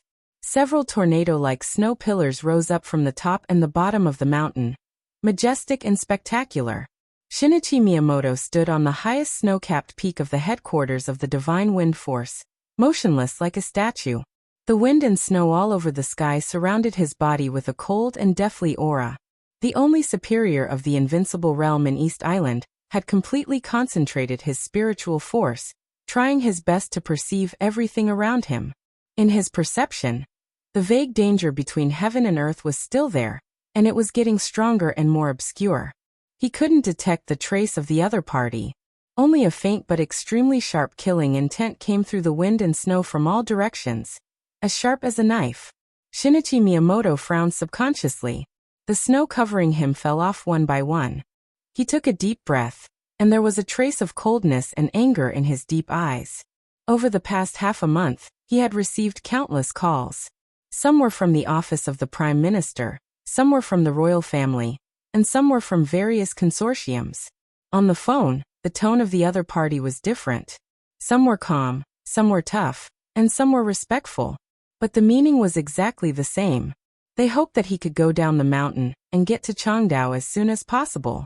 The current currency war was the follow-up of the conflict in the Dark World. All the dark superpowers entered Changdao at the same time.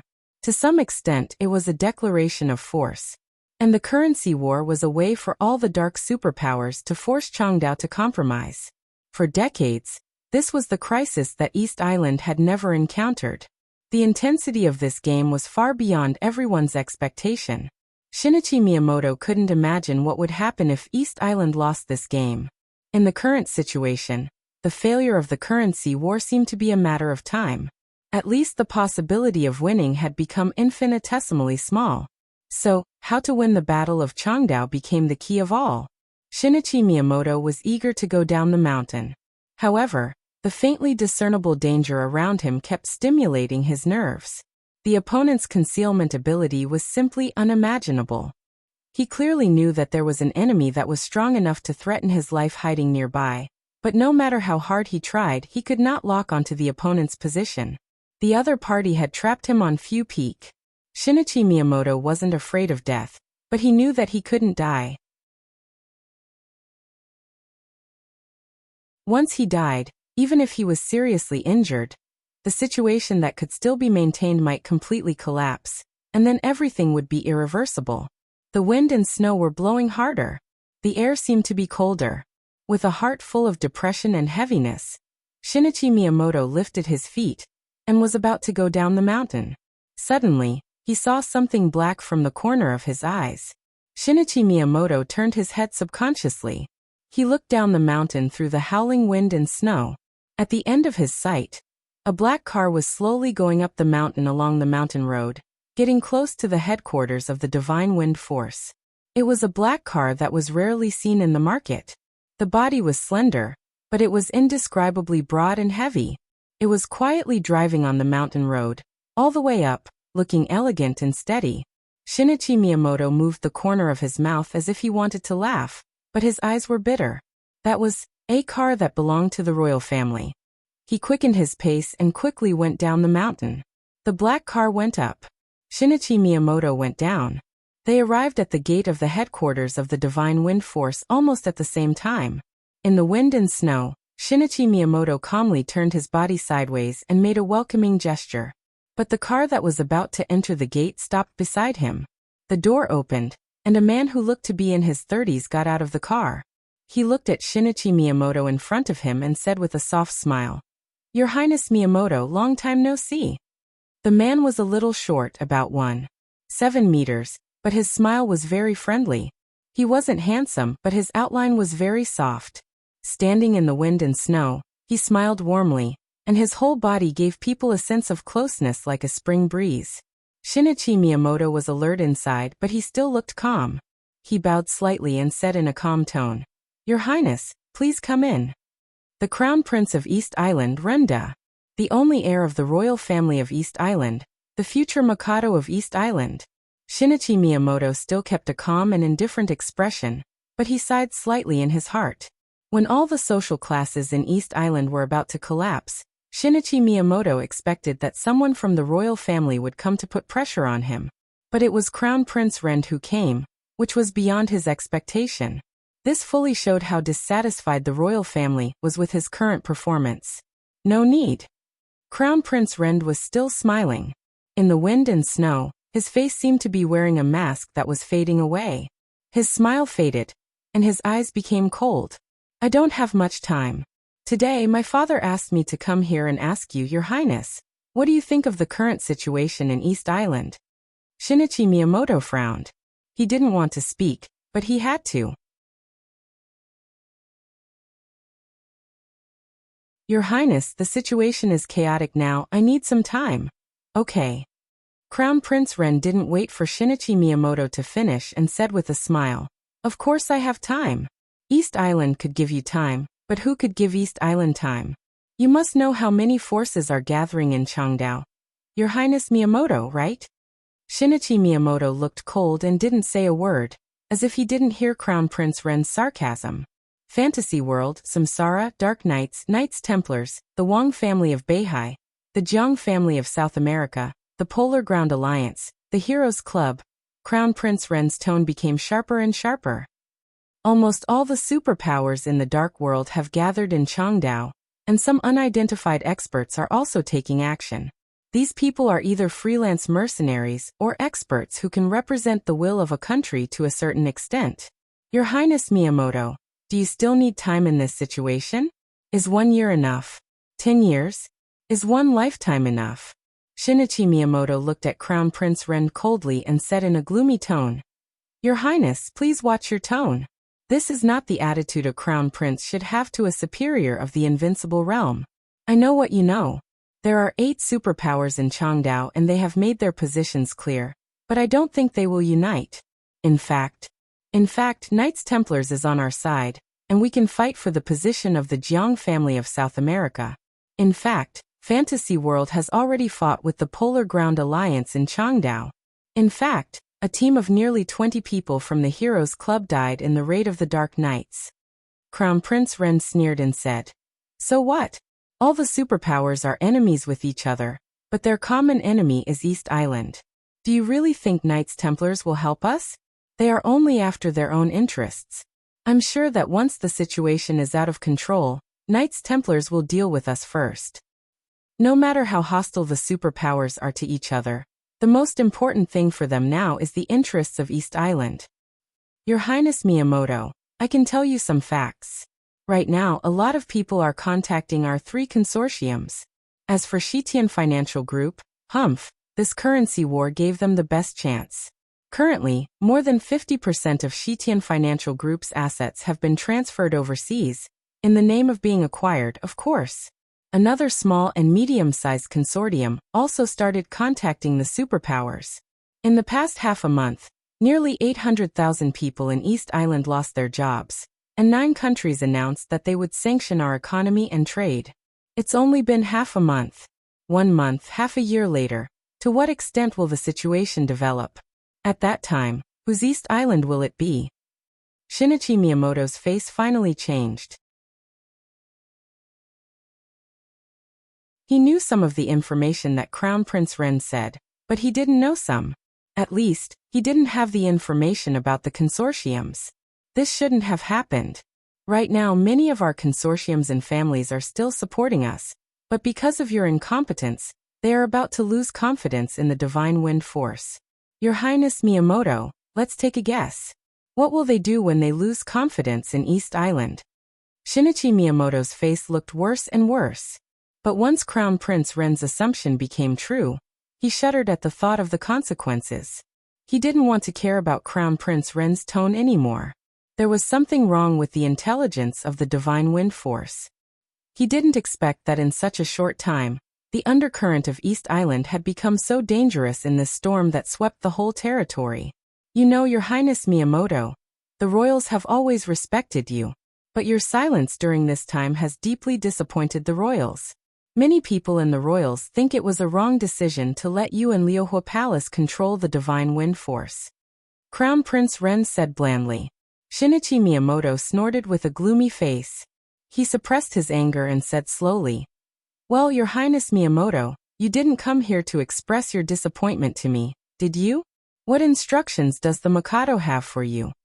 My father didn't give me any instructions. Crown Prince Ren shook his head and said coldly, He just asked me to tell you something. This situation must end as soon as possible. If the Divine Wind Force isn't capable enough, the royals and the cabinet will consider compromise. Shinichi Miyamoto's face changed dramatically. He looked at Crown Prince Ren and raised his voice, shouting, "Compromise! That's the only way," Crown Prince Ren said coldly. Shinichi Miyamoto was speechless. Of course, he knew what compromise meant. All the superpowers entered Changdao for the right to speak in the special warfare system of East Island, and the huge benefits from this dark power. If the royals compromised, it meant giving up everything in the special warfare system of East Island. From then on, the whole East Island would become a dark world without the special warfare system. A battlefield for all the dark worlds to fight against each other. In this way, it could indeed intensify the conflicts between the dark forces. But it was easier to invite them and then to send them away. Once the special warfare system of East Island disappeared, it would be almost impossible to rebuild it under the eyes of the dark forces. Even if it could be rebuilt, it would take countless years. And during this time, without the special warfare power, East Island wouldn't be able to fight unless a full-scale war broke out. And, if they compromised, Shinichi Miyamoto himself would definitely become a bargaining chip. The superiors of the invincible realm were indeed important, but in front of the general trend, they were just non-entities. "We can't compromise." Shinichi Miyamoto gritted his teeth and said coldly, "The consequences of compromise are really serious." Crown Prince Ren said calmly, "But the consequences of not compromise are more serious. The special warfare system will be destroyed, the economy of East Island will collapse, all the consortiums will betray East Island, and foreign funds will control the will of East Island and run amok. At least for now, we can't afford the consequences, can we? It's better to negotiate with them and compromise. Then, at least we can control something that belongs to us." Shinichi Miyamoto took a deep breath and said coldly, "Even if we compromise, who do you want to talk to? The Summit of 9 Nations. Is it?" Crown Prince Ren glanced at Shinichi Miyamoto and said casually, "Of course we want to talk to Zhongzhou State."